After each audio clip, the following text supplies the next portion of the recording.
All right, so we are looking at another session together here. So I titled this one, Romancing the Uncertainty.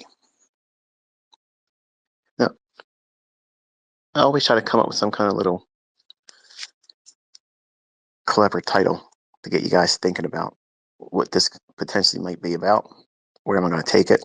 How does it apply to you? How is it applicable to you as a trader, as a student?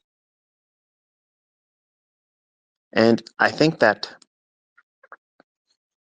the 2024 mentorship so far has been, at the very minimum, illuminating in the aspects that price is predictable, the conditions around the marketplace is predictable, high probability and low probability can be determined, framed, and you can learn to anticipate when it's probability that is against you, when you're going to have more adversities than you would care to have any other time. Usually it's the times when you have hurt yourself, draw down, blown accounts, confusion, high anxiety trading, high anxiety analysis without even pushing the button, and not really understanding what causes it. And you're learning now how to place more emphasis on determining the characteristics of the marketplace that you're trying to either trade in, or that you're going to be comfortable saying, you know what, I can see the price is fluctuating just like everybody else around the world watching that same price.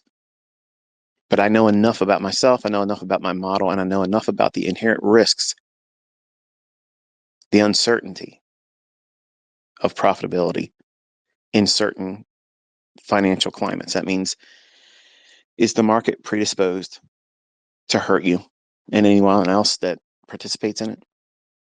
And that's kind of like the emphasis for new students on non-farm payroll week.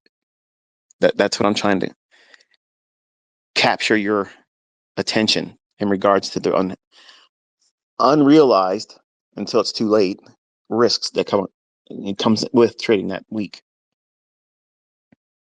Everybody hears the success stories of how someone did this and someone did that on non-farm payroll. I made this much money. I made that much money. I'm able to get a withdrawal for this much money because I killed it on non-farm payroll.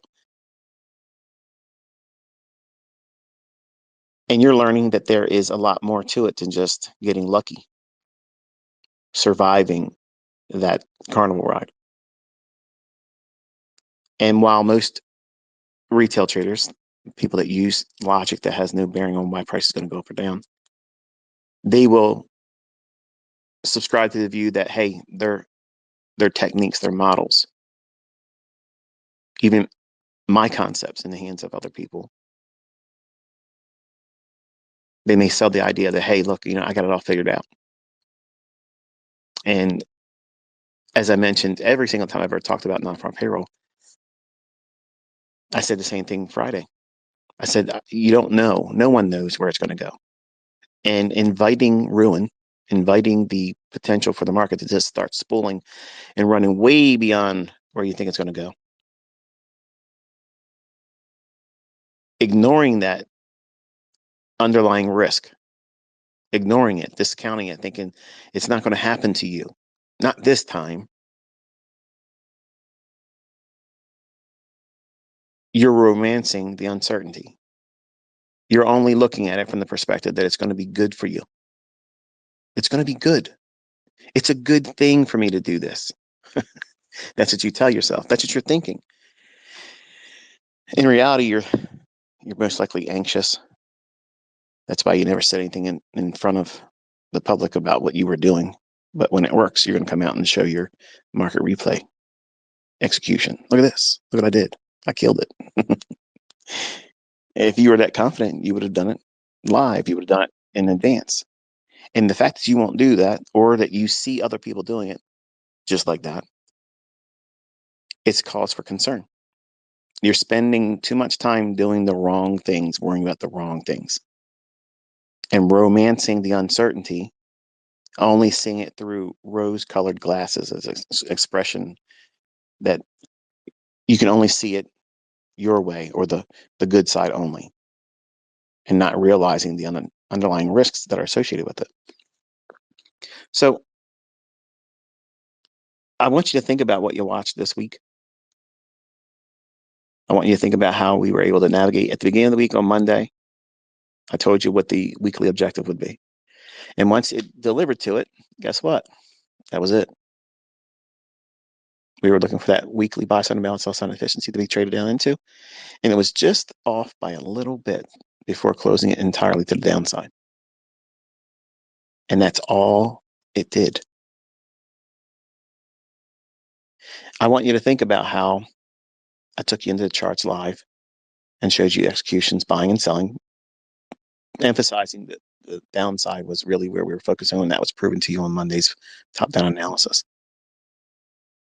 But buying and selling, executing on a short-term basis, just trading the intraday volatility, using any immediate lower time frame, 15-second or 1 minute fair value gap, and conditioning yourself to just see it and execute on it.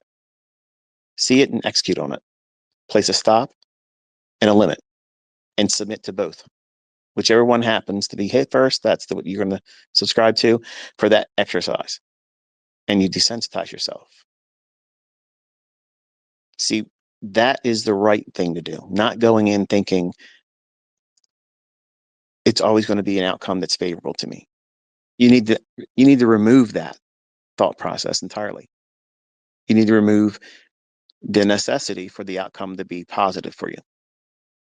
Because if you focus on that in the beginning, while you're discovering who you are, what you're going to do to wreck yourself, before you discover your character flaws, every one of us have them, you won't grow efficiently in your understanding. You won't have an understanding of what you're trying to become. Because in the beginning, you really don't know what you're trying to do. You don't know what your ending model is going to be. You don't know how you're going to perform as a career trader. You're not going to understand the things that you don't know yet, because you don't know what you don't know. And that uncertainty for you isn't being romanced. It's being explored. It's being navigated, much like Christopher Columbus, who set out and discovered America and whatnot. Imagine how scary that would have been for him. Do you think he was trying to talk himself out of it all the time? Or was he thinking, how amazing is it going to be once I discover something new? And he submitted through the process of discovering it, getting out there in the uncharted waters. The hard right edge of every single chart, every single one of them, that hard right edge, that's the retail drowning pool. You see so many traders now. Go on social media. Look, there's stories of regret and woe. I blew my accounts. I lost my funded account. I failed the combine. I don't know what happened on Friday. Why was the market so hard on Friday? Why was the market so choppy this week? The market was trash this week. That's the retail drowning pool, that hard right edge. They want to believe in their fairy tales and myths about why price does this and does that and what indicator causes it to go up and down. But none of them spend the time, like I've been teaching you, to focus on when it's going to be less likely for you to succeed.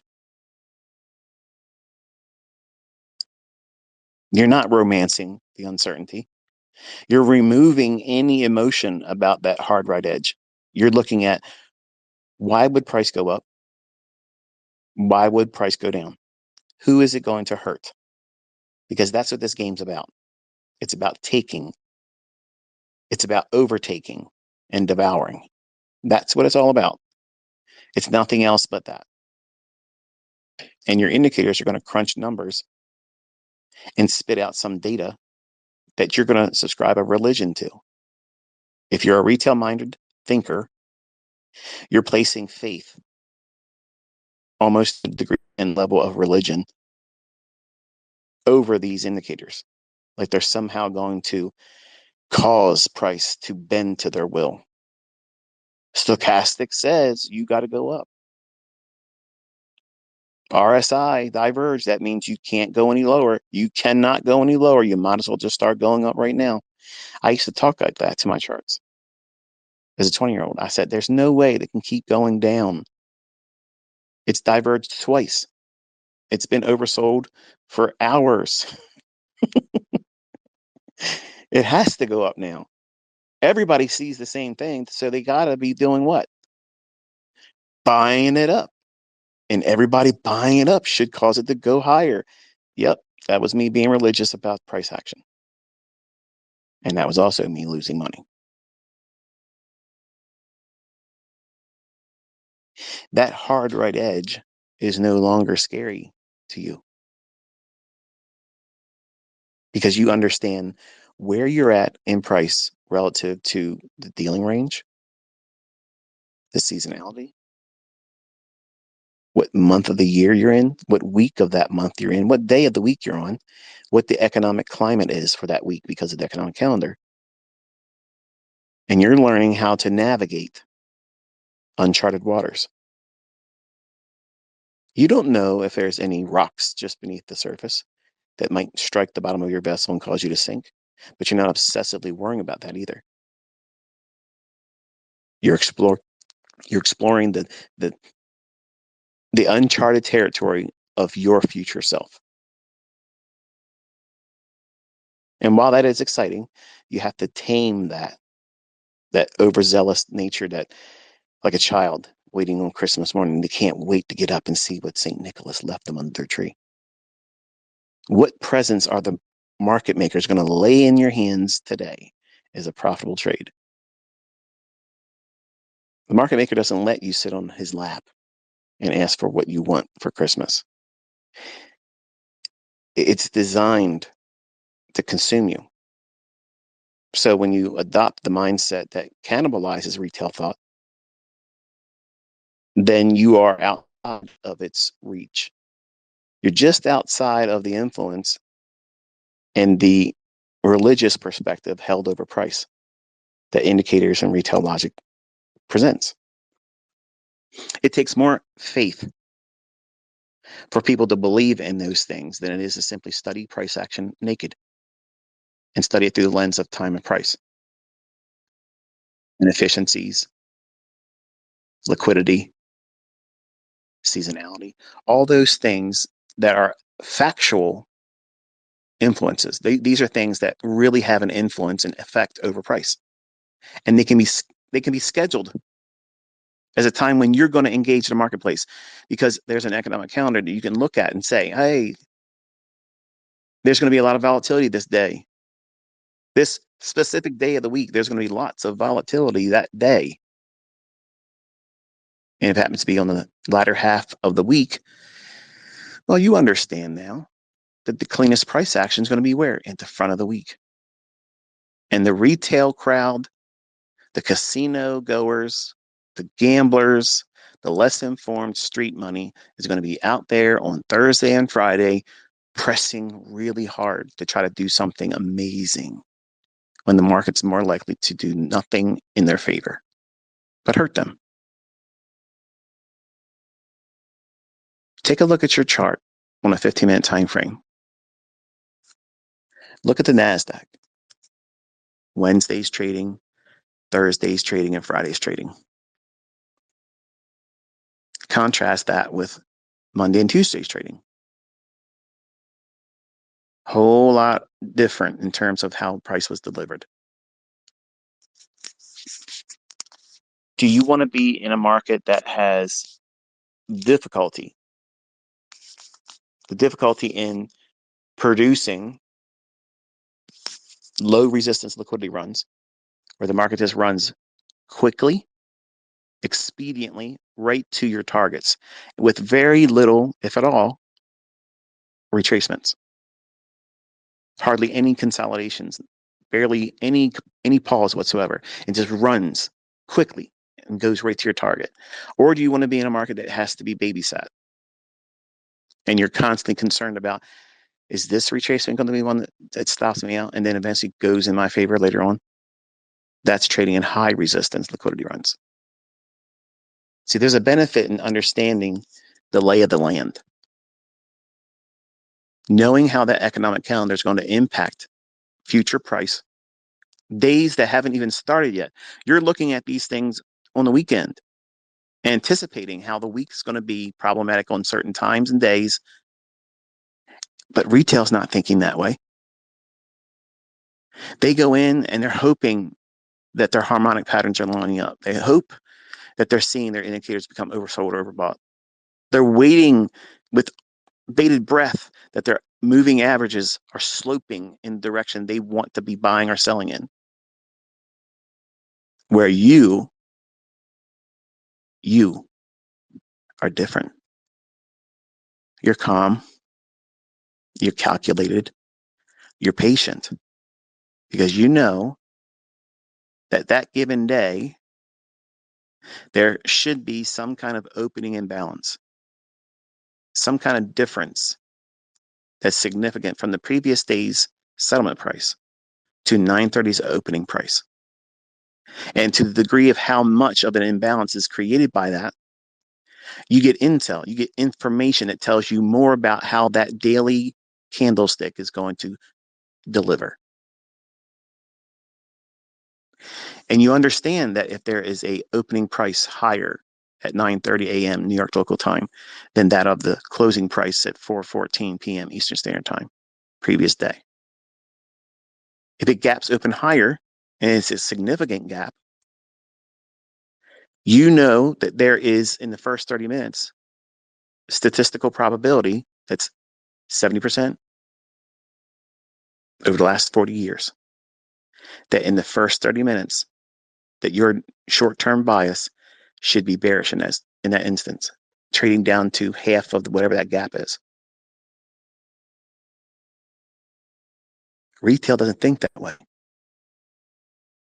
They don't go in anticipating something like that. Retail sees this. Well, we gapped open higher, so that means it's strong. Let's buy it. If you measure the relationship between where we closed the previous day, and this is something for you guys that like to make indicators in PineScript for TradingView, here's a challenge for you. Ready? Create an indicator that plots a cumulative line. Okay. And you want to plot it with measuring the rate of change between previous day's close to today's opening price. And you can start with a number like, I don't know, use a value like 10,000 or 100,000. And then today's opening price, how many ticks is it above previous settlement? How many handles is it or points above it? And you would add that many to that original starting value. And then every day, plus or minus, you're adding or subtracting to that. And it's creating this cumulative line. Eventually, what you'll start seeing is that's measuring the public's perspective. Because they see, oh, we opened up higher than the previous day's close. That's bullish. And they will want to do what? It's higher. It's strong. Let's buy it. Buy, buy, buy, buy, buy. And that's why I told you on Friday, I'm not interested in being long. To the jokers that like to say I was looking for longs. I was not looking for longs. I was absolutely not looking for longs. I was looking for further protraction because it's non-farm payroll. It can deliver that and screw you over. Everybody now knows that if there's an opening gap higher, that's a premium gap. Inside that first 30 minutes, your bias is bearish. Always. You're never chasing that. You're never buying that. Never, ever, ever looking for longs like that, ever. That's somebody that doesn't listen. That's someone taking things out of context. That's someone that's a joker online. Don't take that as a compliment, because I'm not talking like a Heath Ledger joker. I'm talking about a grade A clown, a circus fucking animal. Okay. So when you measure the perspective, by looking at where we opened today at 9:30 related to how we closed. The public's perspective is it's strong, it's going higher. Where the professional perspective is, what do we do from the opening price and how do we close that day? That's very telling, because what you can actually start doing is you can get a diametrically opposed measurement with a simple cumulative line. And by doing it on the open to close relationship, you end up with Larry Williams' accumulation distribution formula. But if you switch the logic and you do a cumulative line basis on the difference between previous close to opening of today, you're measuring the public's perspective. What do you think happens? Think now. What do you think happens when you plot both of those lines as an overlay, one over top of the other? And one fails to make higher highs when the other one does. And what happens when the public's perspective, which is the opening price related to previous day's close, is showing higher highs? When the measurement between the opening price to the closing price is saying, I'm not going up there like that. What do you think happens? That divergence is showing you an arm wrestling match between street money, stupid people, uninformed money, and the professionals in the marketplace. See, retail traders are not going in, okay? Now, when I say retail traders, I'm not saying like the people like the YouTube streamers and whatnot, that everybody understand that there's a gap, and gaps tend to trade back into them, but not all the time. That's how I can tell you where there's a breakaway gap. They're not going to be able to tell you which one's going to be a breakaway gap. I have that logic. I can tell you which one's going to be a measuring gap. I can tell you which one's going to be an exhaustion gap. I can tell you where the fair value gaps are going to form before they form in your chart. That's logic that's not found in your books. But let's clarify something. When I say retail collectively are looking at that higher opening price at 9:30 relative to previous day's settlement price at 4:14, always New York local time. When they see that opening price higher, in their minds, immediately they're bullish. They're looking for some kind of continuation higher collectively. Now, inside of the retail classification of traders, there are individuals that know how to fade that opening gap. Some of them look for a full gap closure because that's what they think is going to happen. But not all gaps completely fill in. I'm teaching you that when you're bullish, you don't really want to see a full gap closure. And you don't find that in your books. You find them in all the people that study from me now on Amazon. That's a given now. But prior to 2016, when people were taking my leaked content and turning them into books and study guides and whatnot, nobody thought about just leaving a portion of the gap open and seeing that as bullish when it's gapped higher and trades down to half gap or 3/4 gap closure. Leaving something open, it indicates underlying strength, or in deference to when the market opens lower with a gap lower opening at 9:30, the public perceives that as extreme weakness and it means it's going to go lower. So their sentiment is immediately established as let's get short. But the professional mindset, now let's be honest, okay? You're trading as a retail trader, but I'm training you to think unlike a retail trader. You have to trade as a retail trader in a retail brokerage account, but you're not thinking like every retail trader is. So you're thinking like smart money. You are a retail trader, but you're not thinking like a retail trader. You're not falling victim to the nonsense that these individuals subscribe to as the reasons for why price goes up and down. You're not doing that. You're not making those foolish assumptions over price.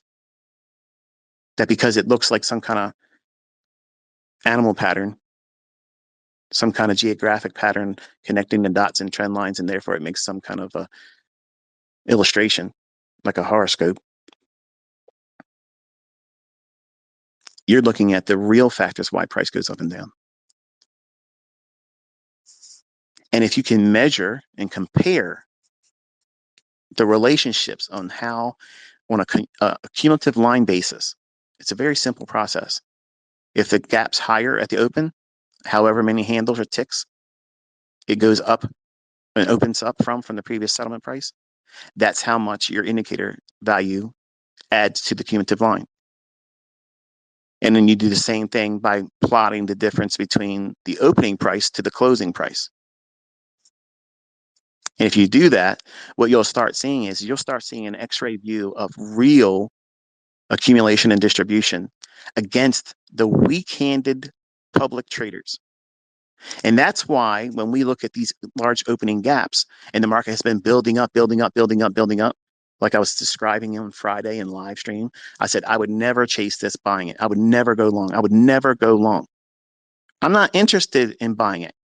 I don't care if it went up to the primary buy side. I'm not buying that because we already established a huge gap. And that's going to do what? It's going to entice retail traders to look for longs. I'm not looking for longs. I'm looking for the final Judas swing. And when we finally broke down, we started consolidating and create that little tiny little messy little range. I said, I'm going to cut through all this chaff right here and I'm going to focus on this little fair value gap in here. Well, where was the gap? It was gap higher. So the bias is what? Bearish. It displaced lower. And I pointed right to that little fair value gap. I said, now that one, if all things being equal, and if this is weak, if it's bearish, it's going to stay in the lower half of that fair value gap and not trade in the upper half. And you watch that happen.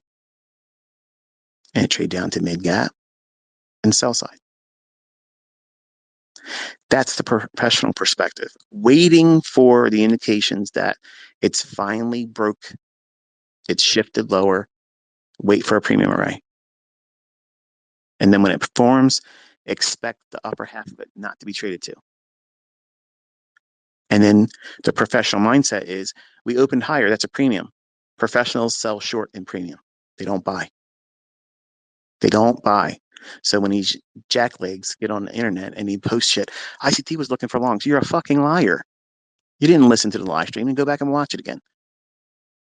There's nothing bullish about me wanting to go long in anything I was describing on Friday. I'm looking to fade that. Always looking to fade that. I'm never going long inside of a Judas swing that opens up and starts trading higher.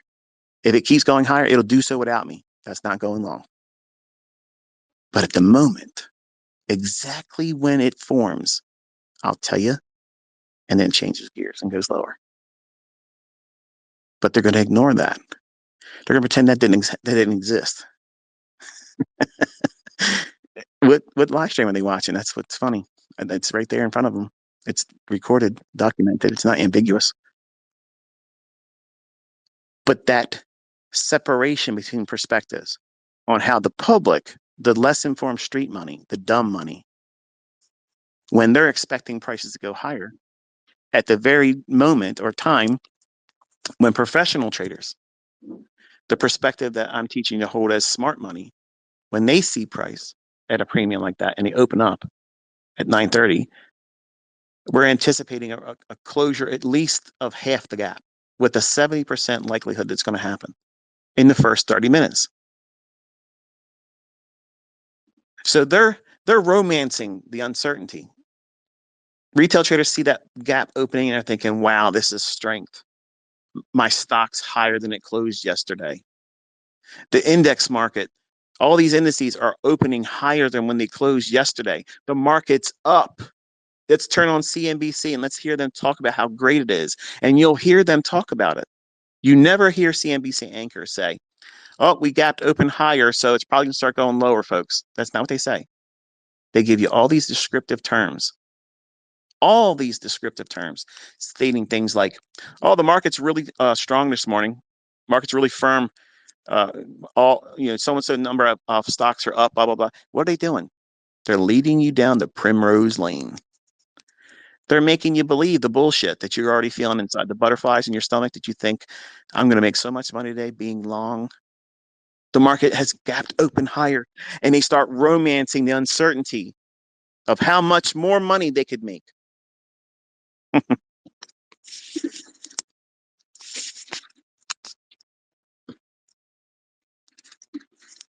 me a second here. I'm not sure if you can hear my pups, but they're running around carrying on upstairs. Give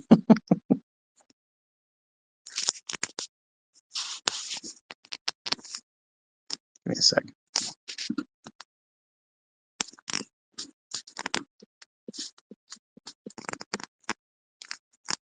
It sounds like my son's already cuddling now. All right, so by having a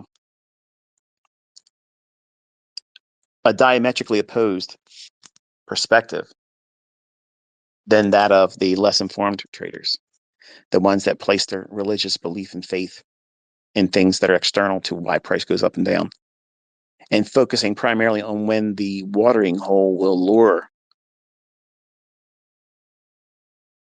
the prey, when they're not thinking they're going to be consumed and they think everything's safe. It's okay for me to go down there and get a drink at the watering hole. Everybody's drinking from the watering hole. This is where all the volatility is. This is where all the movement's going to take place. It's gapped opening. This gap openings, it's strength. It's underlyingly bullish. I'm going to chase it because I feel like the market's bullish. And who knows how to time the market?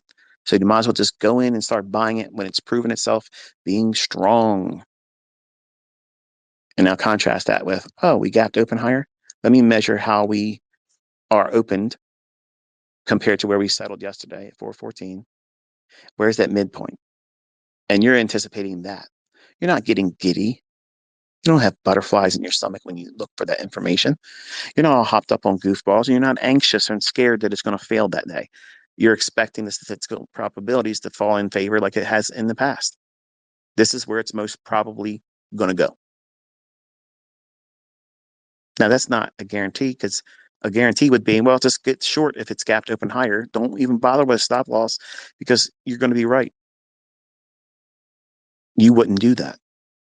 But contrast that with the indicator following crowd that sees an opening gap higher and they want to be long. And because they don't know how far it could retrace, they just want to be long because they're afraid they're going to miss the move. They don't put a stop loss on because they romance the uncertainty. It's going to work out for them. Everything's going to work out for them this time. They may have lost money in the previous 20 trades and they're on the last leg of losing their account, failing their funded combine, losing their funded account, losing the last bit of money in their live account. And they're going to ignore all caution. And they're just going to roll the dice because they're romancing the uncertainty of their profitability. And they're only looking at it with rose-colored glasses where it can only work in their favor. That's what they're telling themselves. They're lying to themselves. And you're not learning how to do that. You're learning how to look at the marketplace and say, well, the markets are likely to go all over the place any given day. You won't have any control over price. But I'm going to go in looking for this scenario. I'm going to look for this type of thing to form in price at this time of day. And I'm going to be looking for weak-handed traders to hold a opposing view to mine. And I will see that as advantage. I will see that as I am about to take prey.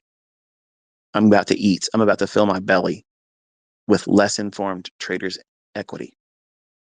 I'm about to consume someone's stop and use it as an entry mechanism. I'm about to take over someone's profitable trade. They will be neutralized and removed from it, and I will be properly positioned to capitalize on the profit run. That's what I train. I train predatory mindset. I'm teaching you how to be a carnivore, not just someone that can run fast and evade being stopped out and taking losses. I'm teaching you how to be the stop eater, the consumer of retail stops, the consumer of less informed traders' equity. It's war or survival of the fittest. That's what this is. And while I don't subscribe to Darwinism, because I think it's bullshit, and even Charles Darwin admitted it was a whole bunch of shit in his deathbed, Darwinism actually does occur in trading. It's the survival of the fittest. And retail traders, by far and large, they have silly little things that they believe in that do not make price go up or down. And they don't even understand when the market is going to be hard for them. And the ones that are the loudest on social media, they're the ones that complain the most when the market's difficult. But you're learning why the markets are difficult. And you're learning that you don't need to be in them. Sit still. Let everybody else go down there and lose a leg, be dismembered and completely torn apart because they don't understand that it's not safe to get in there. And these same individuals that are recklessly going in with over leveraged trades because they want to be able to go on social media and say, look at that guy said, ICT said, don't trade on here. And look what I did. But they're hiding the replay button at the top of their cutout.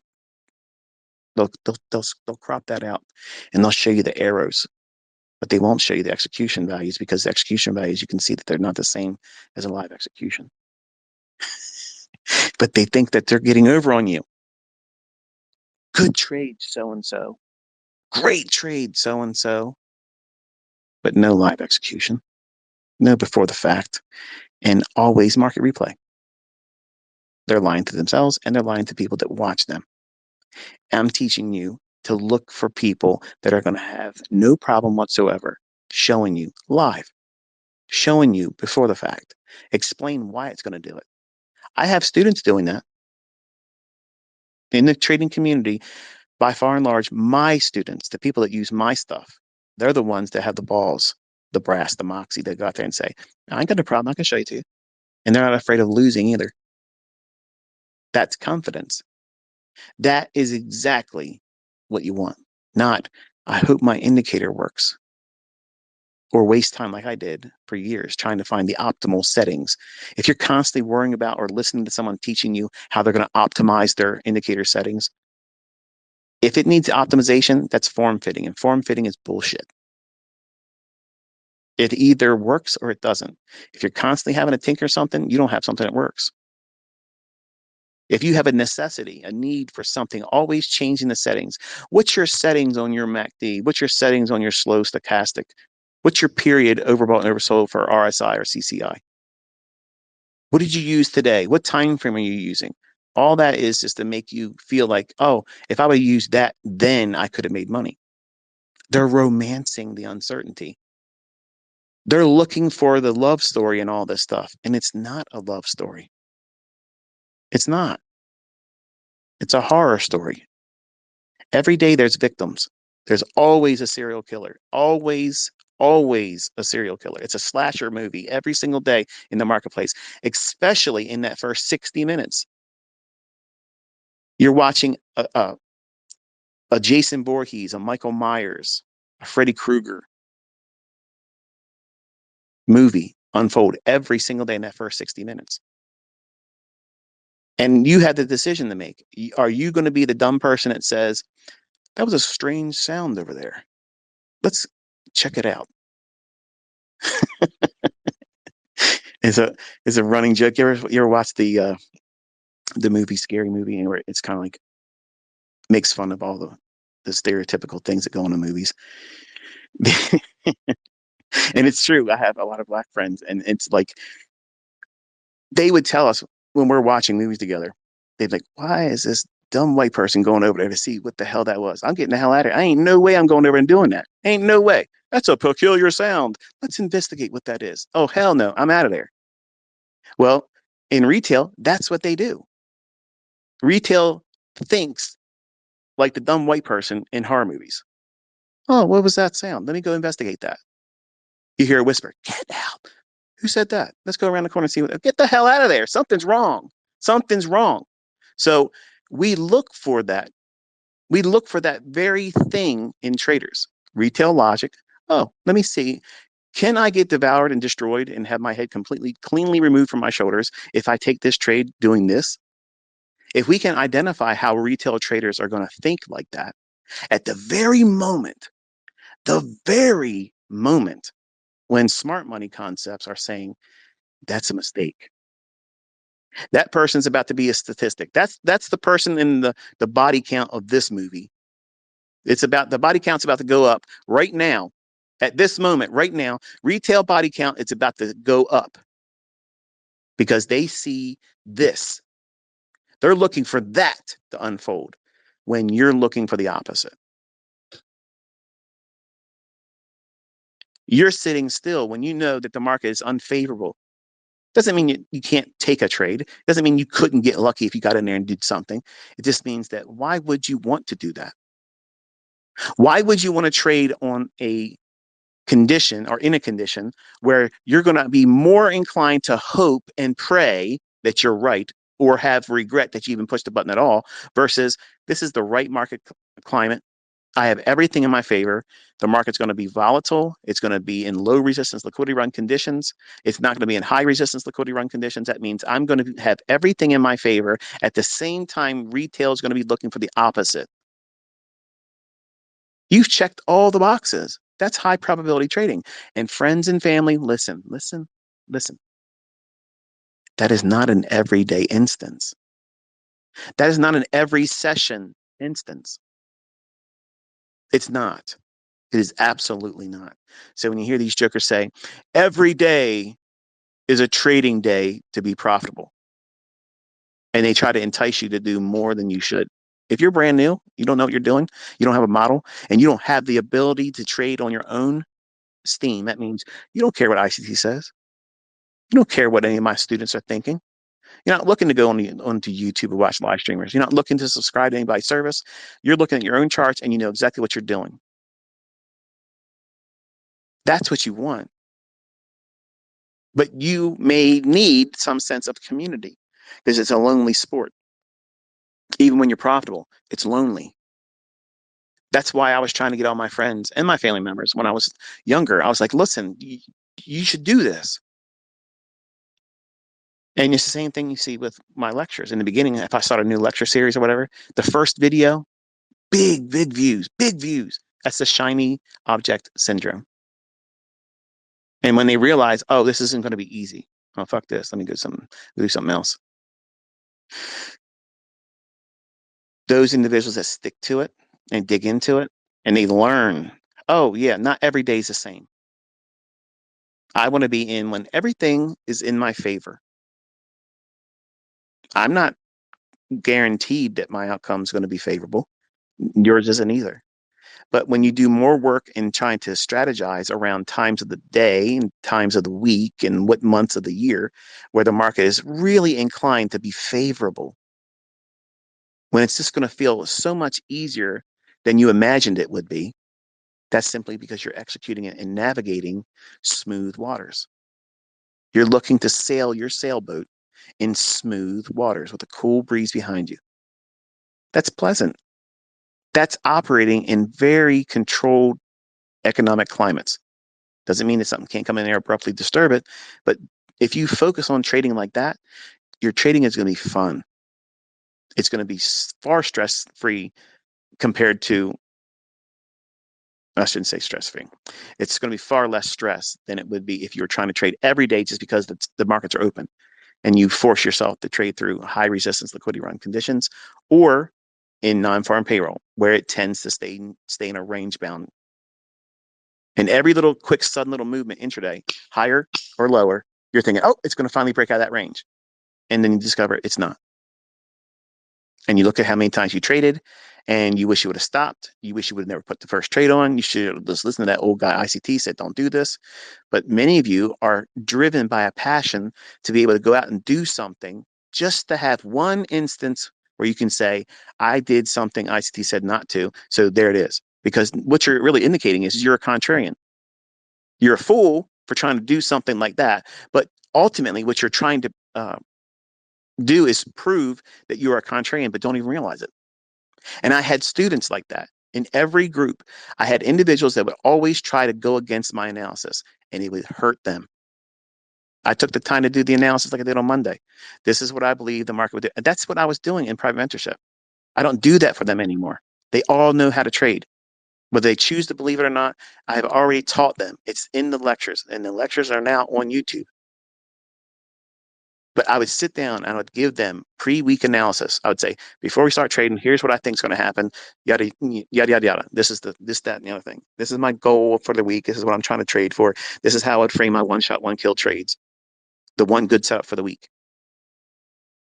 And then we would all watch it unfold. High 90% accuracy. So you're learning how I don't need to be in there everyday trading and how you don't need to be in there everyday trading. You're not trying to romance the outcome of everything that you do as a trader. You're embracing the uncertainty. That's different. You're embracing that hard right edge where you know that you have tools and perspectives and processes, protocols that you can follow that remove the need to be right. How many times have you watched that opening gap go back to its mid gap since I now taught it to you? Very few, very few times that it fails to do so, but more inclined to do what? What I said.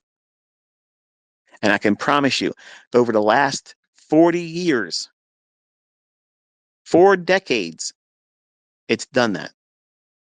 Not just in the NASDAQ market, not just in ES, not just in Dow, but in currency futures, the bond market, the grain markets, the meats, the metals, all of that. Every market out there that you can measure this phenomenon, and it's there. Even if it doesn't have a separation of time like we view indices, like indices have in electronic trading hours, they stop. And they have a regular trading hours time where they stop and they restart at 6 p.m. And then we have regular trading hours starting at 9:30 a.m. It's important to have that information because that information gives you a perspective that the general public doesn't perceive. They don't see it. They may recognize there's a gap, but what do you do with that gap? See, by far and large, the average person that is aware of a gap, they think, okay, well, gaps at the opening generally like to be traded down into or up into. Okay, once it does that, then what? Well, I don't know about that, but this is what we can see. This gaps like to get filled, and the chop is real. What do you do when the gap is a premium gap? It opens higher. We trade down and fill the gap, and then we keep going lower. What does that tell you? Well, I don't know. I do. My students do. You're learning that. But you need something that's going to encourage you in the beginning. And by having something that has a 70% likelihood of panning out, why do you think I want a 75 handle or more opening range gap? What is half a 75? It's an easy 25 to 30 handle run. And that's all you need. Once you get that, you can turn your charts off and go fishing, go to the movies, take your significant other out for a date, go have lunch, go back to bed, play some Xbox and PlayStation, whatever you want to do. Go to the gym because your day's done. Think about how fast the 70% repricing to mid gap went into large range gap. How many times have you seen that happen? How many times have you seen it physically happen? Just like that. And how many of you thought to yourself, if push comes to shove, if this is all I get good at doing, how's that a failure? How is that not a clear model that could take your fucking ass right out of that job that you're worrying about every day losing and why you're not getting the raise and how much more time you got to put up with fucking Carl? This fucking guy is constantly looking over your shoulder asking, so how's that trading going? How's that Forex trading going? You ready to quit your job yet? You gotta be a lifer like me. You know you are. Yeah, your corporate team. Your corporate team, baby. You are never getting out of here. I told you when you first told me this stuff, it's never gonna work for you. Looking at that opening range gap, understanding how it behaves, what you can do with it, will separate you from putting up with Carl's bullshit. You won't have to go and work at that asshole anymore. But you have to submit to the time to getting good at reading it, not over leveraging, but one contract, one of them traded 3 instances over a week. You get two trades, one trade. See what I did there? I brought you back to just one trade, one good trade a week. And it could be just inside that opening range gap. And you don't need to know where the draw on liquidity is right now. You have something that can feed you, put some grocery money in your pocket, pay your mortgage note, or half of it, or a portion of it. And that little tiny victory, that little tiny footing, that sure footing underneath your feet will give you the confidence and to remind you, you know what? I made the right decision doing this. Something pushed me into this pathway. It didn't happen by circumstance. It didn't happen because of, just, luck. You were placed in my path for a reason. We came together for some cosmic reason. Okay. And all you need to do is give yourself the opportunity to taste it one time, following the rules. And when you do that, you'll have every bit of the confidence to lean back on that one moment, that one instance where it happened in your hands. The bug will have bitten you. You will have been infected with it. You're ICT positive now. You're infected. And you'll go in looking for these types of things, these smart money signatures, and it'll encourage you because you've tasted it. You've seen it happen in your own hands. And it'll give you confidence to go in and keep doing more and more and more. And as you find more opportunities where you follow the rules and it pans out in your favor, it rewards you for following the rules. It does not punish you for being patient. It rewards you for being patient. It rewards you for being diligent and selective and in looking for this weak-handed arm wrestling match against ill-informed people that pretend that level 2 data gives them some kind of advantage, that pretends that volume profile has some measure of importance over price. It has no importance over price. It's only showing you what's already happened. It's not telling you where it's going to go. But understanding how looking at less informed traders and how they think about the market, how they internalize what price is likely to do. And when they get sentiment driven, a gap opening higher, the public's going to eat that up and think it's bullish. And when they start to run up a little bit higher, you're going to smile and you're going to say, I'm not buying that. That's the Judas swing. Because inside that opening range, that first 30 minutes, a Judas swing is going to form.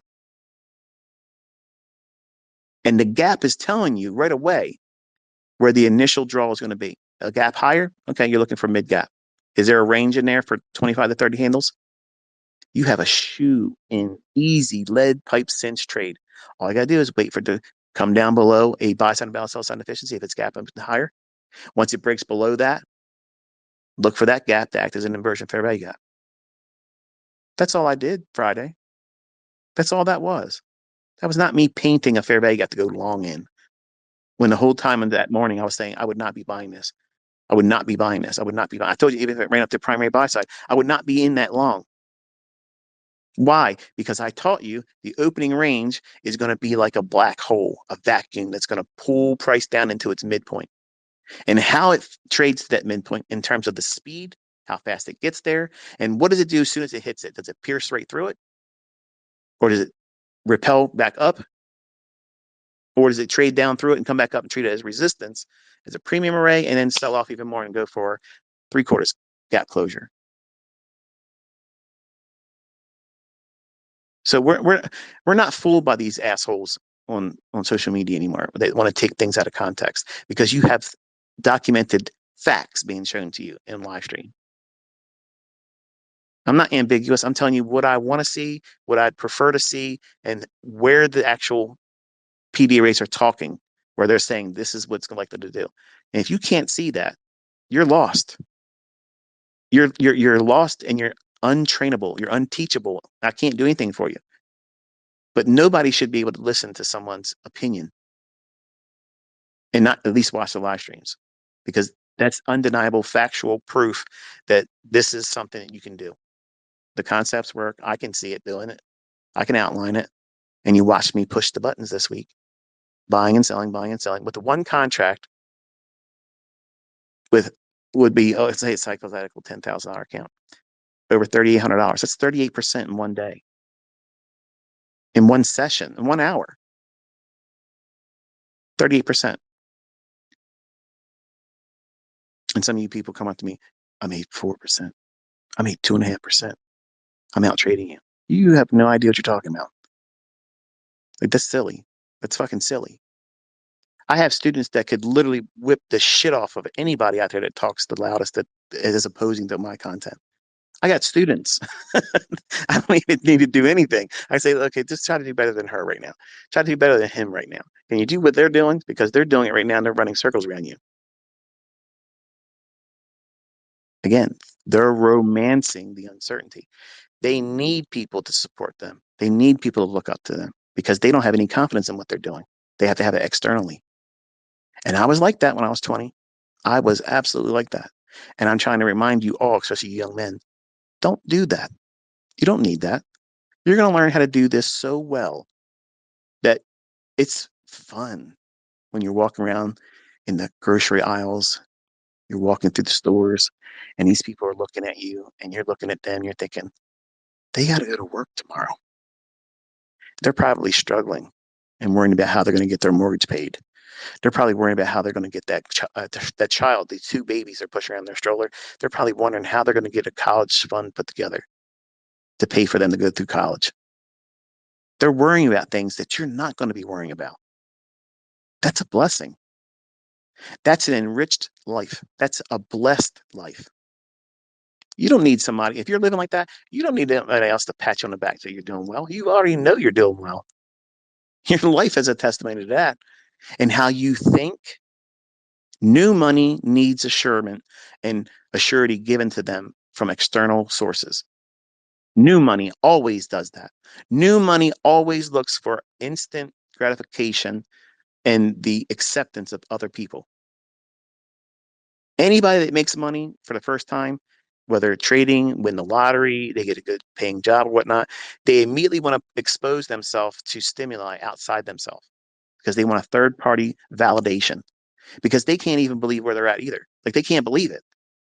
It happened so unexpected. They think that it's going to be stripped from them any moment. So they have to live in the moment right now.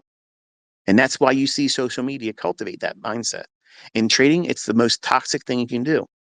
Because what you're doing is you're teaching yourself to believe that that's what matters most. Other people's perspective and opinions about you and what you think you can do is the only thing that really matters. What other people think that you're worth or what you're able to do is useless. It's useless information. It's wasteful energy. But unfortunately, young men will take that as yeah, I'm a goat. I'm the greatest to ever do it. I'm a king. Come on now. Stop. Anybody's opinion of you, whether it be high or low, has no direct bearing on your performance as a trader unless you allow it. Don't romance these little relationships that are laid in front of you where people can worship you or troll you. Don't even give it any energy. Don't give it any energy because if you spend time in the market and you're looking for your setups, are you thinking about Carl before you put your trade on? Are you thinking about that person that you just can't wait to rub their fucking nose in it? You can't wait till this ends so that way you can say, hey, remember when you told me this, and this? Chances are, if you're taking that trade and you're thinking like that, you're not following your model. You're trading impulsively, like a retail trader would. You're doing something external to the model. You're looking for a reward, an emotional or psychological reward on the other side of that trade, which means that you're most likely not going to see what? When the market stops telling you it's going to continue what you're hoping it's going to deliver to. You won't recognize when you're finally offside because you're holding on to some kind of external proof that you want to give to somebody else instead of saying, this is my model. I'm waiting for it to be in low resistance liquidity run conditions. It's the right time of day. There's manipulation. I'm trading against that manipulation. I'm now trading against what retail would see, and it's the right time to do it. So everything's obvious. It's going to draw to this liquidity. I'm on side. And then when you get the trade on, you're just constantly monitoring everything being equal. You're not looking for some external thing to pony and showcase to somebody. You're following your model because you know following your model is going to yield you positive results. And you're not counting your money before you get it. You're not looking for any reason to run away from your trade because you're uncomfortable. You're submitting to it. Retail romances the uncertainty. They trade this larger position that they really can't afford to take as a losing trade if it's wrong. But they believe, what happens if I'm right? It's like winning the lottery. You are trained to not think that way. You're thinking, how can I manage the risk to such a degree that it's the smallest and I can hold on to the maximum terminus target and then let the compounding effect of pyramiding new positions while never really increasing the underlying risk. That is a professional mindset. We don't romance the uncertainty. We embrace the uncertainty. We don't have any control over the market once we enter our trades. But retail is going to hope and pray. They have hope and pray model. Hope and pray model is not a model that is consistent, not in terms of profitability, but it is a model that's it's consistently delivering losing traders, blown out, blown accounts, lost funded accounts, failed combines. Hope and pray model is not something you want to be doing. So we look at things from a time and price aspect where we can say, okay, this is what is reasonable. And we have tools in our repertoire that help us determine whether there's an edge, whether there is a bias, where the market should draw. When the market has created a jaggedness to it on the downside, sell side's been delivered, and it's been done with multiple passes lower, and they have smooth relative equal highs just above us. That's not complicated. We're not looking for harmonic patterns. We're not looking for continuation patterns. We're not following the trend as your friend horseshit. We're looking for where are the orders that's going to be consumed next. We've already disrupted the market to the downside. We've done that with a lower gap opening. So we have a discount opening gap. We're still inside the first 30 minutes. And there's relative equal highs that are still above half of the opening range gap. So that means we have something we can trade long because the gap is indicating that first 30 minutes bias is bullish. And when it trades the half the gap, then we have to see, does it want to go higher? If it wants to go higher, then we can trust it's going to go where? To the relative equal highs, because it's already done the damage by making things jagged to the downside, and it's going to want to reach for opposing liquidity. That's not a complicated thing. That's not religion. That's simply looking at, okay, yeah, the market's done enough to try to entice people going lower. Every little short-term low has been taken, and that means that they have engineered sell-side liquidity so that way they can buy it at a cheap price. They're not going to buy it at a cheap price and not wait till it goes higher to sell it at a high price. And that's what smart money does. It engineers liquidity. They buy that liquidity if it's below lows, and they hold it until it goes above old highs. That's it, folks. That's all it is. That's all this is. It's the game of hot potato. Remember, as a kid, is these little games you used to play, red light, green light, mother may I, all those types of things. Well, it's like, here's the hot potato. You hold it, and then you got to pass it to somebody else. That's what's going on all day long. And that's why I called that little drill, that exercise, volatility pinball, because you're constantly banging around, taking the buy stops, taking the sell stops, buying here, buying there, selling here, selling there, looking for inefficiencies, the fair value gap, use as your entry mechanism, find a reasonable stop loss, and where's the next draw to go to. And it trains your eye to see it that way.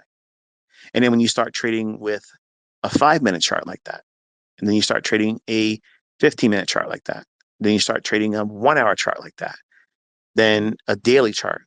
and then you look at the market like that through the lens of a weekly and monthly chart, you have an ability to look at time over any given time frame and use the same logic. And then if you can start doing that with a weekly chart, you can see where the market's likely to go to for weeks, not just right now, present week, or the week that you're trading in, or the week to come. Like right now, we don't have the market open Saturday.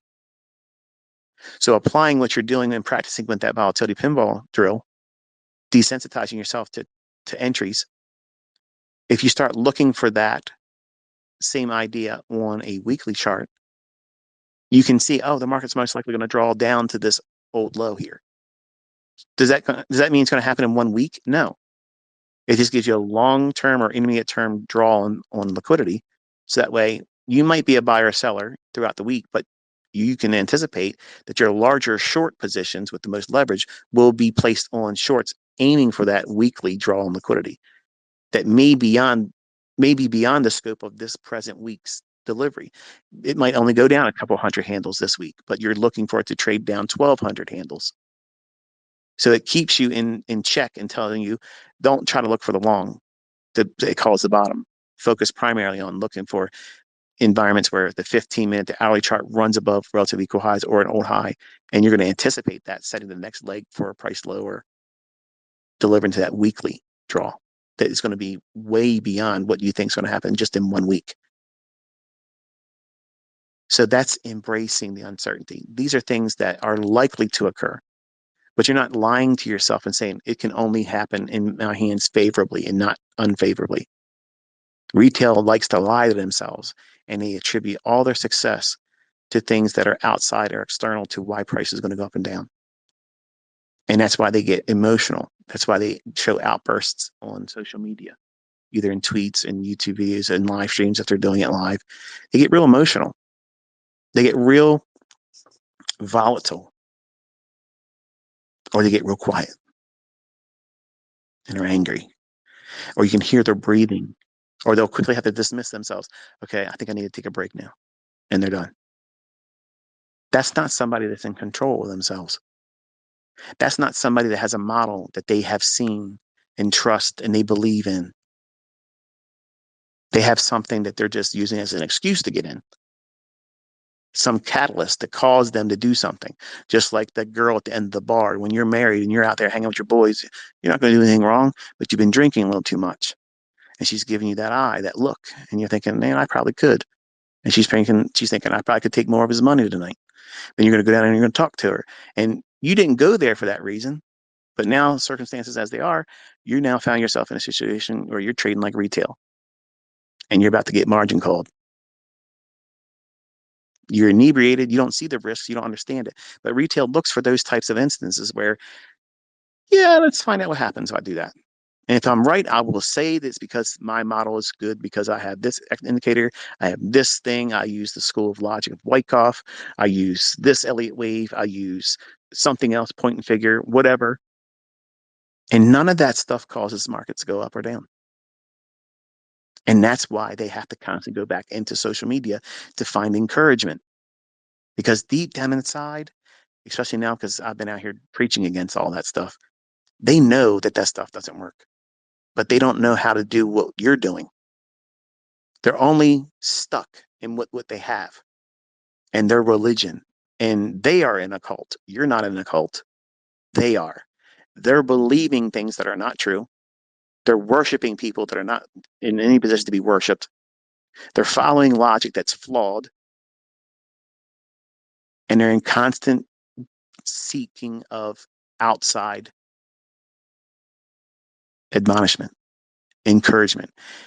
My community, my traders, the folks that I've trained that now they have their own model, they are the one encouraging people. They're not seeking encouragement. Have you noticed that? I create leaders, okay? Alphas, the ones that want to be the lead dog, the ones that are ahead of the pack. If you're not in a position where you're trying to be lead dog, you have the same perspective all the time. The lead dog's ass is in your face. The scent never changes, the view never changes, and you're always following. I'm training and teaching you all to be alpha. All of you. You're all lead dog. You're not second in command. You're not, in the back of the pack. You're all being trained to see things that way. And what does an alpha do? It leads. It has authority. It has position. It has the best perspective, and everybody else is subordinate to it. That's what you see in my community. My students that trade well, they're out there, they're doing it, and they're not seeking encouragement by anybody else. They are encouraging and showing as a shining example. This is what you can do too. Think about that. Consider who's influencing you. Consider who is holding you back. First and foremost, it's you. It's you. You're always the blame. Always. I was always the blame in the beginning, but I didn't want to see it that way. But when you finally break that cycle of encouraging future failures because you don't want to follow rules, when you break that cycle and say, okay, I'm going to be diligent and I'm going to follow the rules, it's going to be uncomfortable. It's going to be very hard for me to be strict with myself. And I have to do this and not do these things. I have to watch these videos and I have to take notes. And then I have to go into my own charts. I have to look for these things, not just look at his video. I've watched all your videos, ICT, and I'm still struggling. Right. I'm not surprised because watching my videos doesn't do anything. It doesn't do anything. What do you do with the information that you watch? What do you do with the exercises and the things I tell you to practice and go in the charts and look for? Are you doing those things? Are you journaling? Are you back testing? Are you collecting data that shows these things occurring in the past and you're studying them, staring at the examples and seeing how much time it took for those price runs to deliver to the profitability and terminus, and how often did it return back and show a stop out? Measuring how much all that information collectively over not just one sample set, but for weeks and months, as long as you can collect the data and then make that a practice every single day. Every single day, you should be going into your charts, not going on social media and carousing and palling around and comparing notes and high-fiving each other and stroking each other off. You should be in there in your own charts, keeping your nose to the grind and building statistical probabilities that what you're studying, you've seen happen many times. You're not entertaining these other people out there that want to have an opinion about what you're learning, about me, about how good they are. No matter how much I make or don't make, however much anybody else makes or doesn't make, is not making you any fucking money. It's not making you a better trader. It's not going to help you lose less. It's a distraction. It's a monetized attempt to get your attention. That's what social media is. I'm talking to you right now in a medium that I'm not getting paid for on a weekend day when I could do this in my own YouTube channel. I could talk like this into a video. I could sit there and let you look at me like you were watching me in the Corbs interview. And I could do these every single week. And I could be monetizing them. I'm not interested in being monetized on everything.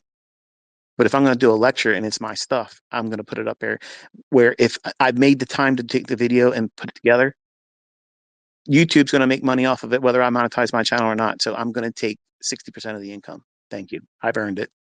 It's my shit. But here, I'm doing it for free. And I already know that dozens of you are going to take it and put it on your YouTube channel. And I've already given you my blessing. I don't care. Do what you got to do. Get your grocery money. It's not an insult. It's not a jab against you. Whatever, you're doing the community a service. But I'm teaching you on how to think. That's what Twitter Spaces really are. That's the psychological aspects, the things that you need to use to recalibrate yourself or establish an initial calibration on how you're supposed to think about yourself, how to correct these internal problems that all of us have, and how to avoid falling into the traps of social media, character worshiping, influencer worshiping, never worshiping me, never holding me to a high standard of, I'm a goat, I'm a king. No, I'm just like you. I put pants on. I take my pants off the same way. I sleep. I eat. I get sick. I get sad. I get sad. I cry. If my feelings are hurt and I lose somebody in my family, I have all those emotions that you feel. And in the beginning, I cried and I sobbed because I couldn't figure out how to do this. At 20 years old, I didn't have somebody encouraging me like this. I didn't have that. In fact, my uncle switched up on me, spent most of my teenage years convincing me that I should do this. And then when I started doing it and I started making money, he was offended by it. And he never encouraged me. He never said, "Man, that was amazing," or "I was awesome. How'd you do that? Can you show me how you did that?"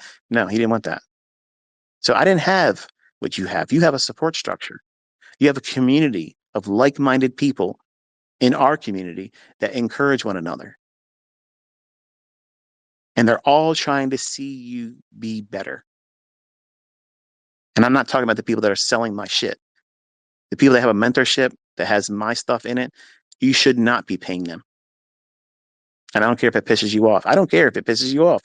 You can create side public accounts and say, "Oh, well, but you didn't do this, but you didn't do that, but you didn't do this." I'm out here creating. I'm creating. I've already done. You got to do. I've already said before, if I never do anything else, I'm done. I'm set for life. You aren't. You still have to do those things. You still have to keep making money. I don't. And here I am still teaching. Here I am still investing in all of your lives because I know what's coming. You don't. And if you can't be in a better position monetarily, psychologically, and emotionally, it's going to break you. And that means if you have children, they're going to suffer. I'm looking out for yours better and more than you are because you're completely distracted by everything else in the world. You have a job that you have to maintain. I don't. You're worried about losing your job, worried about making more money. Hope you get a raise. I'm not worried about those things. So I have a very objective perspective on life and how the world's working. I'm not distracted by things. And in trading, if you don't do things the right way, you can be distracted by the necessity that you think that you must have profitability every single time. You need to have an everyday model or you're not a trader. That's bullshit. That's a lie. You've told yourself that lie because you've heard someone else say it. And that person that said it, that told you that, is an unprofitable person. You're being influenced by people that don't give a rat's ass about you. They're just monetizing your attention. I'm talking to you right now and I'm not making dick from it. Nothing. Other people are making money off of what I'm saying today. You're never going to see someone work as hard as I am at making you better. It ain't going to happen, folks. Everybody else is out there trying to figure out how they can monetize your attention because they need to make the money. They want to buy their Lamborghini. They want to be able to rent these villas. They want to be able to floss in front of you and say, "Look how great I am as a trader." And it's none of that shit coming from their profitable trades because they have no profitable trades. They have market replay marketing is what they have. And the things they say and the things that come out of their fucking mouth is nonsense. It edifies them through ego and pomp. It is not edifying you. It's not increasing your ability to manage yourself, which is essential. It's important to have those things. But in the beginning, you don't think that's necessary. You think it's all about show me how to get into a trade. How can I put a very small stop loss on and not get stopped out? How can I do that every day? And you wonder why all these jokers that can sell mentorships learn this in 5 minutes, how to have 100% strike rate. That's bullshit. But suckers will buy into that all the time. Why? Because right now everything's painful. It's scary because things are so expensive. And it's going to be more expensive in 2025 and 2026 and 2027. No matter who gets in that office in the White House, we're going to have hard times. I'm not going to be immune to it. I'm going to spend more money than I'm used to spending. But the difference is I have more money to spend. You might not. You might see what happens here in the next 5 to 6 weeks, and it completely blows you out psychologically, and you can't focus because the stress is too high. And trading, you won't be able to focus on trading because you're worrying about external issues that are real tangible issues because you have a family to take care of. You have needs and ends to make meet. And you're going to tell yourself, I need. No, you don't.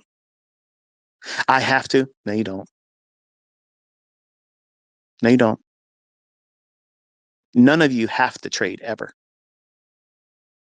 None of you need the next trade to be a winner. That's just you saying that. If you never found investing or trading, you wouldn't say things like that. But because you knew the opportunity is there and you see the influence of other people saying, look at my payout, look at my payout, look at my payout. They're doing that because they're signaling because they need attention. They need to remind themselves. It's like a pinch for them because they can't believe they just did that. They cannot believe they just pulled that off. And that's why they're sharing it online. Someone that is come to terms with themselves, they have confidence in themselves. They are not doing, here's how much money I made. Here's how much money. Look at me. Look over here. Hey, hey, you over there. I know you don't even trade, but stop for a second. Look what the fuck I just did. Look at that, bro. Come at me. Nobody cares that much. Nobody cares that much. But if someone will like that comment or retweet it or give you an attaboy, attagirl, that means more than what you just made in money. That means more than what you earned in your trading. Tell me how that makes fucking sense. Some of you are sitting there laughing to yourself like, yeah, that's exactly what the hell's going on when I do it.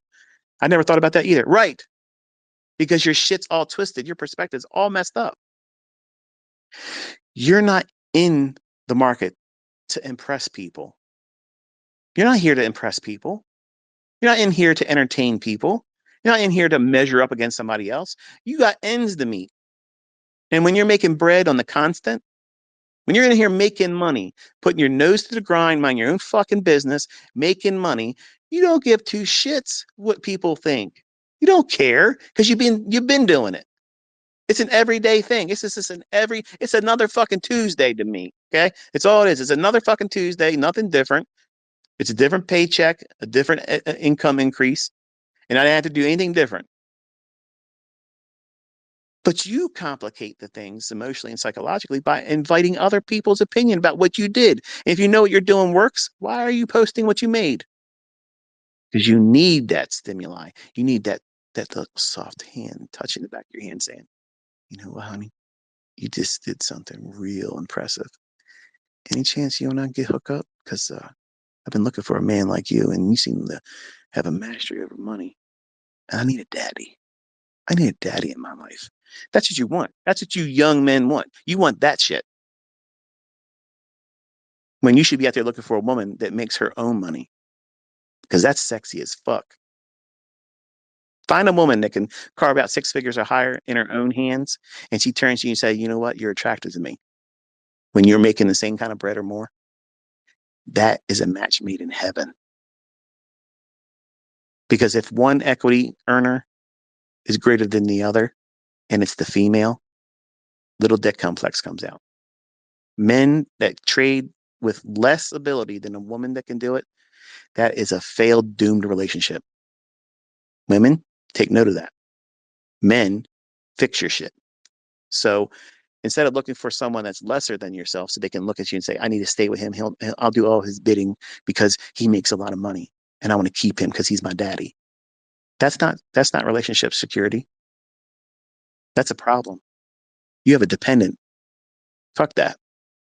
You want a strong partner. You want a financially strong partner that's not going to lean on you because they need you in codependency. You want them to encourage you and feel like, you know what? They're not here for what I have, but they're here to invest in what we have, what we can put together as a corporate entity, as a family element, a unit of unity, not taking something from somebody else in the relationship and saying, well, that's the way it works. He makes more money, so therefore he should. Fuck you. You don't owe that woman any more money because your relationship is together.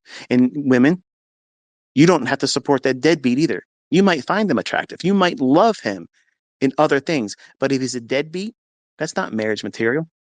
That's not fucking marriage material. And these are all the same reoccurring things. I see students going through this all the time.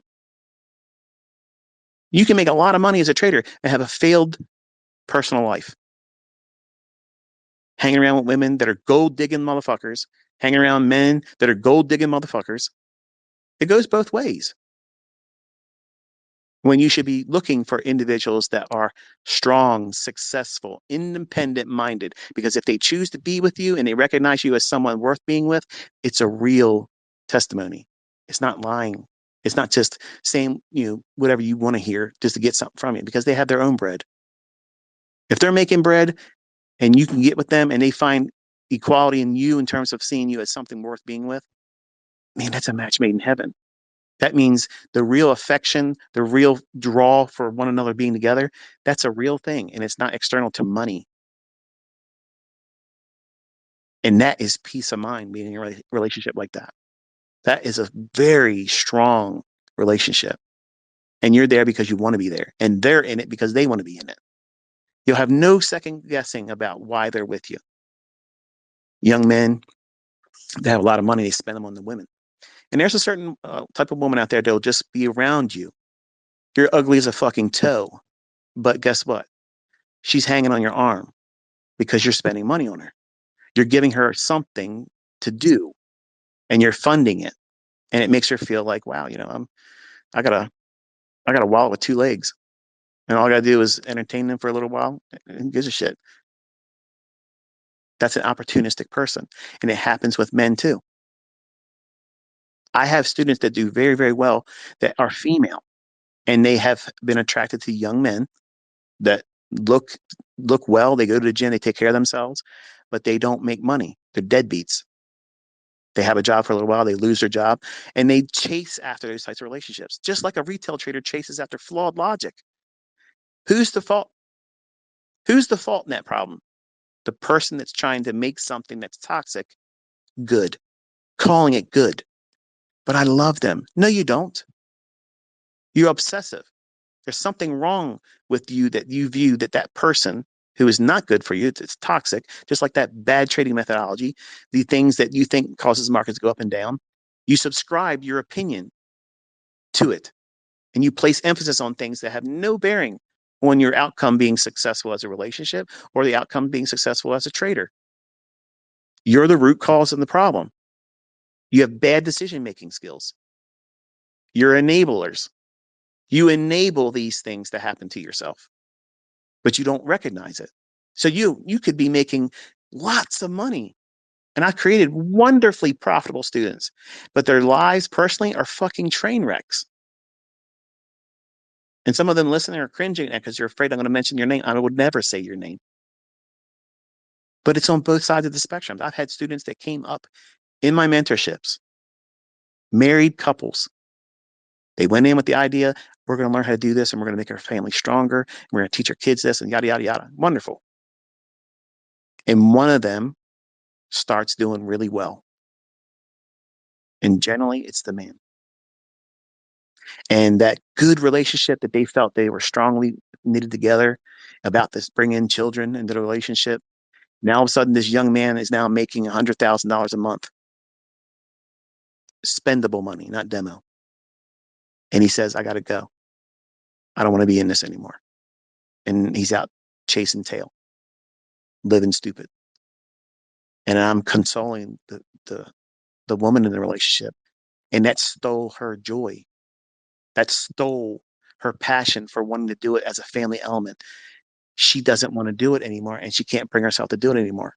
She can't study anymore because the only thing she can think of is how this man has stole her dream, ripped her heart out of her chest, and she no longer wants to see the market or trading as a vehicle for her success or happiness. She sees it as now it's the reason why she's unhappy. What's wrong with that situation? She's allowing a little dick energy boy, not a man. He's a fucking boy, and he's my student, and he knows exactly who the fuck I'm talking to. I don't give a fuck.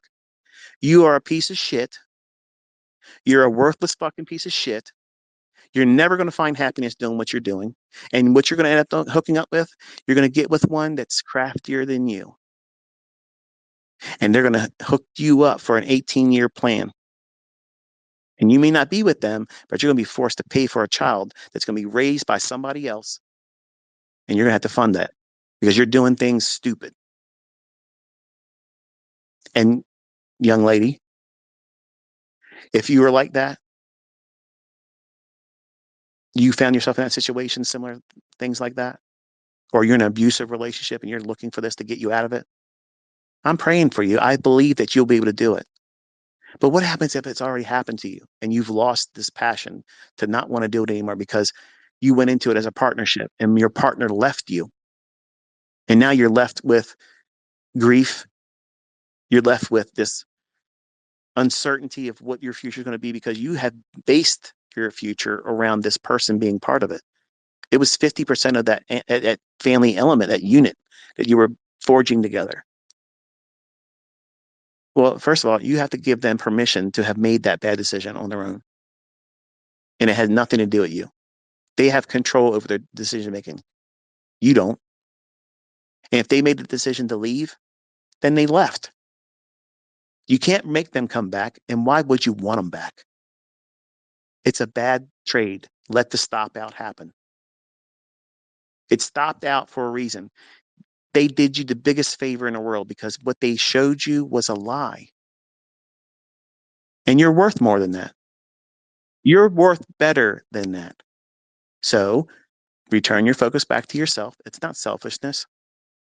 Build yourself up. Build yourself up and focus on the things that you're going to find as strengths. And then what will happen is you will become better equipped to look at that and say, you know what? I know that I didn't cause that man or that woman to make the decision to leave. They are weak and they needed those things to chase after. I'm going to work on myself because I know there's someone that's in offing some in the future that I'm going to meet. And I'm going to be in a better position psychologically, emotionally, and financially where I won't need anybody. I don't need to be with anyone financially.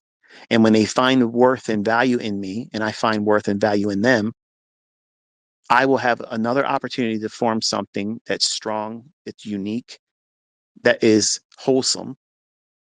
And my mental health, my emotional health, my financial well-being will not be in jeopardy because I've made a poor decision rushing into some kind of relationship because I need some companionship.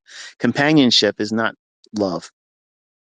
It's not trusting your partner. It's not being in a stable environment.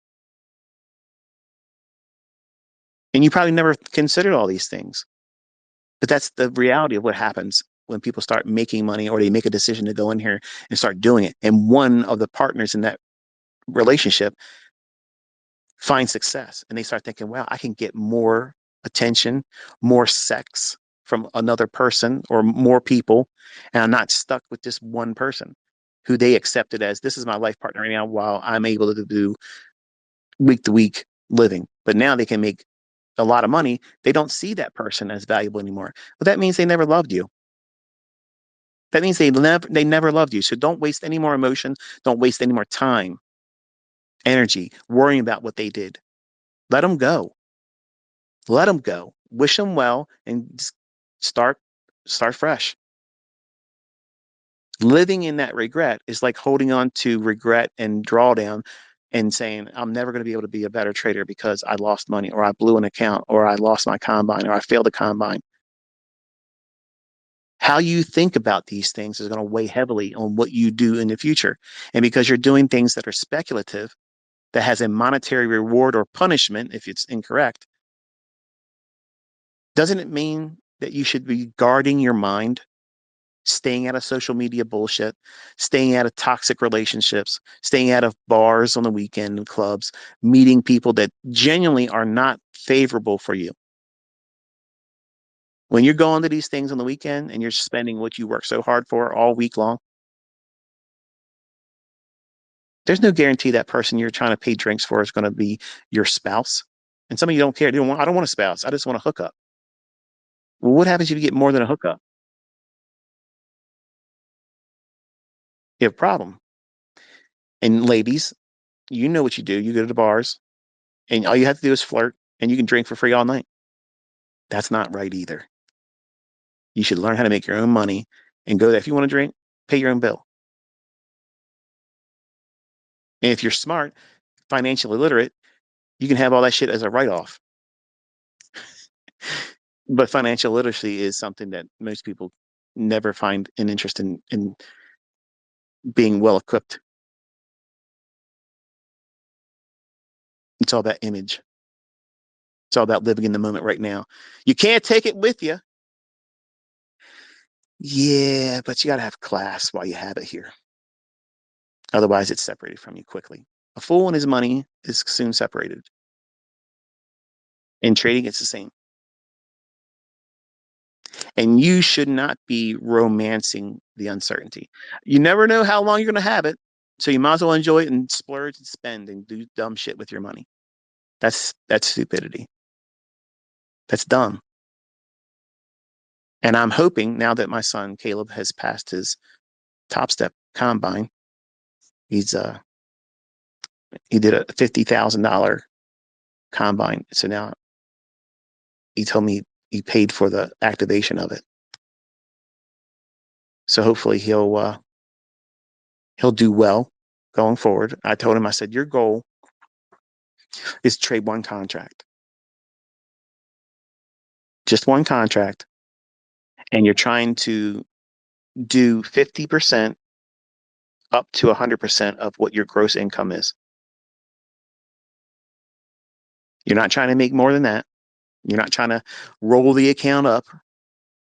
All you're trying to do is prove to yourself doing the very little that is required to replicate what you're earning over 50 plus hours a week. He commutes out of our state to go to his job. And then at the end of the week, he has rotating days. He never has static days off. That's uncomfortable. As his dad, that's uncomfortable. So it took him being in this situation to want to do this. It wasn't enough for him to watch me be successful with it, make other people successful with it, growing up in it. He wasn't inspired by that. So I make my children work and I allow them to make decisions where they feel the pain of that. And now he has the unique perspective of what I do forward from here changes for better or keeps it as it is. And he should not be taking crazy risks. He should not be trying to trade more than what's required. He's going to be operating in those first few hours of the day. By 11 o'clock, he's done. And he's focusing on the things I'm teaching in this 2024 mentorship. He's not trying to reinvent the wheel. He's not trying to trade the PM session. He's not trying to trade the London session. He's not trying to trade the Asian session. He's trying simply to trade inside of a small little window of time. Looking for a very simple procedure. Where is that first presented fair value gap? Where is a clustering of new day and or new week opening gaps? And do they converge around an old high or an old low that matches the opening range bias based on that gap? That is not ambiguous. That is absolutely specific. And all he's doing is simply waiting for these ingredients to come together so that way his recipe for blue ribbon living, doubling his income, keeping his job until he earns enough money that he has 2 years, 2 years of what he earns in cash. Then he needs about $50,000 in funding, and he'll trade that through a broker. Now, his plan is, this is what we sat down with, he's using Top Step. He has no interest in going into a live account for them. So he's trying to get to $10,000. When he makes $10,000, he's cashing out. He's taking that $10,000 and he's putting it in a real brokerage. Then he's going to trade that account up to what I just described. He's not rushing. He's not trying to go crazy pyramiding. He's just constantly just building it, and building it. After 2 months, I would like for him to go from trying to just get to $1,000 a week, which is what he grosses at his job. He actually grosses just below 1,000. He doesn't even really make $1,000, but it's like 980 some dollars, 990, something like that. That's what he earns. That's not a lot of money. But the good side, the upside is he doesn't need to do much to make that same amount of money trading. Now, for some of you, you think, wow, $1,000 a week. If I could do that, I would be successful because you're never making profitable, consistent weeks, are you? You might make a money here, you might make a little bit of money there. Maybe you had a payout or two, but you end up blowing the accounts when you get back in there and try to do it again. You'll pass combines easily. I can pass a combine in 2 days, man. And when you get the funding account, what do? You shit the bed. Why? Because you're in a rush to make money, more money than you need right now. Who said you have to make $10,000 this month? Who said you have to make $5,000? Who says you have to make $1,200 today in this trade? You did. Nobody gave you that idea. You did. So I'm giving Caleb the goal. I'm giving Caleb the expectation to just simply take the trades that's given to you. Don't think about how much money you have to make that day because you don't know what that framework's going to yield to you. Every trade is going to have a potential to make different amounts of money and different risks involved. So you have to just submit yourself to whatever the market is giving you that day based on the framework, that first fair value gap. Are we gapping opening higher? Okay, great. If the gap opening higher is occurring, that means your 30-minute bias inside the opening range is bearish. And you're going to try to use that first presented fair value gap as something to go short in. Is that hard? Is that logic that's complicated or complex? Nope. Mm-mm. And then I'm going to teach him to focus on a new week opening gap or new day opening gap clustering where there's several of them and below an old low or relative equal lows. And that's his terminus. That's where it's going to draw to. That's not ambiguous. That's not something that's constantly evolving and changing. It's never ascertainable and never be able to see it in the charts. It's not hidden from him. It's not hidden from you now. That's his model.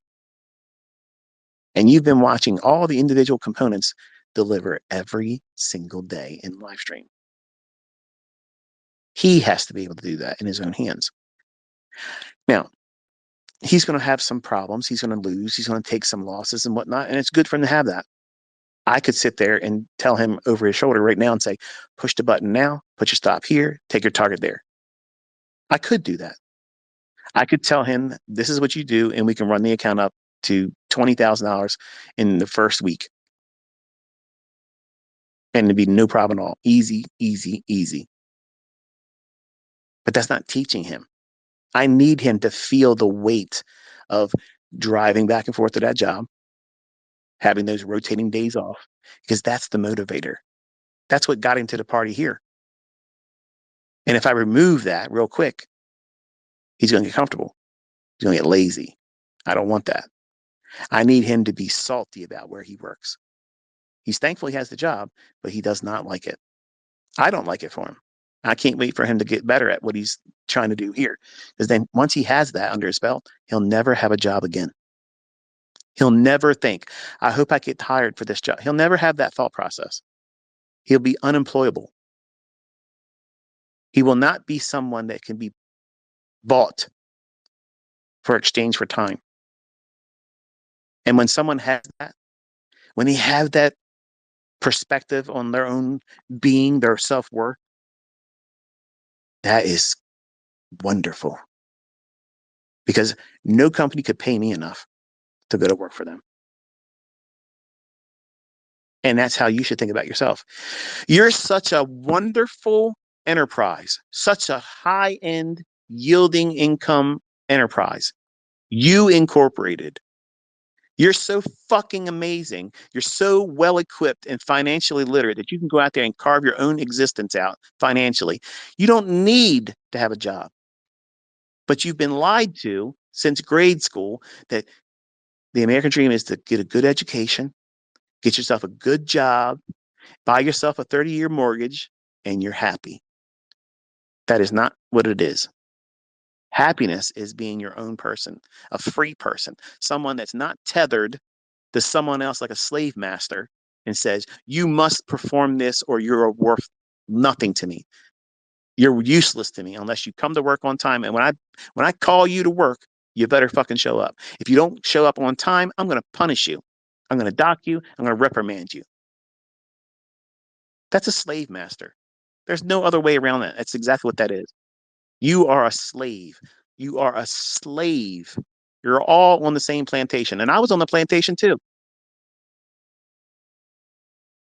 But I broke and ran. Every time that hammer came down and I'm doing the master's labor, selling my time for far too little money, giving up time with my own kids that I can't get back. Every other instance, I'd hit the hammer at work and then I'd hit the hammer on that chain. And over time, I weakened that chain. And when it came time for me to run and I had the opportunity to break away from that shit, I did. And I never fucking looked back. I never looked back. And I didn't give a fuck how anybody thought of how I did it. I didn't care. I had to get off that plantation. I had to get out of there. I couldn't do it anymore. And that's why I make my kids work because they have to have that. When they get that in their system, they can't stand it that they're being prostituted for far too little money, being controlled and told you must do this or you're worthless to me.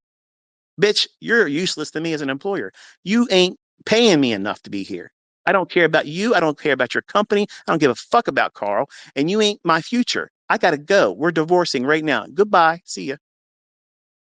And run down the road. Chase and pursue that future. That future that's yours. How many years have you fucking wasted at the jobs you're at right now? Think about that. Think about it. Who kept you there? The employer didn't. They're not keeping you there. You're making the decision to get up and go to work there every day you're scheduled. You're doing that. And you need to change your perspective about that because that is a vampire sucking the life out of you. It's stealing joy. It's stealing opportunity. It's stealing freedom. It's stealing success. It's holding you back.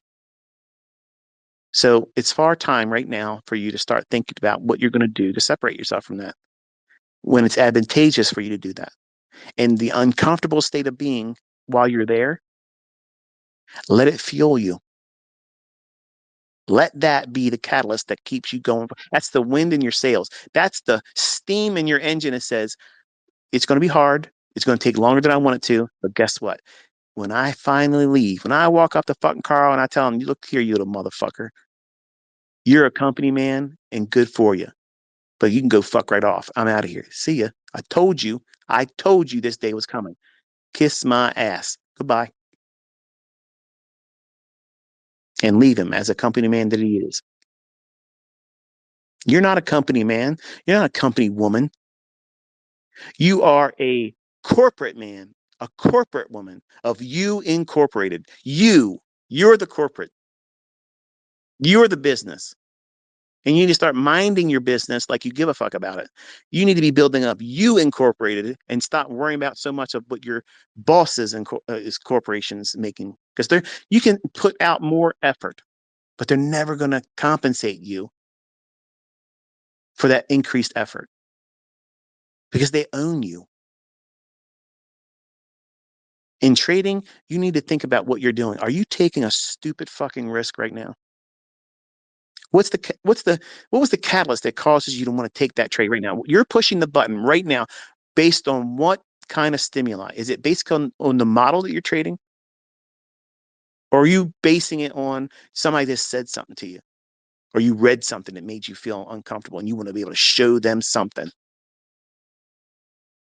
Are you trying to replace something you're experiencing in your personal life? Relationship breakup, health diminishing. Maybe you lost your job. Maybe they said you're redundant. You got to get out of here. Wonderful. That's a good thing because now it's got fire on your ass. You better do something. What are you going to do? Start learning how to be financially literate. It doesn't take long to learn how to replace your job. It does take a long time for you to stop thinking stupid shit and repeating stupid shit and telling yourself eventually it's going to give you a different result. I did it as a young 20-year-old. I kept telling myself the things I was doing, I was going to break it. It wasn't going to break me. And the only thing it was doing was allowing me to manifest the very thing that I thought I was avoiding, which was losing and blowing accounts. And I would blow the accounts every single time. I would go in there, try a new method, try a new concept, tinker this, tinker that, take this away, change the settings, start another book, use a different author, different methodology, blend methodologies, put pieces of this one and put it in that one. And all that shit didn't work. And I'm convinced, folks, listen to this one. Ready? I'm convinced if someone external from my own person, me, the creator of Smart Money Concepts, if I saw someone else like me and I was exposed to this content at 20, before I recognized my own character flaws, before I recognized all the shit that I was doing wrong and how I thought, I would have still blown my accounts using what I'm teaching you today because my mind was wrong.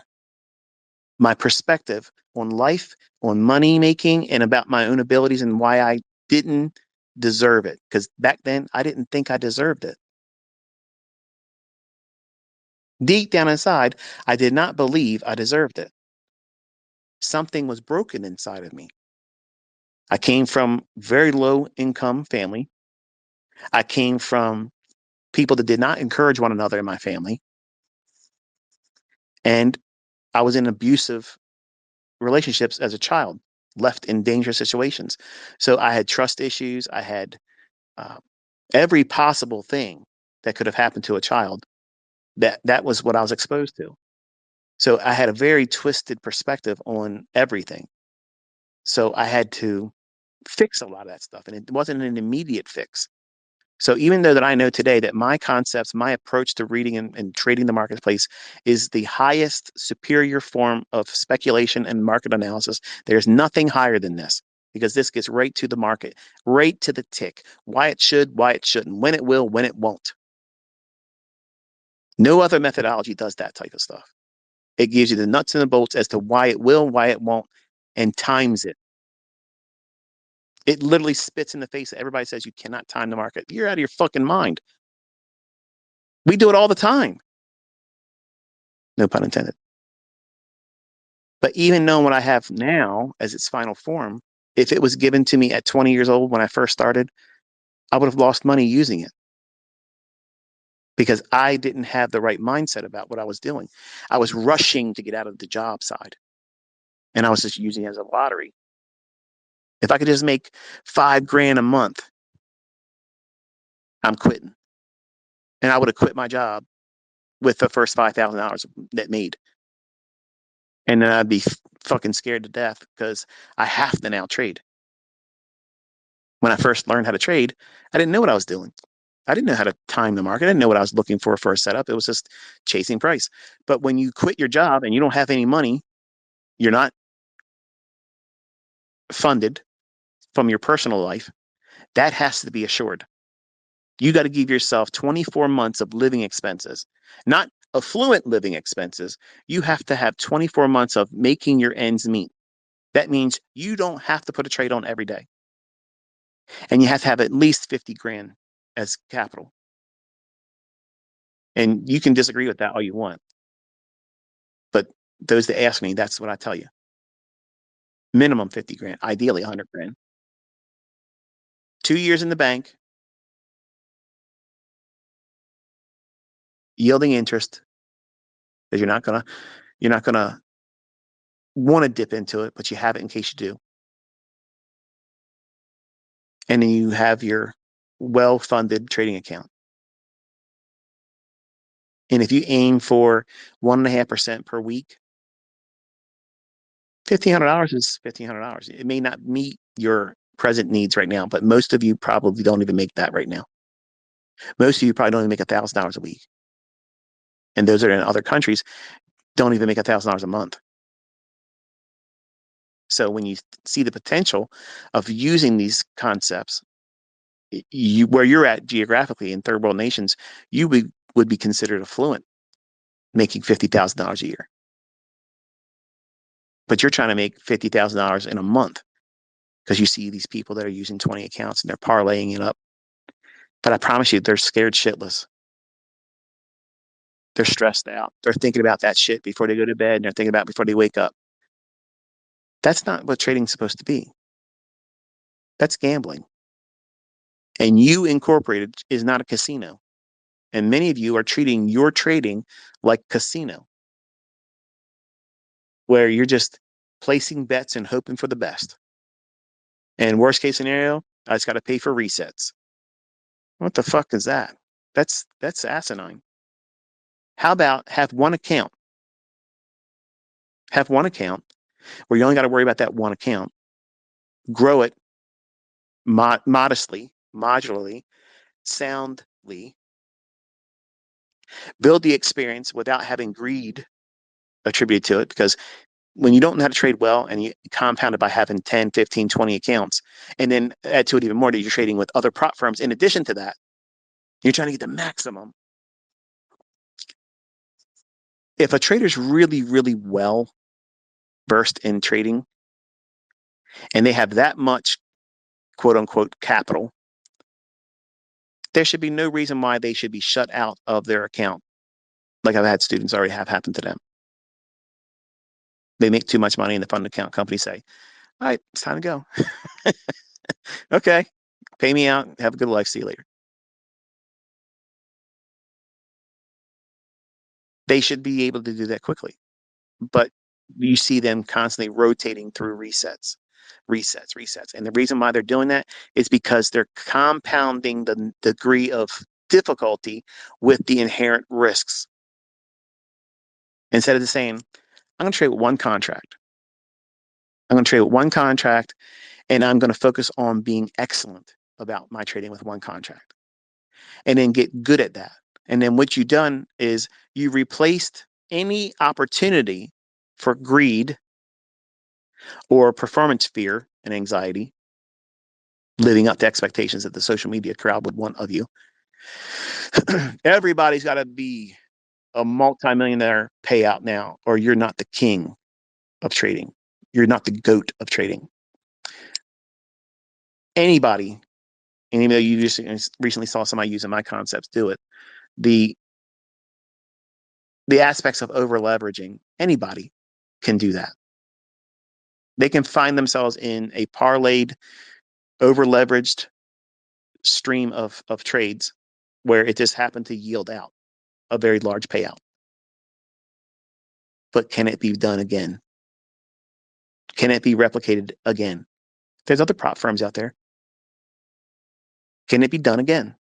Or one of those instances, once in a lifetime, everything fell in favor. The market was just moving so heavy-handedly, and then there you go. It just popped out like it's supposed to magically appear. I don't want my trading like that. You shouldn't want your trading like that. As much as it is nice to have $1 million, but $1 million is not that much money. You can spend $1 million real fast. In fact, I've spent $1.7 million just this year. Hello. Things cost.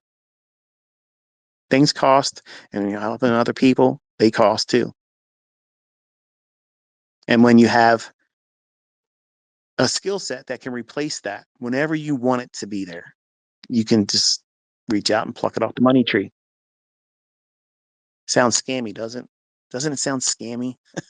That someone would tell you, "Hey, I'm gonna give you the seeds, okay? But your job is to plant it in fertile ground, not sand. You have to go out there and find fertile ground, and that fertile ground is you. You're the fertile ground.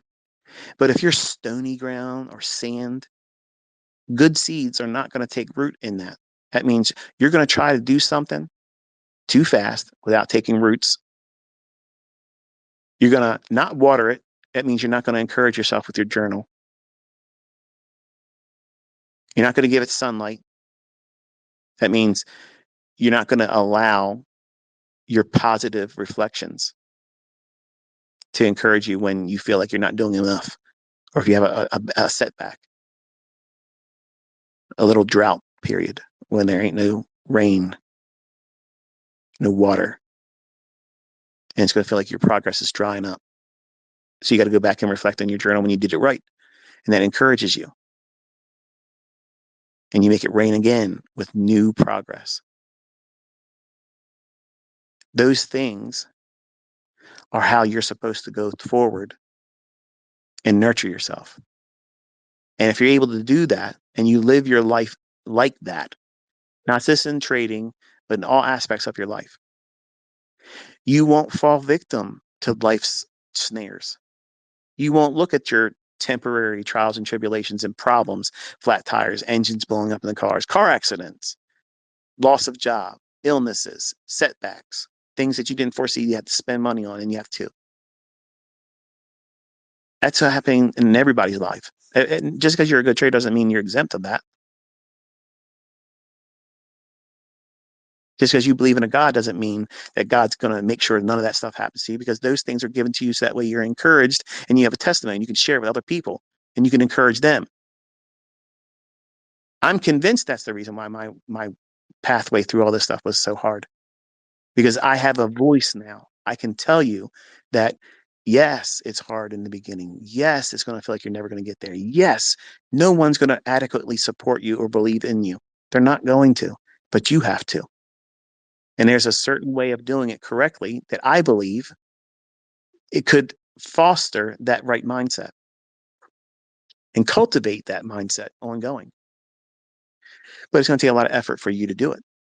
And it's going to be easy for you to look for distractions, weekend living, chasing a significant other, thinking that you need that more than you need making money and trading. You're lonely. You've been by yourself and you want someone else in your life. And trading's interesting for a little while, but when the charts get closed, who are you nestling up with at nighttime? Who are you falling asleep in the arms of? Who are you waking up to and greeting with a smile? That's an ache for you. That's an absence and void that you're trying to fill. Maybe you're not equipped to be in that yet. And maybe this is just one catalyst that's going to propel you into a position where you're going to finally meet the right person that is best suited for you. But you wouldn't recognize them, or they wouldn't recognize your value and worth because you're not presently there. Everything happens on a timing that you can't recognize for being perfect timing until it happens. It goes along with the same thing when people ask, how long is it going to take for me to be profitable? I don't know. It happens differently for everyone, but it's directly related to how you think and how you study. What expectations are you placing on yourself? The ones that have very, very reasonable expectations, they're the ones that do the best in terms of timeline, the learning curve, the amount of time. But the ones that have really astronomical results in mind, that they think that they have to do some Olympic feat, they're the ones that many times are having still never met a, a, a string of profitability yet, because they're trying to do something external than other than finding a model that repeats in tape reading, not demo trading. And then when they find it in tape reading, then forward test it with a demo for months and be bored with that. Don't rush to the point where, oh yeah, I've done it 6 times the last 2 days. I'm bored with this. It's time for me to start trading with real money. No, you're not ready. When you feel like you have done enough of demo trading with your model and it's consistent, you know what you're doing, you're not surprised by what price is doing, and then you don't care ultimately about the money, but you're going to go into trading a account that yields payout money, something you can trade with a funded account, or if you're putting real money into an account. When you are bored with the demo trading, but you're going to go into it no matter what anybody else would tell you, you're going to do it, but you're only going to trade with one contract and you're going to stick with that, and you actually do that, not trade with more. If your mindset is like that, that is usually where I would agree, but I don't ever tell anybody when to trade with real money. But that would be where we would agree at that time that it's probably sometime at that moment or in the near future, you're probably going to want to transition to trading with real money. But you're going to know when that happens because no one's going to tell you you're not going to. You've exhausted all the time and interest in doing it in demo only, and you're consistent with it. You're not impulsively pushing the button. You're not romancing the uncertainty. You're embracing that uncertainty. You have tools, you have protocols and things that you trust that deliver. And you believe that while they're not perfect and that you're not going to be perfect, it yields a high degree of probability that is in your favor. So therefore, by repeating and following that same logic, it's reasonable to assume that as long as you don't put exorbitant risk on your trades, you could have a positive outcome. And over time, that positive outcome with one contract can be parlayed up into more contracts used, but the risk never increases percentage wise. Settle in on 1.5% as a maximum risk. If you're really, really good, trade with a half a risk. I'm sorry, half a point of 1% risk when you're first starting with real money. But you're going to say, but I can't make a lot of money doing that. You're a fucking liar. You're a liar. You can make lots of money with that. You can make lots of money with that. You don't understand compound interest. Compound interest is a factor that does all the heavy lifting. You can start with 1/10 of 1%. Just starting and being consistent over time, the compounding effects of increasing as you make more, it's exponential. It literally starts going vertical the longer you keep doing the consistent application of what it is that you found profitability in. It doesn't matter how much you start with. It doesn't matter how much you risk in the beginning if it's small risk. That small risk does more heavier lifting 6 months down the road, 1 year down the road. And inside of 18 months, any of you that have a consistent application of a model that you've framed out and you're sticking to those models and you're now learning when to avoid the market's going to be problematic, that in itself is a game changer. That's a game changer. Knowing when you're not going to most likely blow your account or hurt yourself in drawdown. When's it going to be harder for you to trade? Knowing that and sitting outside of the market and having no issues with that. No one's going to influence you to get in it, and you're not going to feel bad that the market maybe have moved even though you were outside of it. You can sleep at night with that. That's someone that's going to make a lot of fucking money. That's someone that's going to make so much fucking money, it's going to be crazy. But that's a very hard skill set to adopt. It's hard. That's a hard lesson for a teacher to communicate to a student because they all want to go, get me into a trade. And until they blow accounts, they're not ready to learn these lessons of knowing when to sit still. And as long as you feel impulsive and you don't want to learn lessons like that, you see no value in that, I guarantee you're not profitable. And I guarantee you will not be profitable until you fix that. That was my underlying issue. That was mine. I thought every day I was going to be able to make a lot of money. And I would be right about what I was doing, being a perma bull, only buying, never shorting. And when the market says, no, I'm not going up, I'm trying to buy it. It's a 20-year-old and it's saying, no way, I'm not going up there. And it would crash down lower. And I would think, okay, well, now it's at a level it really should go up from. And I was doing things wrong. In the beginning, in your early stages, your ignorance blinds you to the depths of your inabilities to see your own faults. It's impossible for us to recognize it. That's why you have to have a teacher. You have to have a mentor. You have to. Because left to your own devices, you're going to hurt yourself. And you don't realize doing things incorrectly for a long period of time, it creates extremely bad habits. And it'd be easy to assume that, oh, well, if someone tells you the right logic, it's easy to drop bad habits and just do the right thing and learn what the things that you're supposed to be doing. And I have mentorship groups that prove that that is not true. I mean, come on. It's a lot of things that you have to wrestle with. When you get accustomed to doing something, and for people that suffer from anxiety and depression, There are things that they're placing on themselves. When I was going through that, it was me that I put that on me. I chose to live with it every day until I learned skills that taught me how to put it down and leave it and walk away from it. I had myself in a prison cell with the door unlocked, the door open, and I said, I'm in jail. I can't get out of this. When I could have just simply walked out anytime I want. But I made my home in depression. I made my home in agoraphobia and anxiety, and just it defined who I was until I got tired of living like that. And I started looking at how I can empower myself. I focused on my strengths and I minimized my weaknesses. And I started doing things like self talk, and I cheerleaded myself and I brought myself out of mental illness to a position where lots of people around the world listen to me now. And they take a great deal of comfort knowing that I came from that, and I'm able to share a skill set with you live over market price that can yield you a change of lifestyle. And if I can accomplish that, you can. I'm giving you the recipe for it, and other people have used it and look at their results. Don't look at mine, look at yours.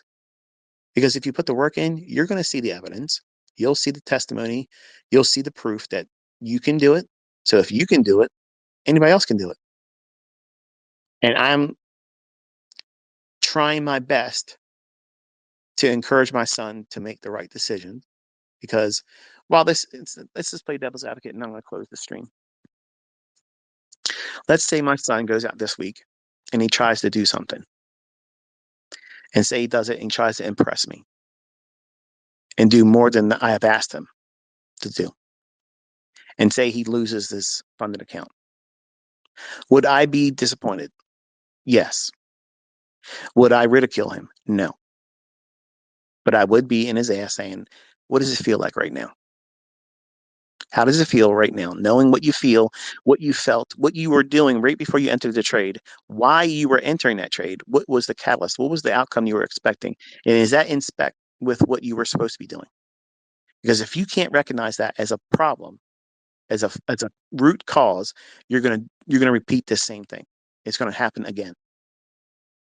It's going to happen again unless you recognize that that is a problem. That's an error. That's an error that you're making. That's something that you're placing in the mix.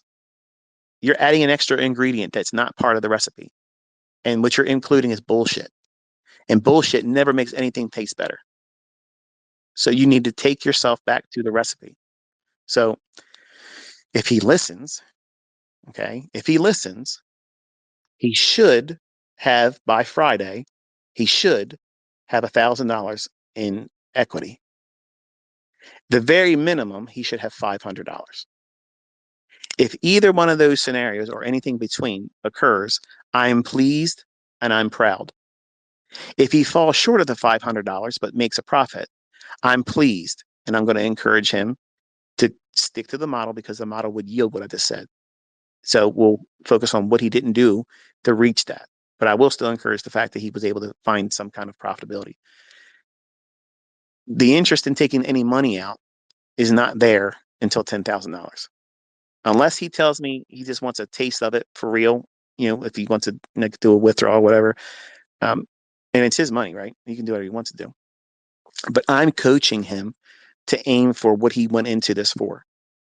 He's using it as a stepping stone, or a pathway to not have me hand him $10,000 to put into a trading account. He wants to do it on his own steam.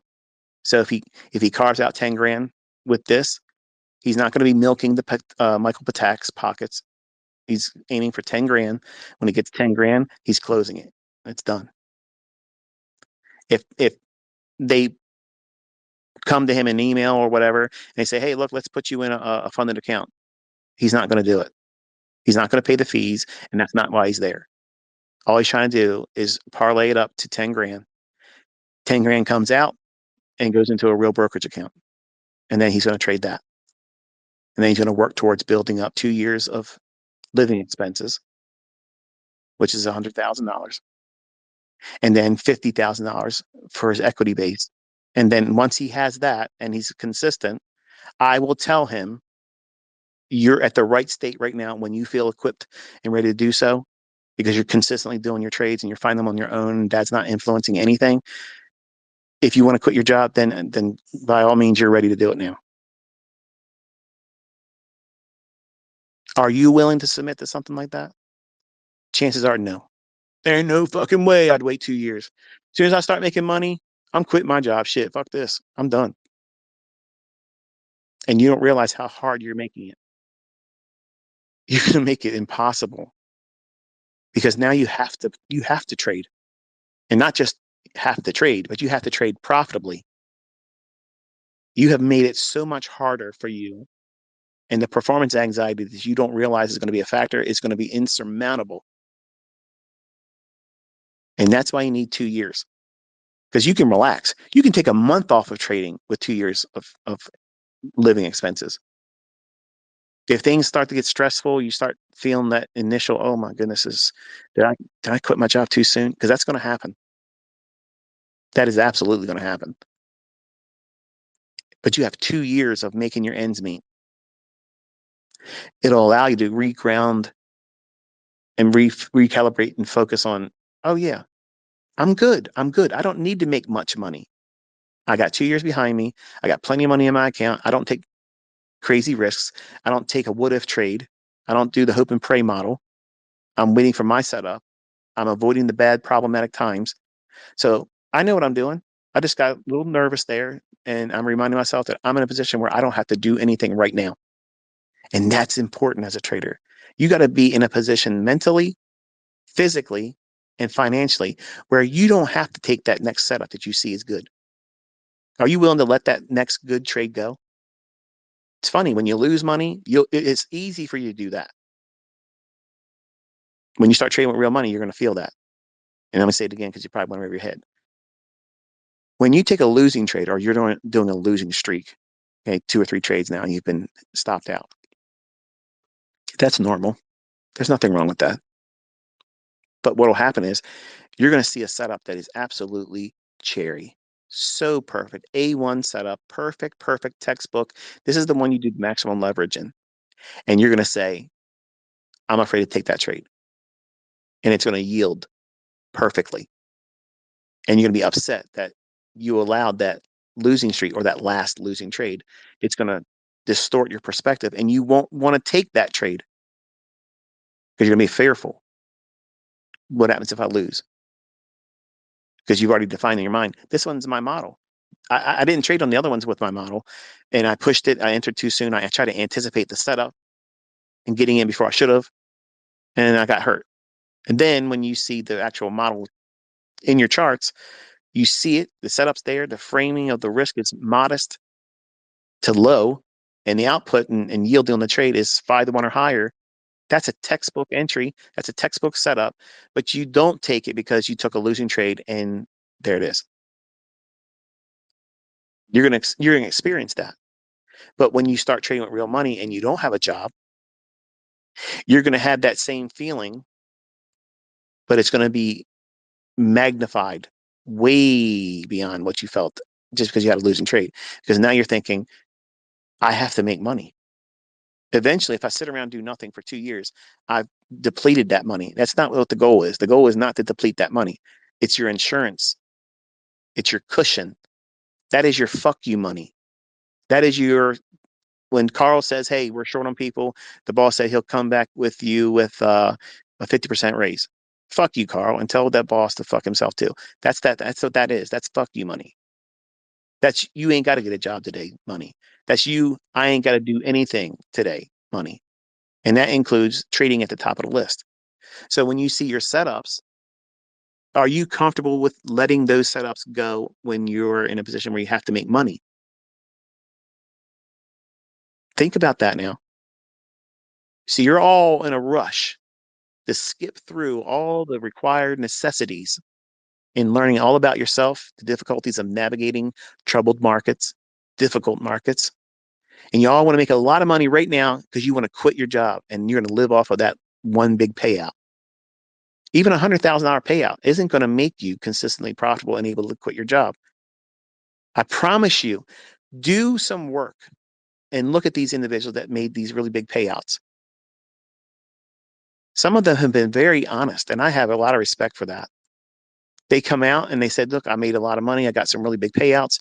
And then I don't know what's happening. I just can't make any money. I keep failing. I keep failing this. I keep failing that. So what are they feeling? I guarantee you they probably made the change and this is all they're going to do for money. And now they have performance anxiety. And that's perfectly normal. It's perfectly normal. That's the expectation that I would have, and anybody else that's been trading with real money for a long period of time. That's what we expect when we see people rushing into live trading with no job. That's the outcome that you expect, but you don't expect that when you're doing it. You expect that, well, fuck this, I ain't got to get a job, and I can just sit around and make shit. If I make $1,000 a day, I'm good. $1,000 a day keeps a job away, right? But funny things happen where all of a sudden you start thinking about, I have to. I have to be profitable. And now you've changed the whole dynamic. You have nothing in the bank as a nest egg. You have no fuck you money. You have just what's in your account. And now you must get a job or you must be perfect in your trading. You just now increase the level of difficulty in trading to ludicrous levels. Now you have made trading so much more difficult than it needs to be. And that battlefield that's in between your ears inside your mind right now, your head's going to swirl. You're going to be anxious. You're going to lose sleep. Your health's going to deplete. You're not going to want to go to the gym. You're not going to want to exercise. If you're in a relationship, it's going to suffer. You're going to gain weight. You're going to lose weight. You're not going to be in the right state of mind. And you're going to be doing the same thing every day that does nothing that improves your financial position. In fact, it's going to be the opposite. What did you do wrong? You didn't fucking listen. You didn't prepare for success. You didn't build a nest egg. You didn't get 2 years of living expenses. You didn't have adequate funding for trading. And you rushed into wanting to quit your fucking job. Your job right now is necessary. It's a necessary evil. Manage Carl how you need to manage Carl. Don't get fired. Don't create more drama for yourself. Drama makes trading harder. Income based trading is harder than speculative trading while you're making your bread with a job. It's easy to take that next trade when you have a job. Even though you hate the job, it's easy to take that next trade, even if it was a losing trade. Because what are you thinking? If I blow out, all I got to do is pay for another reset. But you are not going to think that way when you're trading for a living and you don't have a nest egg of 2 years of living expenses and you're not properly funded. You're not going to think that at all. You're like, fuck, man, I gotta, I need to make some money, and you're going to take big risks. I'm going to do 15 accounts linked together, and I'm going to do 15 contracts, and I'm going to try to just get a big payout. I need to pad my pockets out. That's wrong too. That's stupid thinking. That's toxic thinking. That's financially illiterate. That's someone that has no idea what the fuck they're doing with money. And you're making it harder for yourself. So you absolutely have to defer that want for trading for a living. Do you think that you're not trading for a living when you're working your job and you're building up a nest egg of $100,000 or more? That's trading for a living. You're trading for a better living later. It's your perspective that's all fucked up. What you were making money while you have the job. What are you in a rush to leave the job for? Ego, pomp, control of your own time. I get it. I get that. But use it as your sure footing right now. That's your meal ticket for making your ends meet because that's what you have right now as a job. But build up you incorporated until your corporation, you are doing so much more than just duplicating your salary or doubling it. Like you need to be comfortable that you can far outpace what you have done as a yearly income on a consistent basis.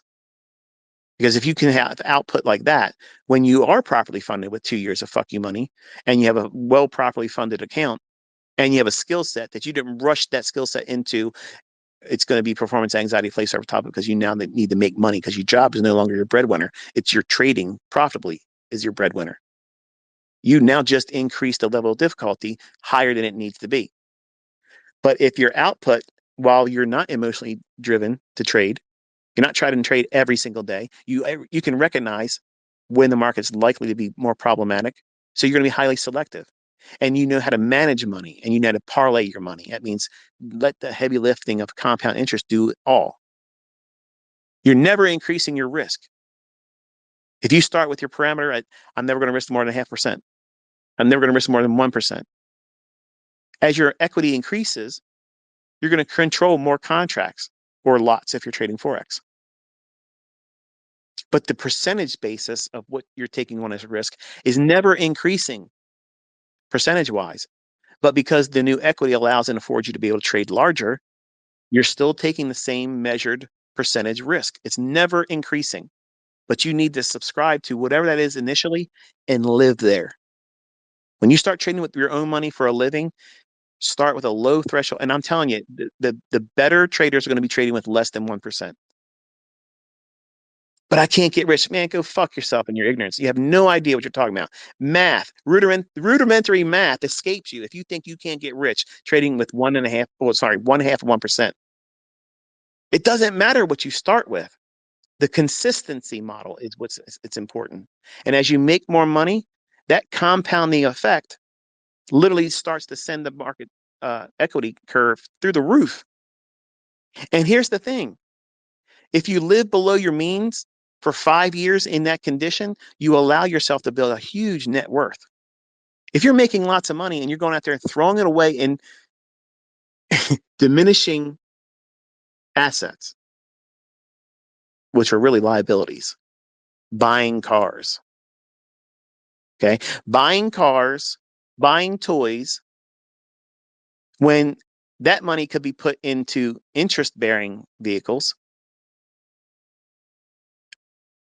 that's financial illiteracy too. If you're financially illiterate, you're you can make a lot of money and be broke real fast. And there's a few of them on social media right now that it's going to be a wonderful case study to see him right back in a poorhouse. And they can't even see it coming.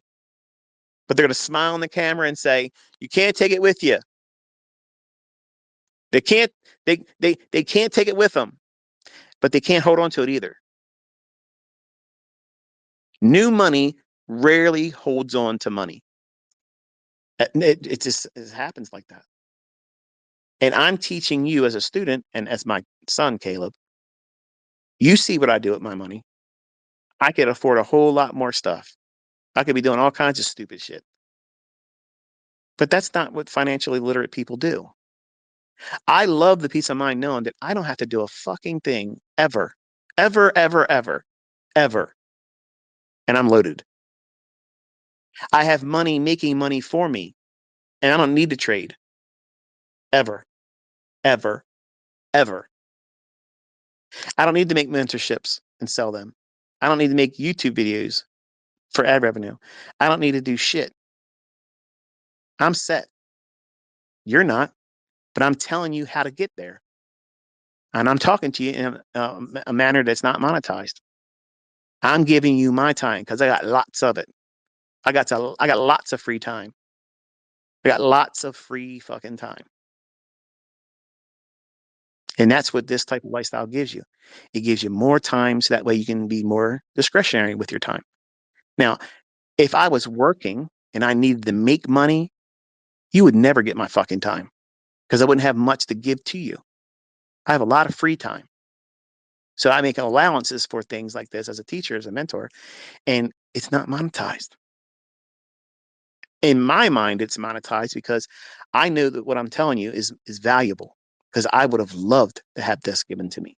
I would have loved to have someone cheerlead me and tell me, how should I be thinking about money? How should I be thinking about how I make money? How should I be thinking about myself as a corporate entity?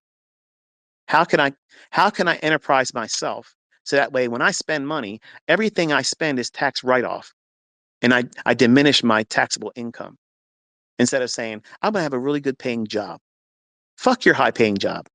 When you buy gas and you buy food and you travel, you're paying all that fee and you're still paying the income taxes based on what you made in income. I'm not doing that. I'm paying less taxes than these people that make lots of money in their professional careers. I'm paying less taxes than them. I'm being paid to go on vacation. I'm being paid to go out to fine restaurants and eat dinner and invite family members and talk about business for 5 minutes and then I'm done. Hey, how's business? How's trading? How's this? How's that? Talk about it for a few minutes, bob, bob, bing, there it is. It's a write off. If I have something catered, it's 100% write off. When you have a function for your family, you can't write that off. It's just coming out of your pocket because you're financially illiterate. Most people are not told these things. They're not taught. They're not aware that there's a way that you can live your life as a corporate entity. You're an enterprise. When you live differently like that, everything you do, you're rewarded with having to pay a less tax bill because you're spending the money. Well, when you have a job and you have more money, than most people because you have a high paying job, yeah, you're spending money too. Most people do. They like to keep up with the Joneses, the expression is, trying to live up to the expectations of looking equal, if not better, than your neighbors. There ain't nobody in my fucking neighborhood's got as much money as I got. None of them. And I'm not trying to keep up with anybody. I'm content. I spend most of my days in pajamas, walking around in my house, doing what the fuck I want to do, being introverted. I'm an introvert. I'm not a person that runs around and tries to get attention. I don't care what people see me have or what they think I should have. I'm comfortable in my own skin. Some of you aren't going to be like that. Some of you want to be extroverts. You want to be out there in everybody's face with what you're going to do. It's you. That's not me. My son Caleb is like me. He's introverted. He's not real talkative. You can clearly hear that. the The boy has been celibate his entire life. He's had girlfriends, but he's been celibate. He's not been with anyone yet by choice because he wants that one person that he feels connected to. So there's a lot of characteristics that I have that he has. And I'm trying to do the best I can as his dad, knowing how I hurt myself as a young man when I started making lots of money. I'm trying to prepare him because if he sees lots of money fall into his hands by his own efforts, I don't want to see him change for the worse. And money tends to do that. Money tends to corrupt, twist up, and change the perspective of wholesomeness to that of ego, pomp, arrogance, self-centeredness, and desire to be looked up to and worshipped. And that's all the characteristics I adopted as a 20-year-old when I started making money. I would have been a menace on social media back then. Like it would have been nuts. And that's the things I don't like about myself. I don't like those things.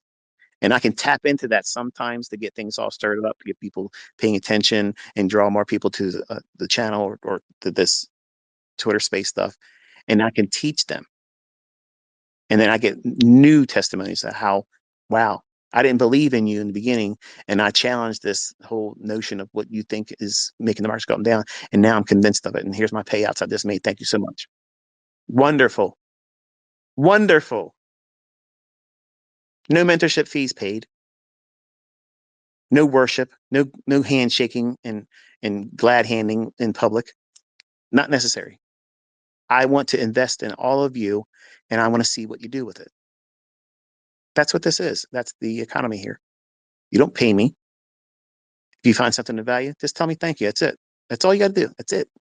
And then show me what you did with it.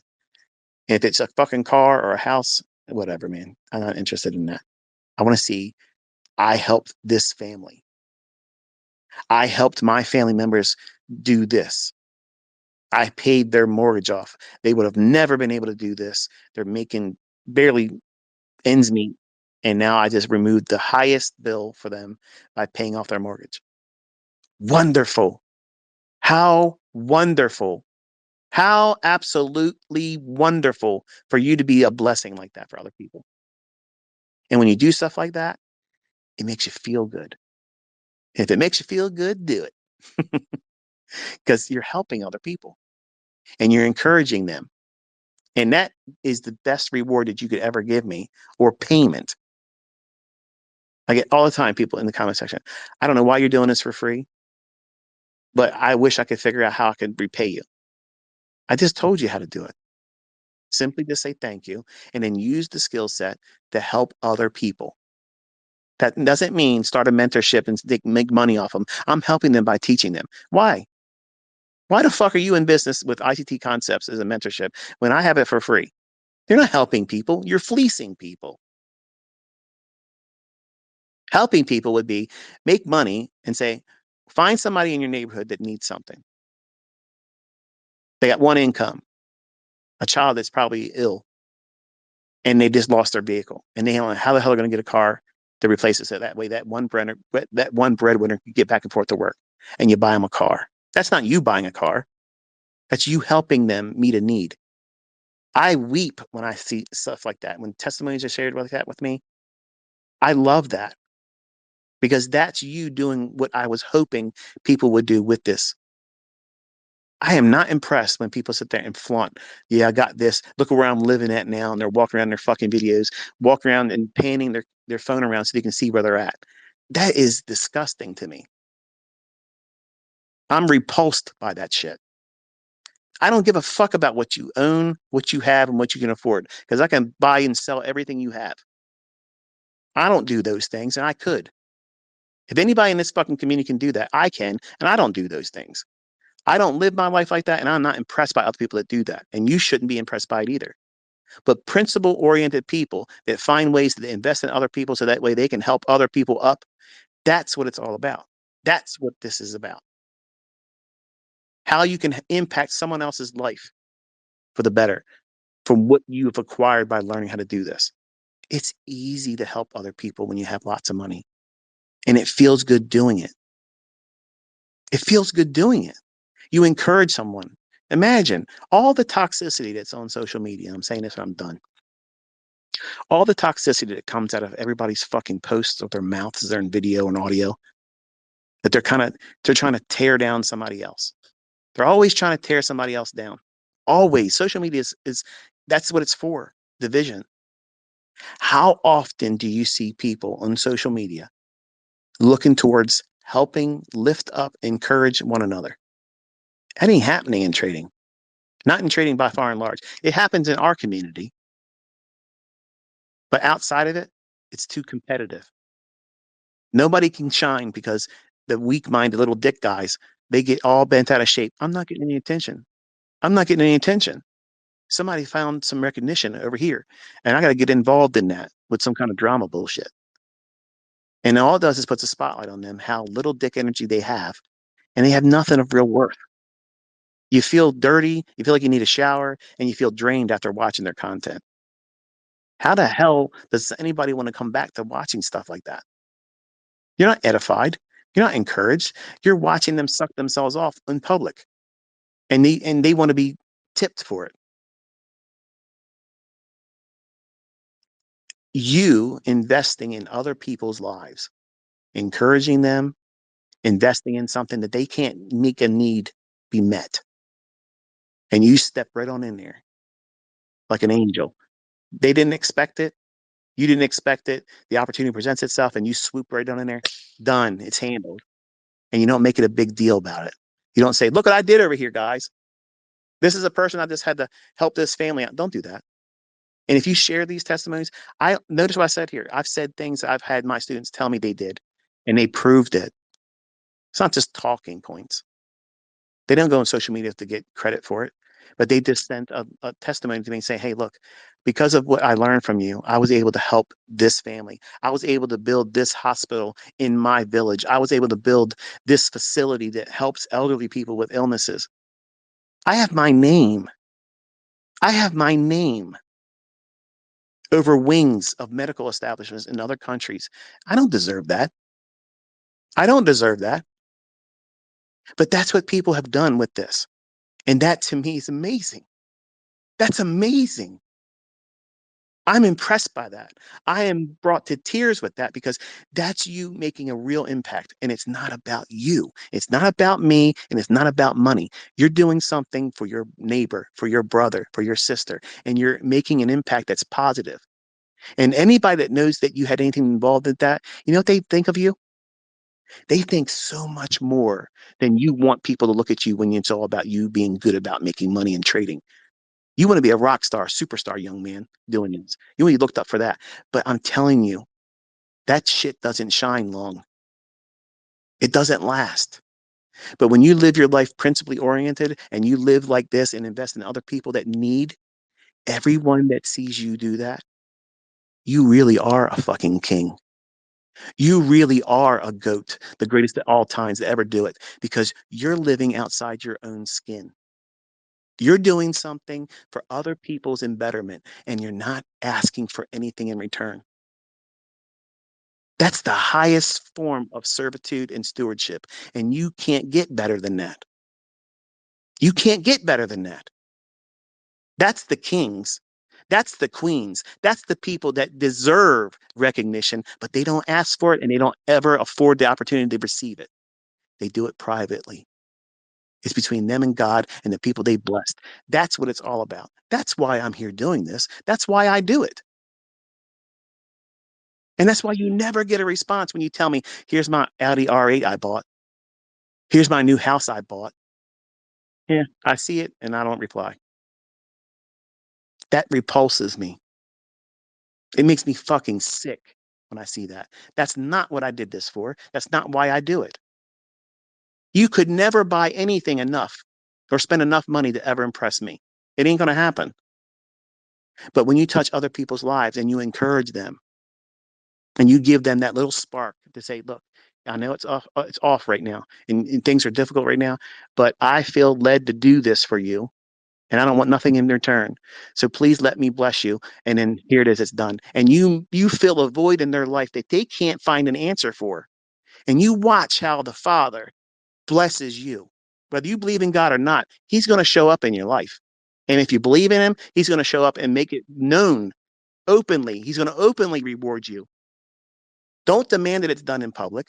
Don't expect it to be done in public. But if you live your life like that with this, you have no idea how it keeps coming back to you. It just keeps coming back. It just keeps coming back. And you can't do anything with it. It just overflows. So you might as well just get used to finding other people that you can bless with because the splash over, it's got to fall on somebody.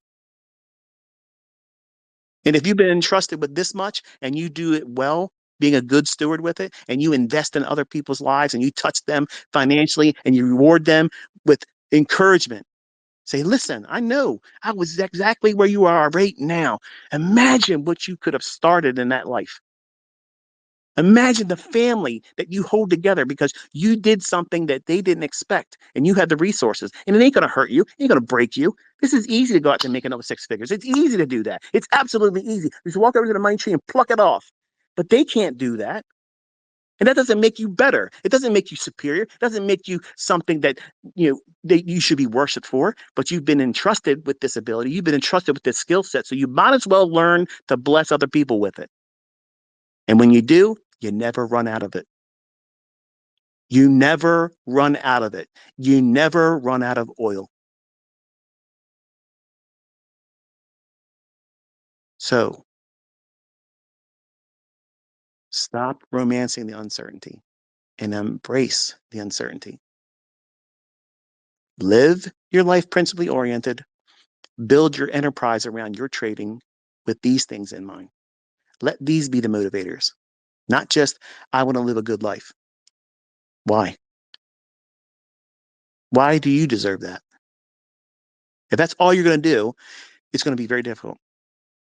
But if you start thinking like, if I can become successful at this and I can help other people and be a giver. I'm not talking about paying tithes to a church because that is absolutely not biblical. That is not biblical. It is absolute. I don't give two shits what you believe because we can go into the scriptures. I'm going to tell you, it ain't real. It is not scriptural. You are not supposed to be paying 10% of your income, period. Absolutely not. But God does love a cheerful giver, and it's not defined by 10%.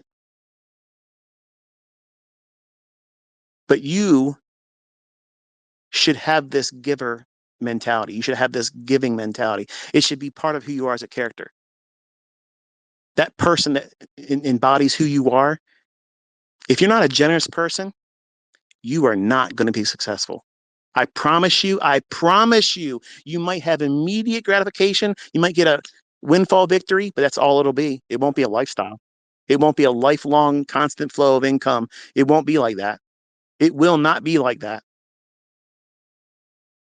But when you live your life like this, where you look for someone that's in need and you're always seeking someone in need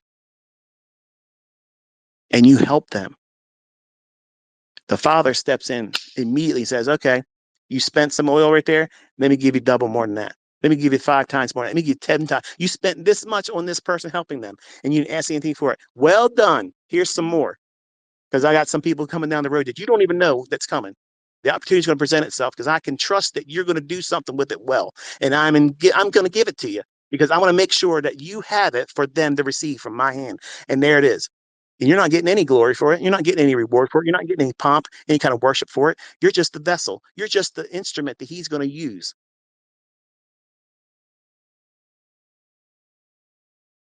Are you ready to live like that? Are you ready to watch and see that God Almighty can come into your life and someone else's life and use you with this skill set that you're learning? Because that's what this is really all about. That's what this is all about. And too many of you are worried about just being yourself with money. And that's why you're failing. And that's why you're not going to be successful because it's too little of a goal. Because if it's just about you making money and living well, you're selling yourself short. You can't imagine the joy and the happiness it feels to live a life that you can look back on and say, look where that family's at now. Look where that family's at now. And God gave me the unique opportunity and privilege to be in at the right time to help them.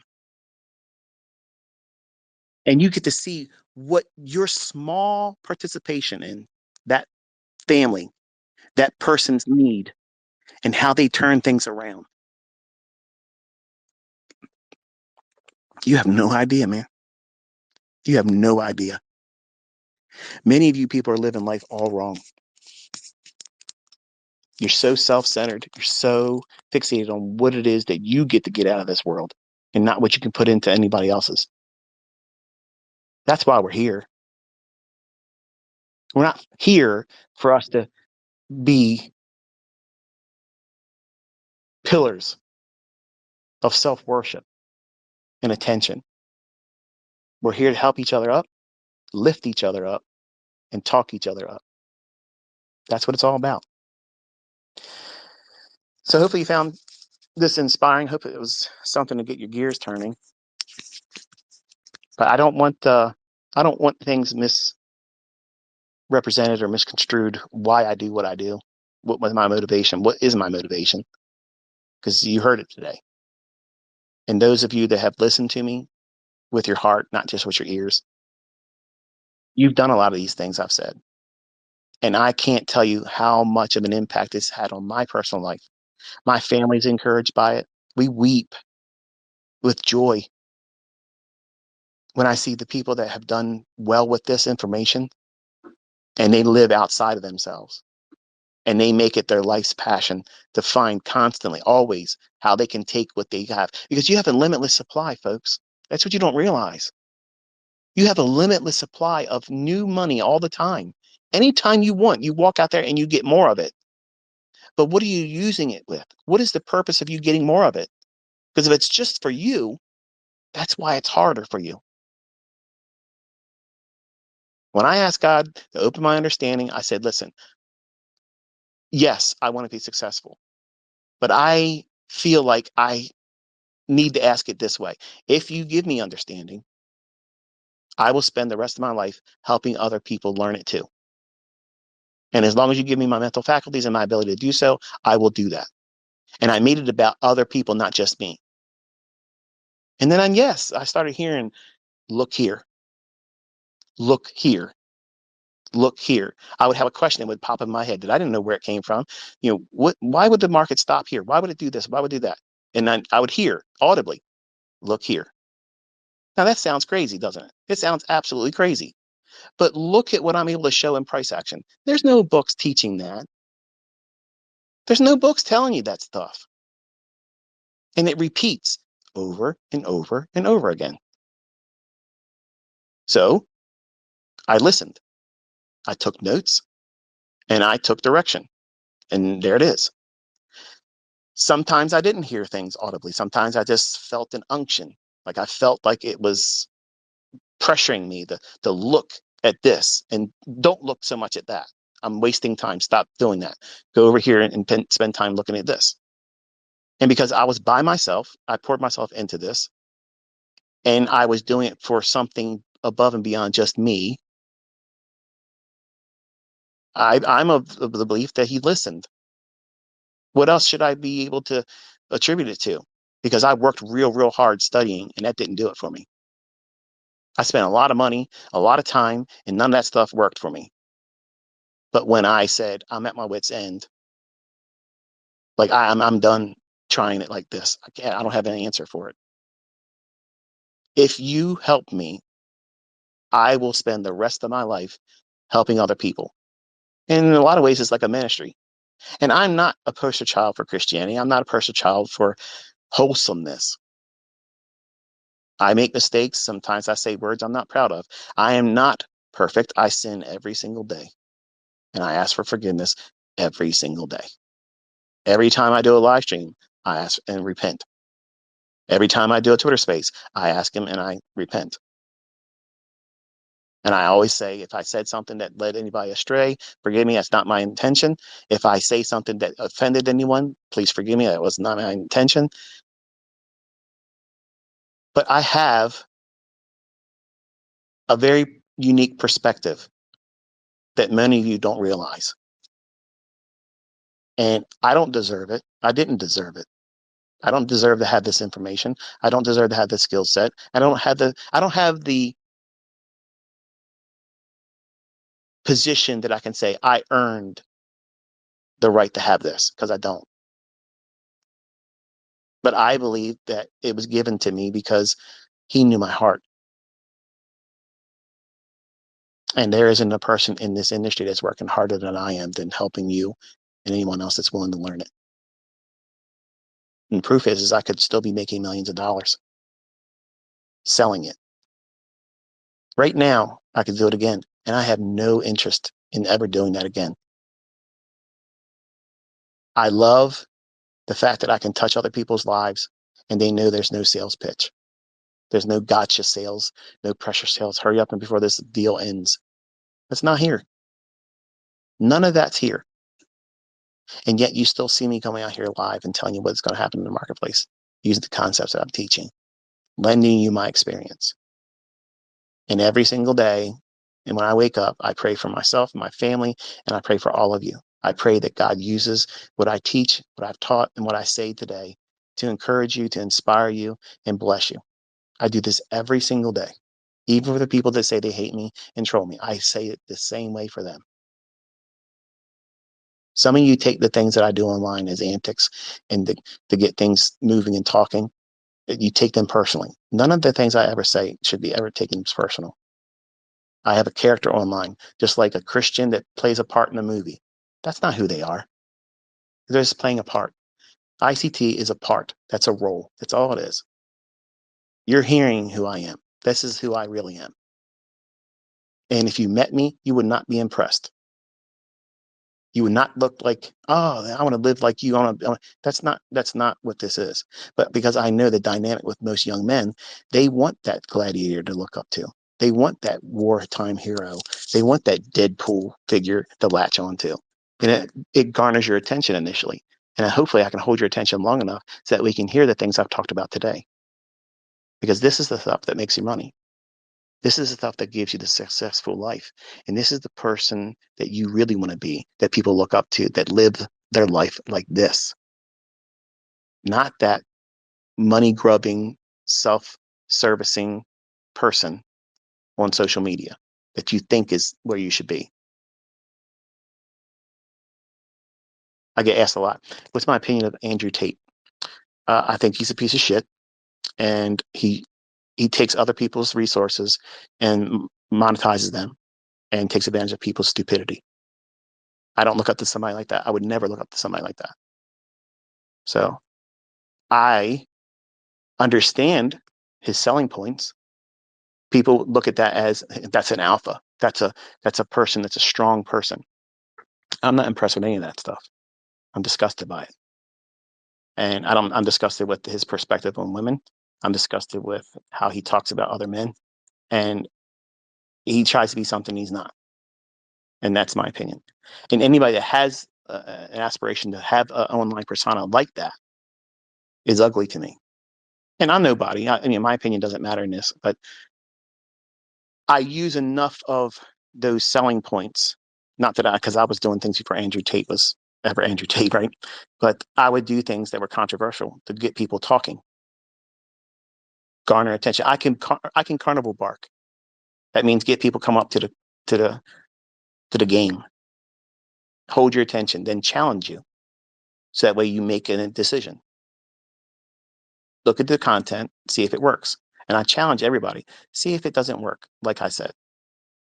And the people that do that task of going in to prove it doesn't, they're converted. And they don't realize that was the whole mechanism. That was the whole thing. That was the spider web. I know if you get close enough, you're going to get stuck in it. But I got to cause a crowd. I got to draw a crowd. So I do things to get that to happen. And once you're here, you fall victim to the logic that is the reality of why these markets are booking the way they do. Why do they go up? Why do they go down? Why do they stay in consolidations? Why does it go up and down and taking out the highs and lows and doesn't go anywhere? That's what you learn here. You learn more about yourself than you're ready to admit when you first get here. And that sometimes is the make it or break it here. When you're met with the problems that you're bringing into it, you don't want to see those things. And then because of that, I get vilified because the weak persons, the people that don't like being shown a mirror, what their flaws are, they rise up and they say, you're a fraud, you're a jerk, you manipulate us, you're holding back information. And I'm creating people making millions of dollars with the same content that you have right now. There's no other lessons outside of what I'm teaching that these people are using that are making lots of money. And they're not the only millionaires. They're not the only ones. I have other successful students that stay in the anonymity. They don't want to be involved in all this attention. Some of them are older folks. They don't care. They don't care what any of you think. And they're not listening to these Twitter spaces. They don't care. They know what they're doing now. I rarely hear from them because they know what they're doing now. That's how it should be for all of you. This is not something that keeps us tethered together for the rest of our lives. In the near future, something may disrupt our ability to come together like this. Are you prepared for that?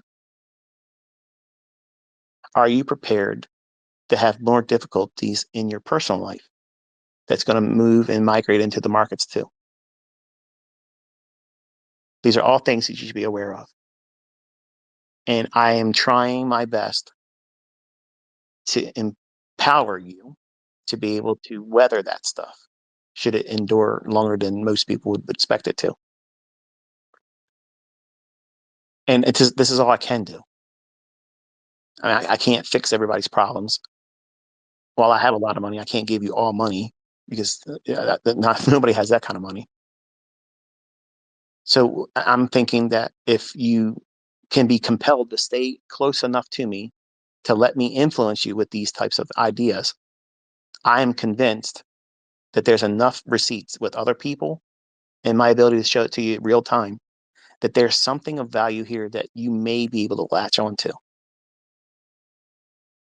And if it's something that you do latch onto, it's my earnest prayer that you find success with it. I really want to see you succeed with it. And I receive nothing outside of the testimony you share with me. And nobody has ever had their testimony shared. I've hinted at certain things, I've talked about certain things, but you could never place that with somebody.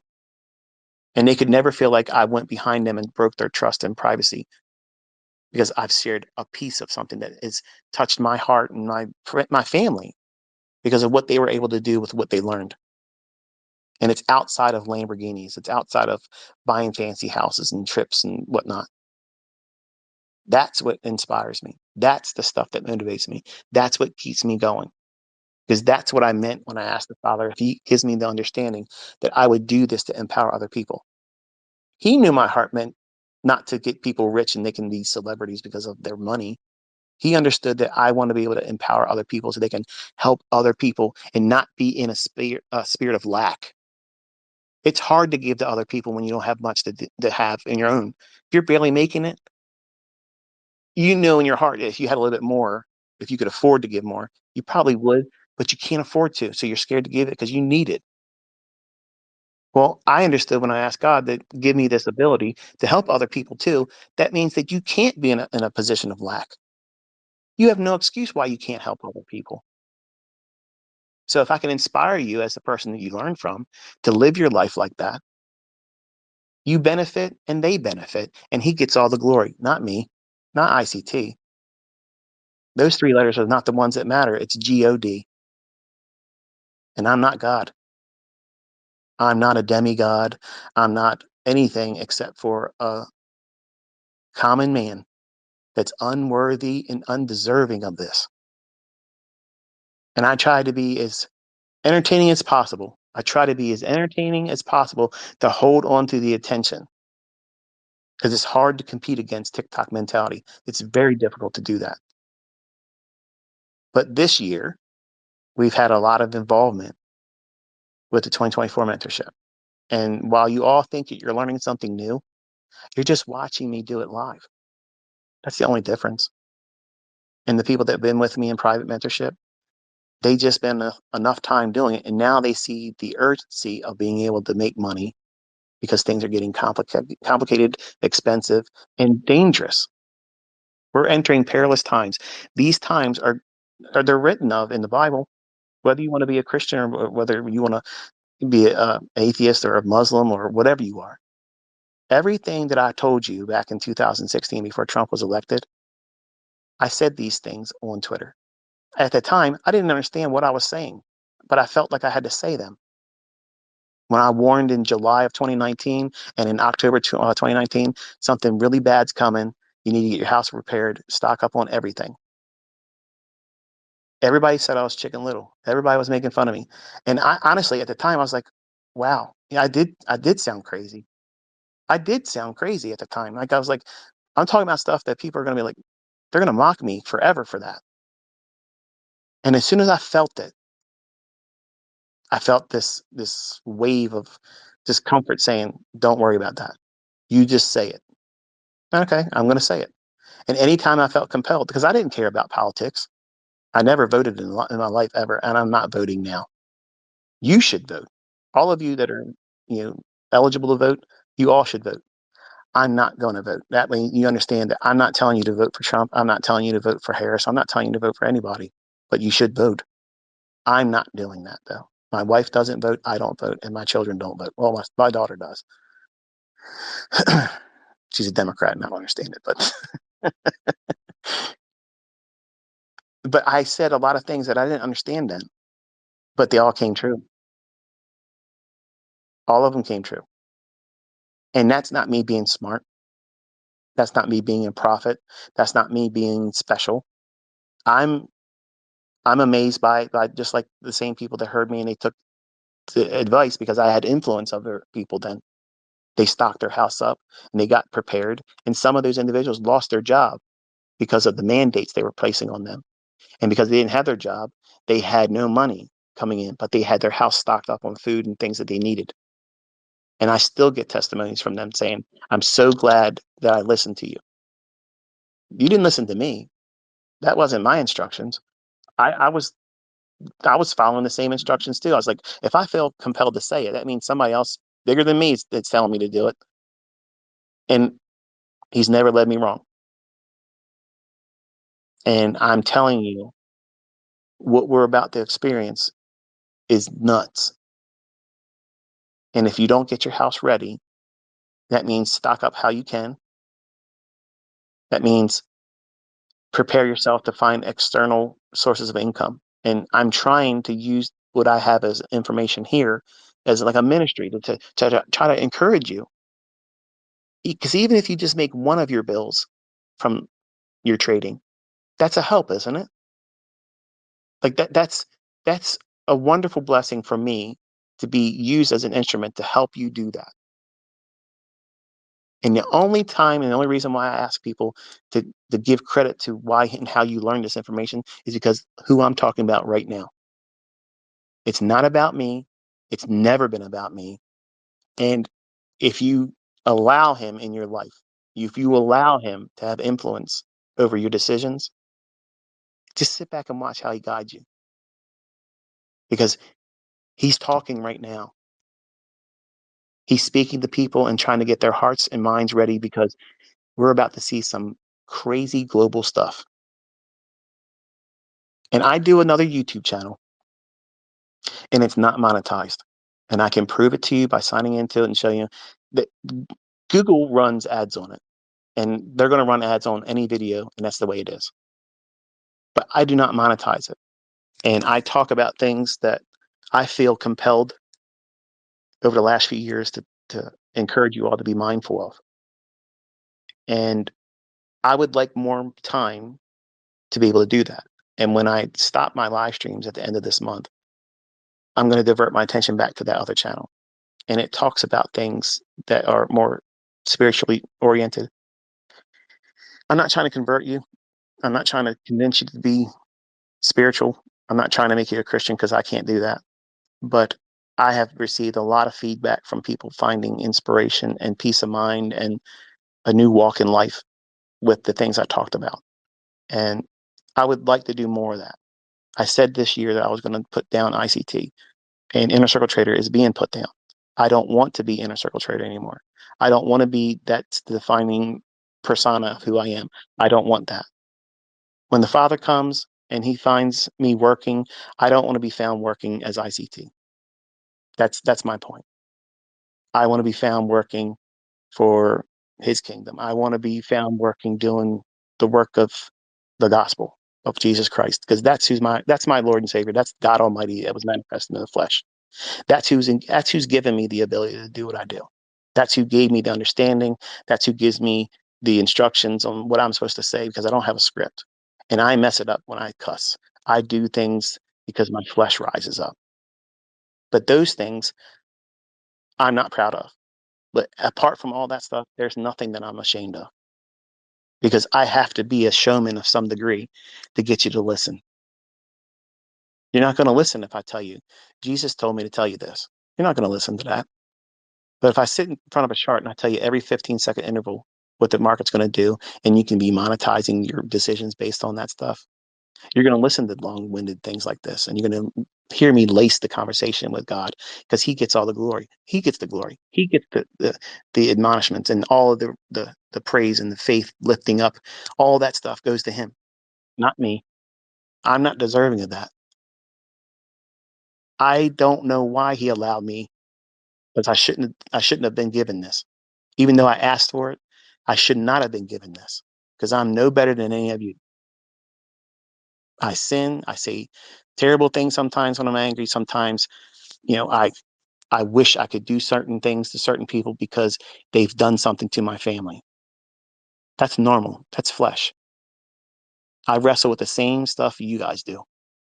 There's nothing inherently different between you and I. We both bleed the same way.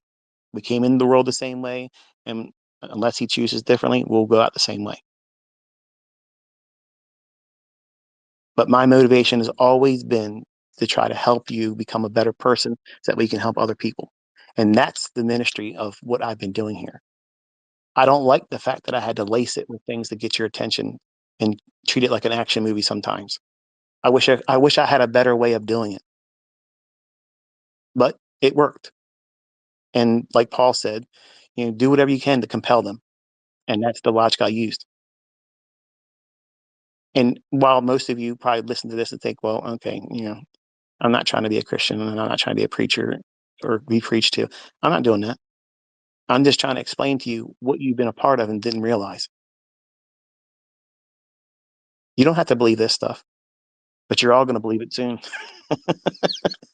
You're gonna believe in Christ real soon. Trust me on that. Okay, you're gonna know who the real God is real soon, real soon. And the people you think are God and people you think are the prophets of God, they're nobody.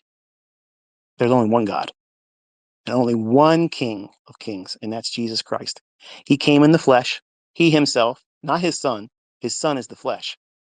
That's who that is. He came. He came. The Father himself was manifested in that flesh. And that's who spoke to me. That's who I prayed to. And that's who I worship. And there is no other God but him. None. None else. There was none before him, none created after him, and there's none of them up there with him. It's just him. There's only one throne in heaven, and he sits on it. And whether you're ready or not, he's coming.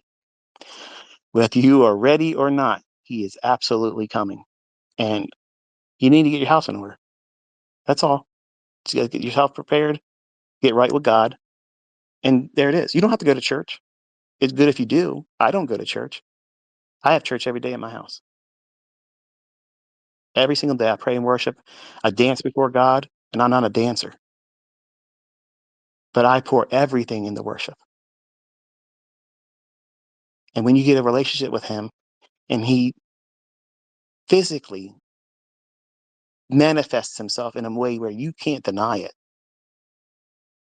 any doubt whether God exists is gone. It's gone. And I want you to think about something real quick. Do you see this global effort, not just in America, this global effort to shut people up and make them conform to their government's expectations? Because if you haven't noticed it, start paying attention because that's what's coming. They're trying to attack freedom of speech everywhere because they want to control the narrative. They're not going to allow people like me right now where I'm talking about Christ. And if that gets under your skin, good, good. I'll be rewarded for that. I'm not ashamed of it. But there's this global push for globalism to unite. That's in the Bible. That's in the book of Daniel, and that's in the book of Revelation. Revelation, not shuns. It's only one revelation. It's the revelation of Jesus Christ. The unveiling, the apocalypse of Jesus Christ. And everything that's going on in the world, when you're all wondering, how did I know about this and how did I know about that? Most of it was an unction given to me at the time. I didn't have a plan of talking about anything. I felt compelled to do it. And then in March 2020, when it happened, I was like, turned to my wife, I said, do you believe this? Like all this stuff is really happening. All that stuff. I was talking about how bad it was going to be when 1,500 CEOs stepped down in all their companies in early 2019. I said, that's a sign. Something really big's coming. And they stopped the entire global economy and told people to stay 6 feet apart, wear masks, get an undocumented, untested mRNA injected in your body. That I have people I have known since childhood that got killed by that. Their brain swelled up, their heart swelled up, and they died as fit individuals, as aerobic instructors, fit as a fiddle. In 2 days, they were dead. And they were told if they didn't do that, they couldn't have their job. What they're about to put on all of us in 2025, you have no idea. So you need to prepare. First thing is get your house right with God. Walk with him. Just ask him. Forgive you. Believe that Jesus Christ is God in the flesh, came in the flesh, died on the cross, was buried 3 days, and on the third day rose again. He picked that body up. He glorified it, and that's who sits on the throne in heaven right now. Just him. When you get to heaven, you're just going to see him.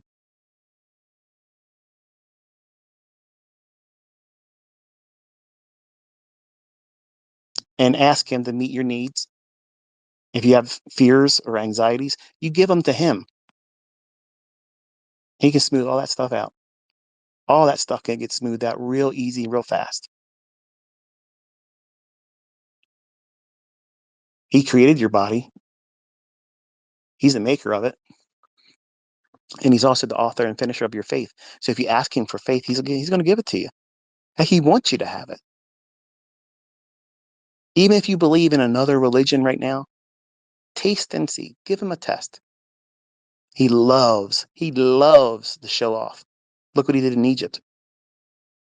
He had to harden the heart of Pharaoh. He physically hardened Pharaoh's heart. Why? Because the first plague would have kept him out. He would have been like, okay, that's it. Take him and go.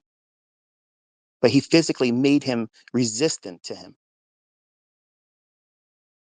That's how much influence he has. That's the influence you want in your life.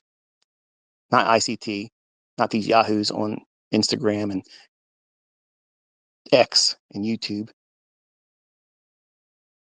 You can trust him. You can trust him. And when I say we're in good hands, that's who I'm talking about.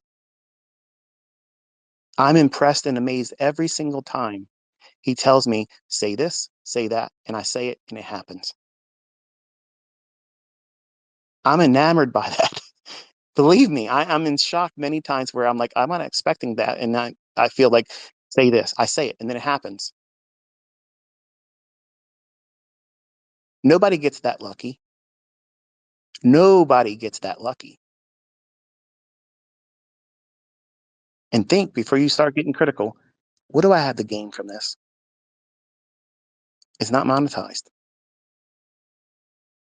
And this is something you can do in the privacy of your own heart in your home, all by yourself. Nobody needs to know that you did it. Just got to simply reach out to him and ask him. I believe that there's a God, and I believe that you are him. And you came in the flesh, the body that you created, born of a woman under the law, to be tempted like all manner, like we as humans. There's no temptation that he didn't be tempted by, but he walked sinlessly. And he allowed that body to be crucified. At any time, he could have got off that cross and said, no, this ain't worth it. You ain't worth it. In fact, they told him, come down from that cross if you're the Son of God. He says, don't you understand? I got 10,000 legion of angels come down here and lay waste to everything. I'm willfully doing this. Because if he doesn't do that, we can't be reconciled to him. And that's what this whole thing's about that. Your whole purpose of being here on this planet, you were born here to have this decision to be making right today. You're either going to acknowledge who he is and what he's done for you, or you're not. And if you're not, it ain't good. But I can tell you, when I placed my faith and trust in him, he ordered the steps of my life, and literally things got sorted quick. Doesn't mean I don't have trials and tribulations. Doesn't mean I don't get sick, that I don't lose family members and have problems in life. I have problems, but I don't obsessively worry about them. I don't fear the things that's going to happen in this world. This ain't my home. To be honest with you, I have a very nice lifestyle here, but I want him to take me out of here. Like, I don't like this world. I don't want to be here. Not because I want to hurt myself, not because I'm not happy. I'm happy. But there's nothing in this world that wants to keep me here. Nothing here is strong enough that says I would rather be here than not be where he is. I want to be where he is. Because I know in his presence, in worshiping him, in joy, weeping, happy, no anxiety at all. If it feels that good to be in his presence in this plane of existence, man alive, how much more pleasant is it going to be before him? I can't wait to worship him. I can't wait to bow down in front of him. I want that more than anything.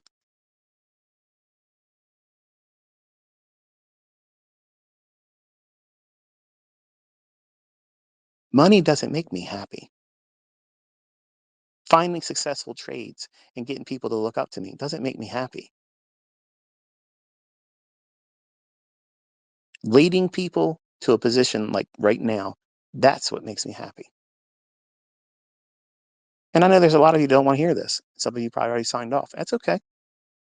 You've heard enough. But my hands are clean from it. You all know. This isn't the first time I said it.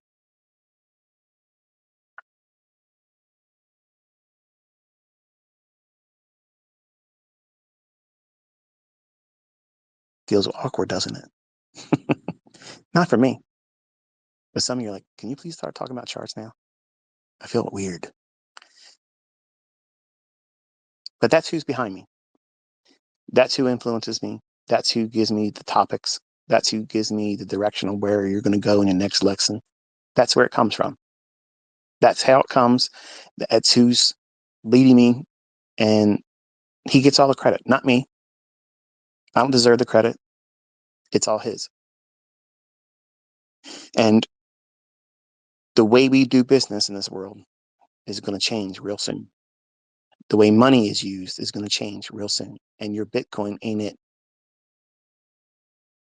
Okay. So I'm going to close this one because I'm a little bit hungry. You probably heard my stomach growling. But I've had fun talking to you today. I hope I inspired you. I hope I gave you some reasons to continue. And if I offended you, I'm not apologizing for it. I'm not ashamed of who I talked about and who I give praise and honor and glory to. But I need you to know that's who's behind me. That's who gives me the desire to want to help you when most of you don't really communicate the deserving factors that I believe you should have. He's the person that encourages me to respond to people that say terrible things about me. And I don't tear them down when I could. I could really be really ruthless and cruel. I had the capacity to do that. As a young man, that's what I would be doing. But I don't have that in me. So I do what I do. It's not always done eloquently. There's sometimes I wish I would have did it differently, but it's effective. I got more than 1.4 million people follow me because the majority of people that leave comments are not followers. So I know there's a whole lot more people watching and listening. And you all was introduced to Jesus Christ today. Whether you listened to it with that expectation in mind or not, you heard me say his name. You heard me invoke him as my Lord and Savior. And you know that that's who I believe and place my faith and trust in. And there's nothing that anybody can say that is contrary to that. I am not a Muslim. I am not an atheist. I would never be an atheist. I never could be an atheist, and I would never convert to Muslim. So while I understand that people that have that faith believe that they have the truth and they believe that they want to save me from my ignorance, and you would never be able to convince me. You would never, ever, ever be able to convince me. And I can't convince you. That's what I've learned. I can't convince any of you. But if I've inspired you to test them, the scriptures say, don't tempt the Lord. And they are taught in churches that you shouldn't ask God to do this or to do that. And that's not biblical, because I can take you to a place in the book of Judges. A certain man was spoken to, and he wanted to make sure he wasn't hearing voices. And he told the Lord, look, if this is who you really are, do this, but don't do that. That's an if then. And the Lord did. And he said, okay, just to make sure I'm not imagining things, reverse it. Do this, but not that. And it happened. And he said, okay, now I know that I'm talking to the Lord. Whatever you ask me, I'll do it. Wouldn't he be considered tempting the Lord based on what you hear in churches? Of course, because most churches are doing it wrong. They wouldn't even recognize Jesus if he walked in, because all these pastors want to be celebrities, standing up there with security teams, hiding money in the walls of their church, living lavish lifestyles when the Bible says you're not supposed to do that. I'm wealthy. I don't live a lavish lifestyle. You might think I live a lavish lifestyle, but I could afford a whole lot more. It's not about that. But ask God. Ask him.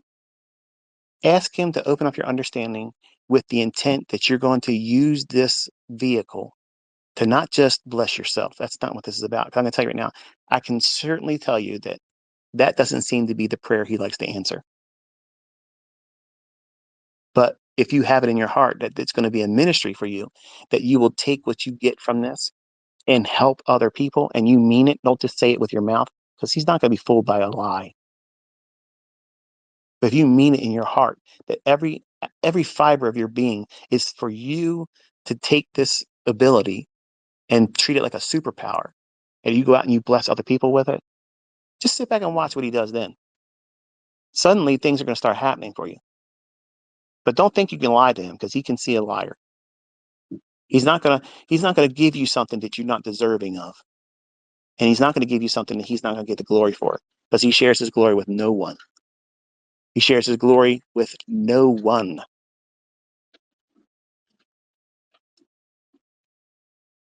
But my puppy's up there carrying on like crazy now. So I'm going to take that as an invitation to escape. I had fun talking to y'all today. I really did. I had fun. I felt like this needed to be said. I felt like I said the things that need to be said in terms of keeping your focus on why you should be doing it, what you're viewing, what your worship should be placed on. Not me, not anybody on social media. God is the only person that deserves worship. I'm not him. Nobody else is, and there is no God of trading. Okay, and the sooner you get your perspective aligned with what he would have you do, the easier your life's going to be. It's the way it is. The easier life is going to be for you. Your pathways will be made straight. Your confusion will be lifted. Your anxiety will be gone. He's the person that took away the anxiety from me. He led me to Lucinda Bassett. He led me to all the people that had an impact on helping me. But ultimately, he proved his ability to remove anxiety physically. Physically. When I spoke in tongues, I received the Holy Ghost. I had that experience that I didn't even understand. And then it was explained to me in the book of Acts. That's what I experienced. I had no idea what happened to me. I didn't learn that language. I didn't know that language, but I spoke in a tongue that I did not know. And I felt empowered. I felt changed. And the way I looked at things and the way I looked at the world and the way I looked at other people changed. And that experience is available to you. That's exactly what the Bible teaches is available to you. That's the promise of the Father. It's afforded to everyone. God wants every one of you to have that experience.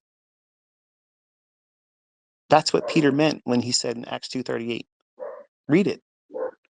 Just believing in Jesus is not it. The devils believe in Jesus and they fear and tremble, but they're not going to heaven. They're not saved. Saying you believe in God. Who is God? Who's God? He has a name. Yeshua. That's his name.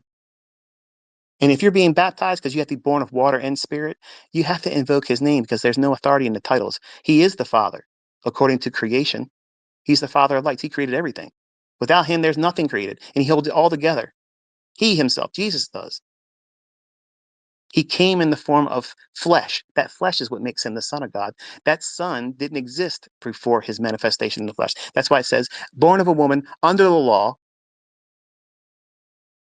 and his spirit is holy. He is not three people. He's not a triune God. He's one God manifesting himself, just like he said, because I'm going to make man in my own image. How are we formed? How are we made? We're a physical body. That's our body. That's the Son of God. The soul of God is the Father. You have a soul. I have a soul. We have a body. What's the other thing? We have a spirit.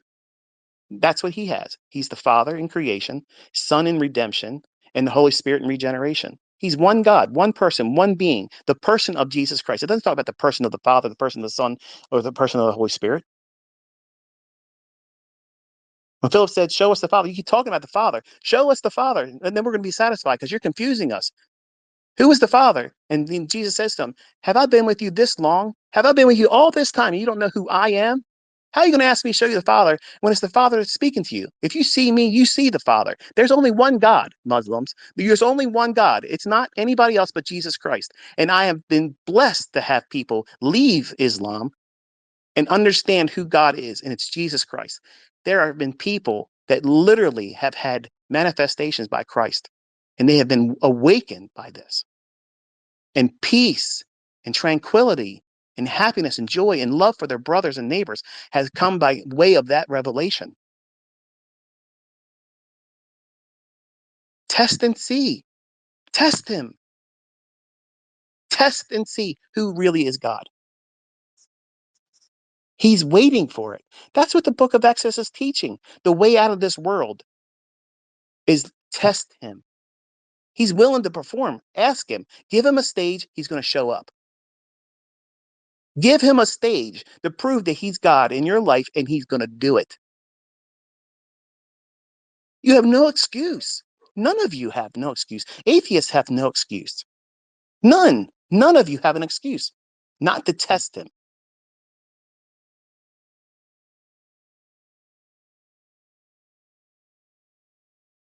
You're all going to want to need a God soon. You're going to be looking for one, because when this stuff starts happening and it starts, panic inducing, I'm not going to be scared. I'm not going to be terrified.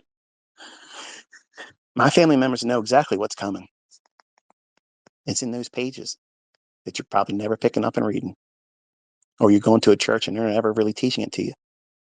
They're telling you to give 10% of your income to the church. So God doesn't need your money. God does not need your money. God talks a lot about money and how those are problems.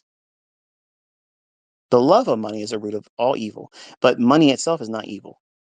But it's hard for a rich man to enter into the kingdom of God.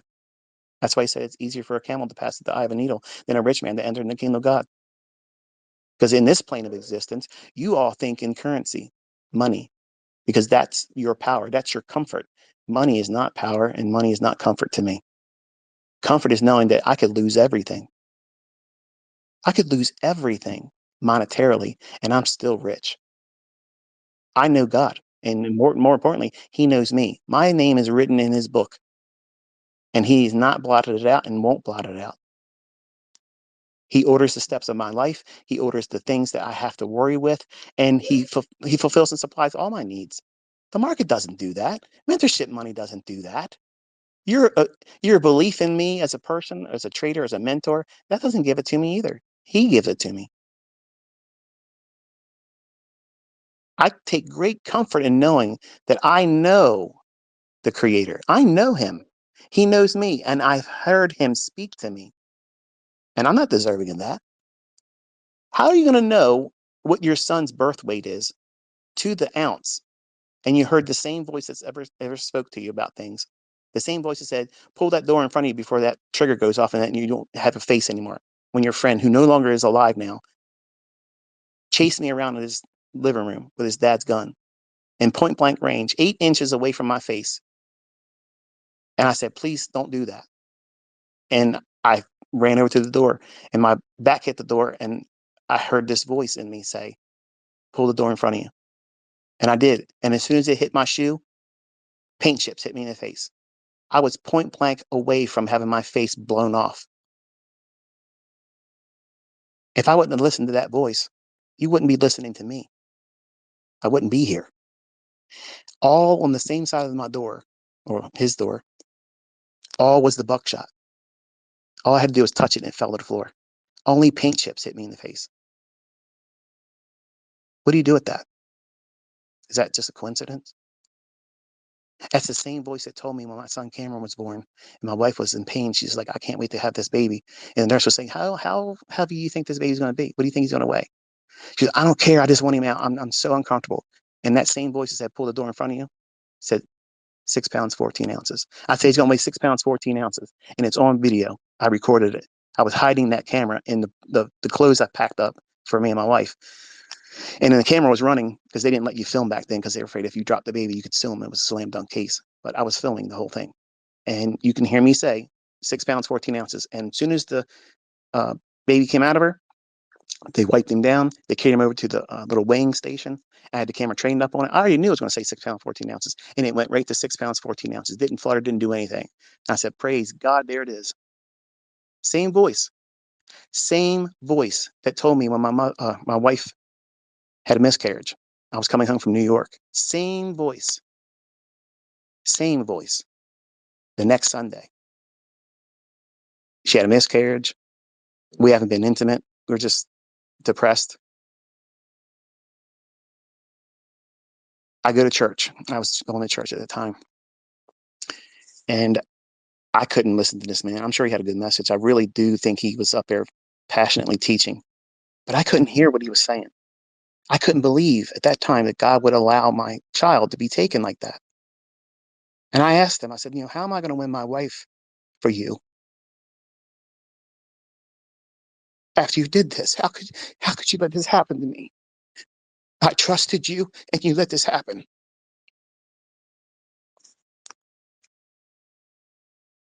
And that same voice says Judges 13:5, Michael. Judges 13:5. And I was thinking to myself, okay, I'm having an episode here. And if I grab my Bible and I pick it up, I'm going to read that. It's going to have absolutely nothing to do with anything. And it's going to make me feel even worse. And finally, I gave into it. I was like, that's it. I can't listen to this man preaching. I'm sitting in the furthest back pew. There's nobody behind me. I grabbed the Bible, turned to Judges 13:5, but read it. It says, behold, you shall conceive a son. And the whole chapter is about a woman that can't get pregnant.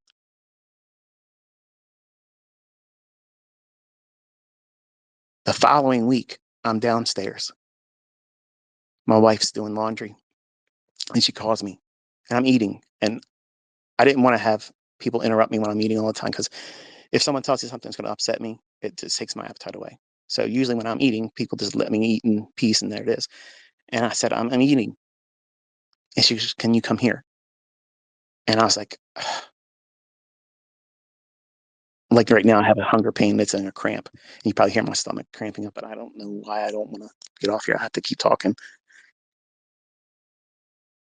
But she didn't see me come to her. She came down to me. And then she hands me something that looks like a toothbrush. And she goes, here. And she's crying. And I'm like, what's wrong? And I grab it, and the light from the overhead light was shining in my eyes, so I didn't see exactly what she was handing. But when I grabbed it, I saw it was a pregnancy test, and she's crying. I'm thinking, oh no, she found the pregnancy test that she took when she realized that she was pregnant. And I said, I'm so sorry. If I would have saw it sooner, I would have thrown it away. She goes, no, I just took it. I said, you just took this is a right now pregnancy test? And she goes, yeah. And I look at it, and it's got the little plus on it. I'm like, are you serious? And she goes, yeah. And I'm like, what in the world? Well, fast forward, Caden's born. That's my Samson, because that's who's born from that chapter. So God told me at the peak of my discomfort, my faith was a little shaken. I was disappointed, because I was like, how can he let this happen? And how am I trying to? Because at the time, my wife wasn't a believer. She was not a believer, and she was mad at him. She was, I don't want to ever hear about him anymore. And then we went to the first prenatal care, and they did the sonogram. I said, you're about to see that you have a son inside you. She goes, yeah, well, we'll see about that. We get in there, and the nurse goes, okay, let's see what we got going on here. She puts a little jelly on her belly. She's smearing this thing around the world with the wand all over. And all of a sudden, she gets the image pop up. And she goes, oh, wow. Have you picked out his name yet? And I looked at her. I said, I told you it's a boy. And she goes, and as soon as that said, that came out, and I was praising God, who shows up? Old Louie. So he gets in her mouth and says, oh, but it looks like you're going to have a C-section. I said, that's a lie. That's a lie right there. That's a lie. And she's like, excuse me? I said, you're a liar. She's, sir, I'm just telling you. I said, I don't care what you're telling me. I'm not hearing what you're telling me. You're not going to tell me my wife has to have a C-section, because my wife did not get this baby from God and have to have a C-section and be mutilated when it's being born. That's not going to happen.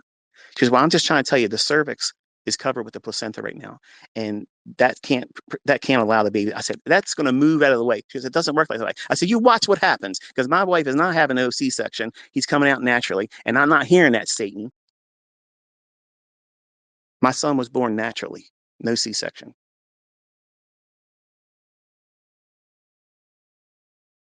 So what do you do with that? What do you do with that? What do you do when you're at a moment where everything's going well for you? Your faith is strong, but your wife doesn't want to believe in him. And you pray that she has discernment and a connection with him, and he presses on her and manifests and he shows up in her life where she can see him tangibly and believes in him. And you're coming home from a church and you feel good that you were in a good worship service and you got a good message given to you that night and you're encouraged. And then you're driving home, and the reality is you're coming home to a wife that doesn't believe in that same God. You're unequally yoked. The Bible says, don't be unequally yoked. Don't be married to someone that doesn't believe in God, because it's going to be hard. It's hard. It was very hard. So much so, before I went into the house, I stopped. I turned around. I looked up at the stars. I said, Lord, I know you. I know that you're worthy to be believed in. I believe in you. But at this moment right now, I need to know that you hear me. And I'm not asking for my answers to be always a yes to prayer, because I know that you know better than I do. You know the end from the beginning. You see things that I don't see, and your counsel is better than mine. So if I ask for something and you don't give it to me, I know that you're keeping me from having that because it's better for me not to have it. You have something better for me. It may come in a different form. It may come later. I may not get it at all, and it's okay because it's coming from you. But at this moment right now, I need to know that you hear me. And I said, I'm going to ask you for something. And I already know what I'm asking for, because you knew I was going to ask this before you even created the worlds, because you know everything. And you probably were smiling, thinking to yourself, like, of all the things this man can ask me, he's asking for this. I said, I need to know that you hear me. If you give me this, I know for the rest of my life in this flesh that whatever I ask, that you heard the request. And if you answer it, I'm blessed. If you don't answer it, I'm blessed. Whatever the outcome is, I'm never going to second guess why it did or didn't happen. But I need to know that you hear me. That's all. Out of all the people constantly talking to you, talking about you, saying you don't exist, right now I know that you hear me. And if you hear me and what I'm asking for is just a confirmation that you're able to cut through everything that's going on and single my ask of something from your hands, that request, that you hear it. I need that right now, because it's wearing on me that my wife can't see you. It's wearing on me that you don't change her and give her the faith. Like, I need this I need this. I said, I'm going to ask you for something. And I know that you're probably laughing right now. Like, of all the things you could ask me for, you're going to ask me something so trivial as this. And I even said that. I said, I know what I'm about to ask is probably silly, but I feel like I feel like I know I'm going to get it already. Like, I know it's going to happen. I said, I need you to send me a shooting star right where I'm looking at right now. And I already know you're going to send it. I don't know why, but I'm not even going to blink. And where I'm looking at, I believe it's going to come. And in the 70s, I only remember this because I used to be babysat by a woman that was very mean to me, actually. But she used to watch like General Hospital and Days of Our Lives, that type of old housewife thing where they watch soap operas. And anytime they showed a scene at the hospital, they would show you the pulse monitor. It would be like these two little pinpoints of light bouncing as they met each other, and it would go to the side and it would go beep, beep, beep, beep. Well, it looked like I saw something like that. And it was maybe, I don't know, 5 or 6 seconds of doing that from the right to the left where I was looking at. And it wasn't an airplane. It wasn't any kind of like beacon lights on a helicopter or airplane. It was, I don't know what it was, to be honest with you, but where it stopped, a small little pinpoint shooting star started there and went the other direction. And before I could say, wow, thank you, I've had this discussion with people before. I shared this in my private mentorship, and some jerk put it out into the public, and I'm not ashamed of it. I wept at the whole time describing it, and I'm fighting it back now because I want to be sure that you hear me. But if you could take your right hand out right now and outstretch it in front of you, as far as your arm can go in front of your face. Okay, and hold your hand out like you're holding like a grapefruit. Okay, imagine a ball of fire the size of a grapefruit in your hand, that far away. okay? But you see it in the sky. It starts from the left to the right, and it goes across the entire area where I was looking at. The whole area where I was standing lit up because it was nighttime. It lit up like it was noontime. And not only did it light up the whole entire area, I heard it crackling as it was going through. It was moving slow. It wasn't like I've seen like green meteorites shoot across because I'm an avid star watcher. I have telescopes. I like watching that stuff. And I've seen shooting stars. I've seen little green meteors that happen. You usually see them stuff like that. There's a really neat little short that's been showed on YouTube that's been popular for the last couple months, where they see this girl's looking down at the camera, and all of a sudden, this big green meteor shoots across the sky over her. It's beautiful, once in a lifetime opportunity. This was not green. It was like an amber, like fire. Like it was yellowish, like a fireball, basically. And it moved from left to right, and it moved so slow.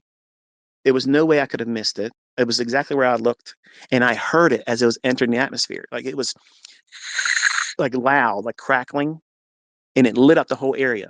And then as soon as it dissipated, I was jumping up and down, laughing and crying at the same time. I'm looking around like, was anybody else able to see that? Like, I'm by myself. And the first thing that came out of my mouth was, thank you, thank you, thank you. And am I allowed to say this to anybody? Like, am I allowed to say that I saw this? Or am I supposed to keep it to myself? Like, I didn't know. But what that told me was that number one, there's a God. He heard what I said. I asked him a very simple thing. Give me this, and I know that you can hear me. That's not an answer to prayer every time I ask for something. I told him, I said, I'm not asking you to give me a yes to everything, but this will give me the faith that you, since you're the author and finisher of our faith. I need this right now because I'm worn down because I can't win my wife to you. I don't know what to do because I'm worn down. I need this, Father. And he gave it to me. What do you do with that? What do you do with that? And I know every time I've shared this story with people in a medium like this, it's easy to discount like this guy's nuts. I love when you do that because I'm going to get a reward for that. I love it that you think that way about me. Call me crazy, call me whatever you want to call me, because I will be blessed because of that. I will receive a reward for that. But I share this because I want you to tempt him, test him, see that he won't do these things when you ask him with a real genuine heart and request for it. He will lovingly manifest himself. He doesn't want you walking through this world with no faith. If he's made a testimony in the word that says he is the author and finisher of our faith, why wouldn't he want to give you the faith if you ask him for it? If he's God, why would he not want to give it to you? He would. And that's what I based it on. I told him, I said, listen, I just left a church that'll say, don't tempt the Lord. And I'm about to ask you something. And I don't think it's tempting because just like I mentioned a little while ago, I said, Gideon asked you 2 times. You spoke to him and he wanted to make sure he didn't have a bad pepperoni pizza the night before. So he said straight up, if you're God, if you're the Lord, put the dew on the sheepskin or the ram skin and not on the grass in the morning when I wake up. And it was like he asked. And he said, okay, now reverse it. Let the dew be on the grass, but not on the skin.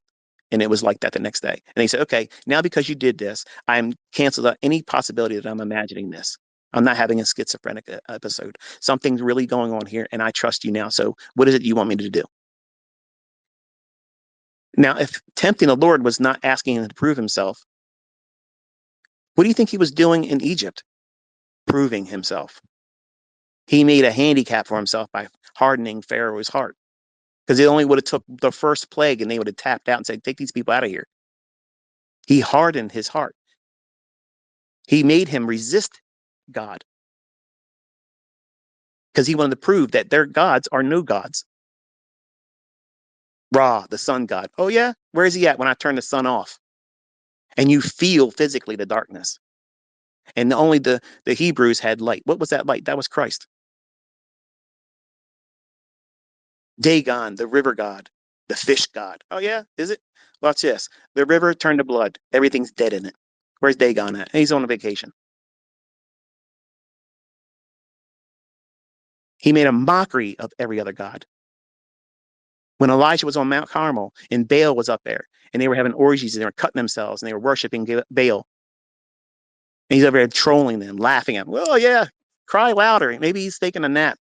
Maybe he's taking a leak. Maybe he's on a journey, a vacation. He's hard of hearing. Speak up loud.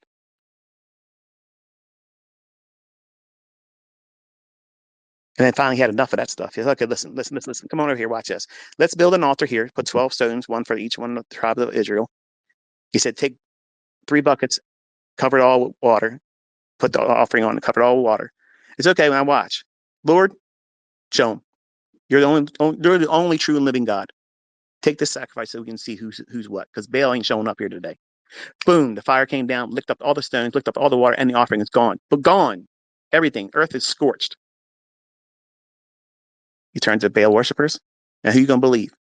Who's God? And the ones that said, well, it's obviously the Lord, your God. It's okay, now turn on against them and kill all the rest of them. And they slew them all. There's only one God. Only one God. Evil is in this world, yes. And many times they attribute things to why they do things because it's God's will. That's not God's will. That's not God's will. God's will is for us to love one another and come to the knowledge and understanding and love of Him and recognize what He did because He didn't have to do it. And I want to spend my time at the end of this month doing more of these kind of discussions. And it's not going to be your cup of tea. I know some of you are like, I'm not interested in this. Okay, good. Go do whatever you're going to do and have fun, whatever you're doing, and be happy. But I have an overwhelming desire to be doing this. Like, I don't know how to describe it. I just feel like I need to be doing more of this. And I started a YouTube channel that's not monetized. And I put a couple Bible studies up that I felt that were interesting. And you're welcome to take a look at them. And you can find the channel at the @ symbol Berean Study. It's BEREAN STUDY. It is absolutely Christ-centered. It's Christ-based. It's not an invitation to go to church because I don't go to a church. I don't go to organized religion. I look at it like the Book of Acts. They didn't have churches like we have churches today. We have businesses like 7-Elevens on every church corner. There's a church everywhere in your neighborhood. And all of them are businesses. They're all 501(c)s. They all allow a person to run up a mortgage being paid off so they can sell the church later on. That's their retirement plan. And they take 10% of people's money, and that's not biblical, period. End of story. If you're a pastor listening to it, I would love to debate you with the scriptures because I would tear you up. I would literally tear you up. I would take you in there into the Hebrew and show you exactly what you don't see. I'll take you into the Greek and show you what you don't see.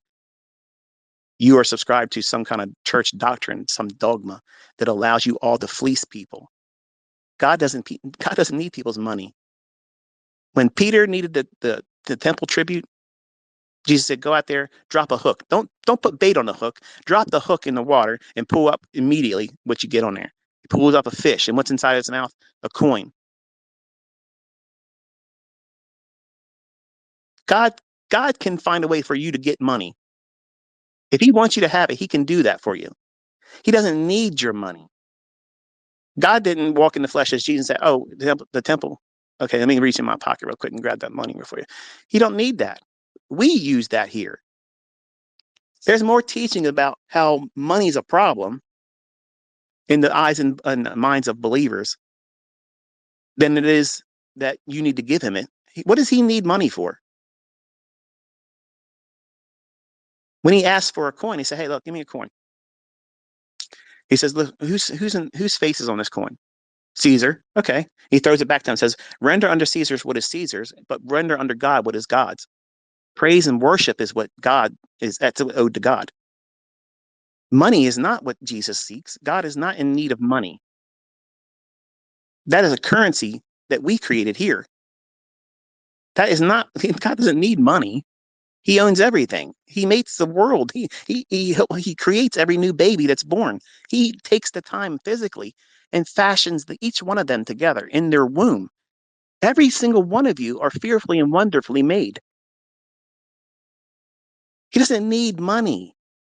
And to take people and scare them into hellfire if they don't give 10% of their gross income and then tell them, yeah, but you pay the government taxes and they get that money before you get your money, and you don't want to give God 10% of that. God doesn't need my money, but he loves when you spend your money on helping others when they're in need. That is real giving. But tithing is no longer a thing, period. And Abraham he didn't tithe on his income. He tithed on one instance, one time. And what happens when it says that you got to go, if you have your tithe, which is always food, it was never money. How do you know that? Because if the tithe is too much for you to carry in your travel, then sell it for money. And then when you arrive at where you're going, take that money and buy whatever your heart desires, and you and your household eat it before the Lord and be glad. How are you going to pay 10% of that? You'll never hear them preach on that. You'll never hear them preach on that. But I'm telling you right now, I can do that. And that's the verse that I found when I was trying to defend paying tithes, which I did that time. I paid 10%, 5% in offerings every single week. I supported overseas ministries and overseas ministers. I did all that stuff because I was told this is what God would love. So I was like, okay, well, I want to do what God would have me be. I want to make him happy. I want to please him. And I'm a giver at heart. So let me do that. And then my friend, who was having a hard time meeting his bills, he was in the ministry. He was actually working in the sound booth, doing all the recordings and the production aspects of the presentation, the lighting and all that stuff. And they were telling him, you can't be part of the ministry unless you're paying tithes and offerings. Okay, well, that doesn't line up with scripture either. But he was saying, I don't know what's going on because I can't physically meet this. Like, I can't make my bills. And he was talking about how tithing, he didn't believe in it. He was second guessing it. So I actually went into the scriptures to try to prove to him it was scriptural. And then I found out it wasn't. That's where the idea of you coming into my content and saying, here, see if it isn't true. Test and see if it ain't real. Because that's how I found that biblically, there is no tithing that we're supposed to be doing. We're not obligated to pay tithe. We're absolutely not obligated to pay tithe. That doesn't get you into heaven, and God doesn't need your money. There is no more Levitical priesthood. When Jesus died on the cross, he said, Tetelestai, it's finished. It's paid in full. That the earth shook, the temple rent, the veil that was 4 inches thick tore from the ceiling down, and that ended the Levitical priesthood. And Caiaphas, who tore his robe, ended the Levitical priesthood as well. So there's no more need for paying tithe. Tithe was going to what? The Levites, because they had no inheritance. They were in the temple constantly. So they were supplied and met with the welfare system that tithing offered. There is no more Levitical priesthood. There's no more tithe. There's no more anything. And it was never money anyway. Because if it was money, you would never hear this discussion of the tithe. If it's too much for you to carry, now think about it, if it's money. If you got too much money to carry, sell your money to get more money. And then when you go to where you're going to get to, take that money and buy more money. Doesn't hold up, does it? But when you understand the tithe, look at Cain and Abel. Look at Cain and Abel. Abel brought forth his offerings, and it was of the ground. The ground's cursed. Tithe is instituted welfare, is what it was. But it wasn't money. If you had to pay in tithe with money, you had to pay a penalty because you didn't give the food. You had to pay more because it wasn't food. What did Jesus do with 2 fish and 5 loaves? He multiplied it. Did he do that with money? No. Did he do it when he worked through Elijah, when he met the woman, the widow, and the child? He only had a little bit of flour and a little bit of oil. And Elijah said, I'm hungry. Make me a cake. And he said, we only have enough to eat one more time and we're dead. He goes, no. Make me one and you'll be fine. And they did. And the oil was multiplied and the flour was multiplied. And they had endless ability to make more of it. What is he multiplying there? Money? No. Food. Food, folks. When we get to heaven, that's what the marriage supper of the Lamb is. We're eating. We're not counting money. Tithe is food. It's fellowship, eating with one another, dining with one another. Tithe is not it. But when you go to churches today, they make it about money. And that's why people walk out of there unchanged and they go back into their same lifestyle of substance abuse, broken household, broken marriage, terrible fatherhood, terrible motherhood. They're not changed. They're not inspired to change. They're putting shackles on them when they walk through the door. You're going to go to hell unless you give us 10% of your income, because God said don't rob God. How can a man rob God? Through tithes and offering. That's the most misrepresented offering. What that means is God gets the glory when people are hungry, and the vagabond and the widow that travels through, they have storehouse of food, not money, but they weren't doing that. They weren't allowing that. So that's what Malachi's talking about. It's not talking about how people are robbing God because he's not getting 10% of the action. He's not getting his 10%. The big guy's not getting a 10%. No, no, no, no, no. That's not what this is. He's not getting the glory that he was able to meet their needs because they're hungry. They didn't have money in the wilderness for 40 years walking around following Moses. They didn't have money. They weren't exchanging money there, but they were hungry, right? So what did God do? He sent them quail. He gave them manna. He was supplying that. What? Food. He didn't drop coins.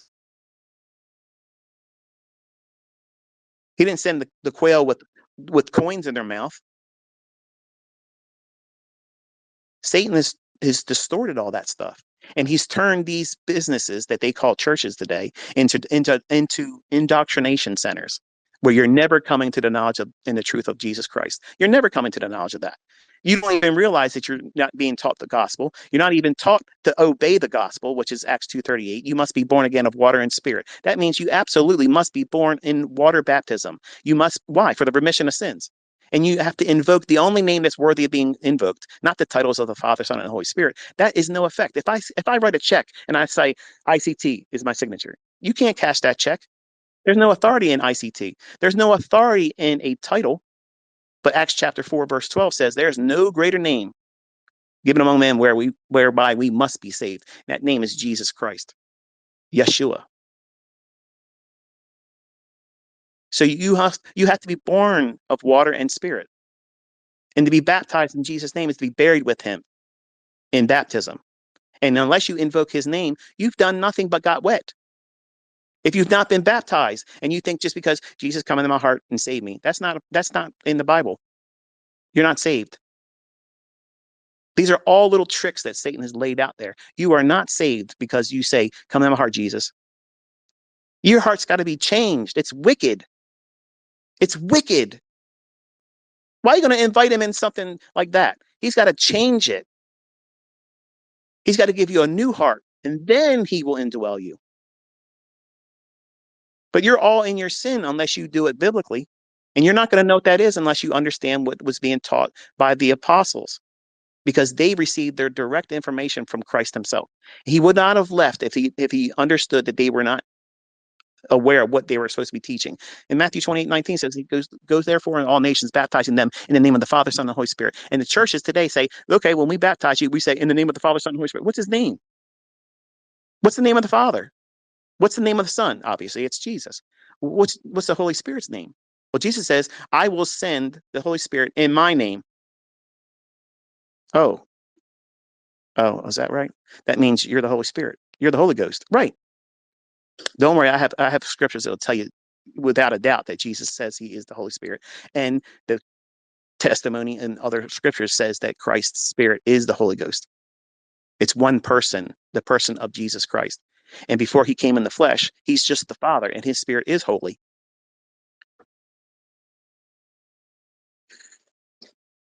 You want to know who Jesus is? Study Isaiah. And you'll see that there's not three up there. It's just one. Him. Just him. He shares his glory with no one. Oh, but who is he praying to in the garden? I know some of you probably you've either typed it or you want to type it to me. Oh, if Jesus was if he's the Father and he's God alone, who's Jesus praying to in the Garden of Gethsemane? Who was he praying to? It says in the Bible that all flesh must come before God through prayer. And Jesus was a replacement for us. He died on the cross for us. So his flesh is the Son of God. That Son had to do everything that we have to do. That flesh has to do everything. It has to submit itself to the spirit. So when it prayed, that flesh prayed to the spirit. It needed to be ministered to. Even when he was tempted by the devil, the angels came and ministered to him. Why? Because the flesh was being tempted. If it was never being tempted, it can't be a proper substitute for us. He walked in that, just like work clothes. Jesus himself made that body, and he indwelt it. He walked sinlessly in it. He allowed that body to be tempted in all manner like we are, but he never sinned. So that flesh had to pray, just like we have to pray to God. So he's not talking one person of the Godhead to the other person of the Godhead. It's just his flesh was praying. God doesn't get tired, but Jesus slept. God doesn't get hungry, but Jesus had to eat. I hunger. I'm thirsty on the cross, he says. But God has emotion. He gets angry and he's hurt when there's no faith. That's why the shortest verse in the Bible says, and Jesus wept. He didn't cry because his friend Lazarus was dead. He cried because none of them believed that he had the ability to raise him up from the dead. That's why he cried.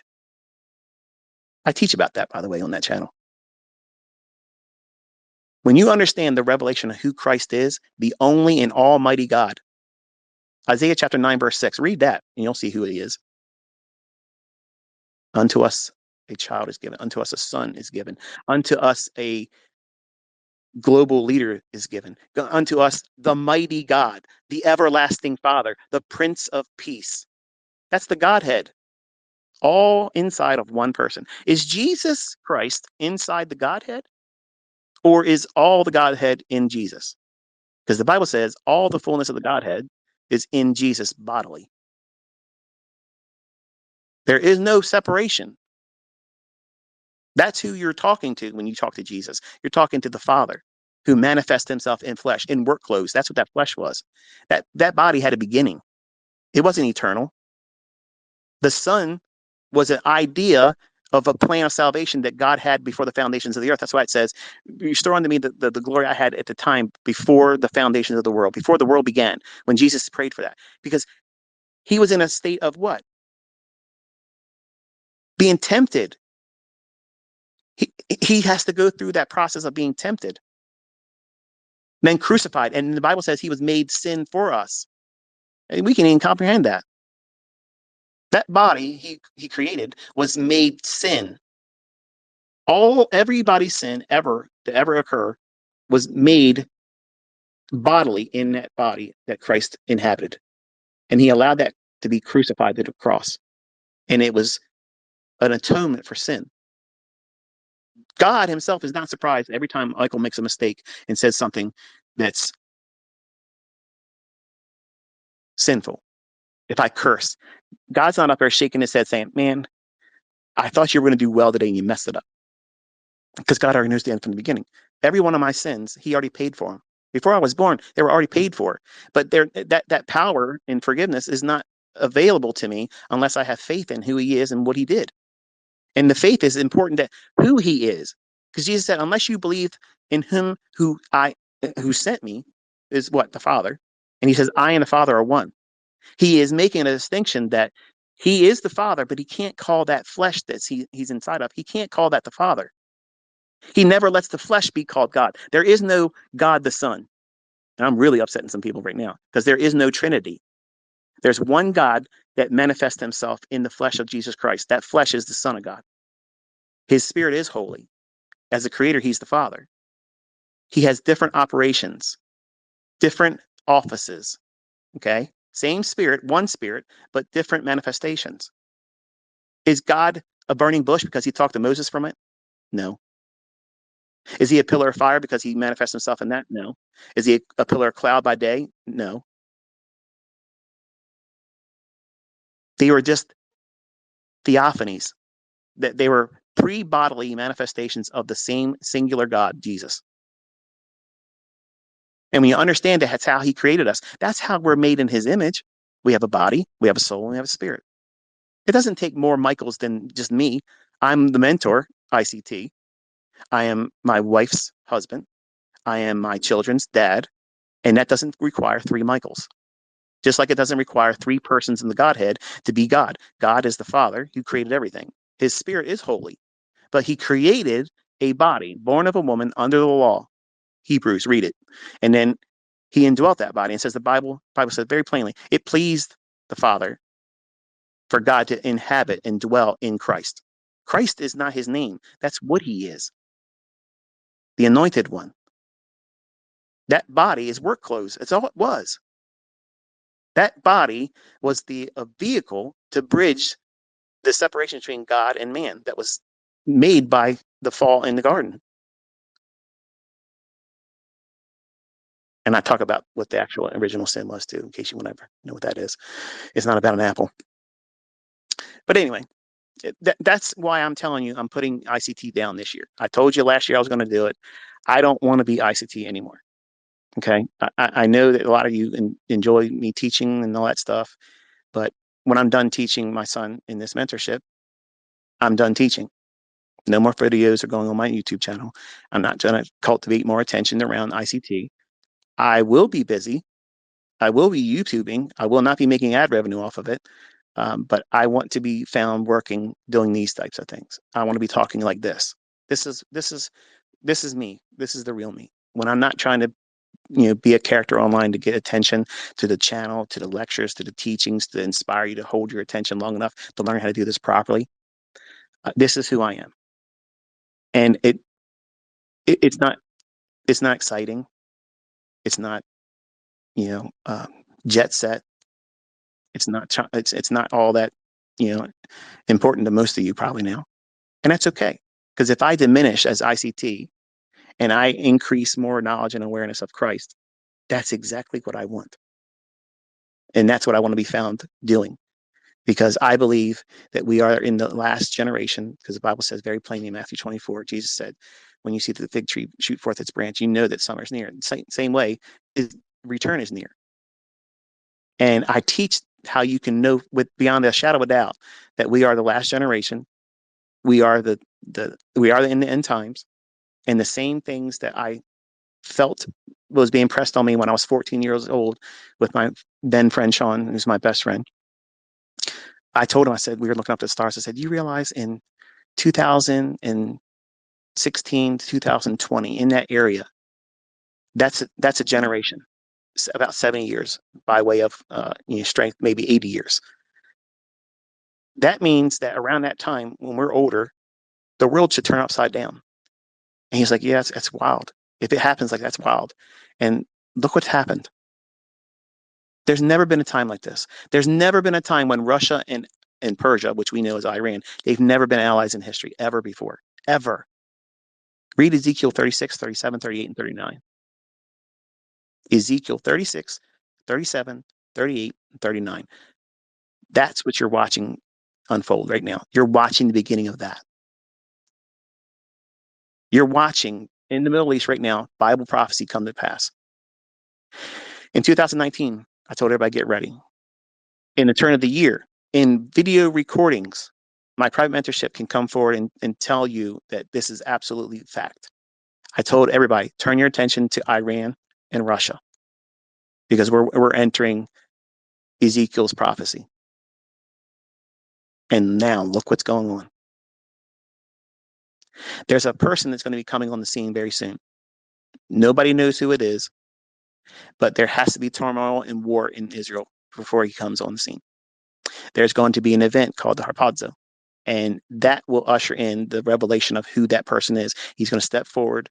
He's going to be a world leader that can usher in 7 years of peace, and he's going to confirm a covenant between the Jews and all the Arab nations. And for 3.5 years, there's going to be peace. But at the end of that 3.5 years, he changes it up. And Satan himself is going to indwell that person. And what we understand is the man of sin is then called the son of perdition. And then God gives the full authority to Satan to do whatever and anything he wants at that time for the next 3.5 years. And that's what you understand in the Bible is the Great Tribulation. You're seeing all these things happen right now because that's what you're about to enter. That's what I said in 2019 to get prepared for. That's what I told my students in 2020, and everybody called me Chicken Little. And now look at what's going on in the world. Every country has fake leadership. Every country has World Economic Forum placement people. They're all puppets. They're all part of the beast system. That's exactly what's going on. And everybody needs to be aware of it because you're not voting your way out of this. You're not voting your way out of any of this. It's coming because it's written, it's foreordained, it's coming whether you like it or not. It's not going to be stopped. You can't change it. And you might as well get yourself right with God. Period. That's the way it is. So that's going to be it. I'm hungry and I'm really interested in having something to eat now. So I've enjoyed my time with you. Hope you learned something. If I offended you, I'm not apologizing. If you want to learn more, if you want to hear more stuff like this, I want to do more of it over on at Berean Study. And it's a YouTube channel. I'll spell it for you one more time. BEREANSTUDY.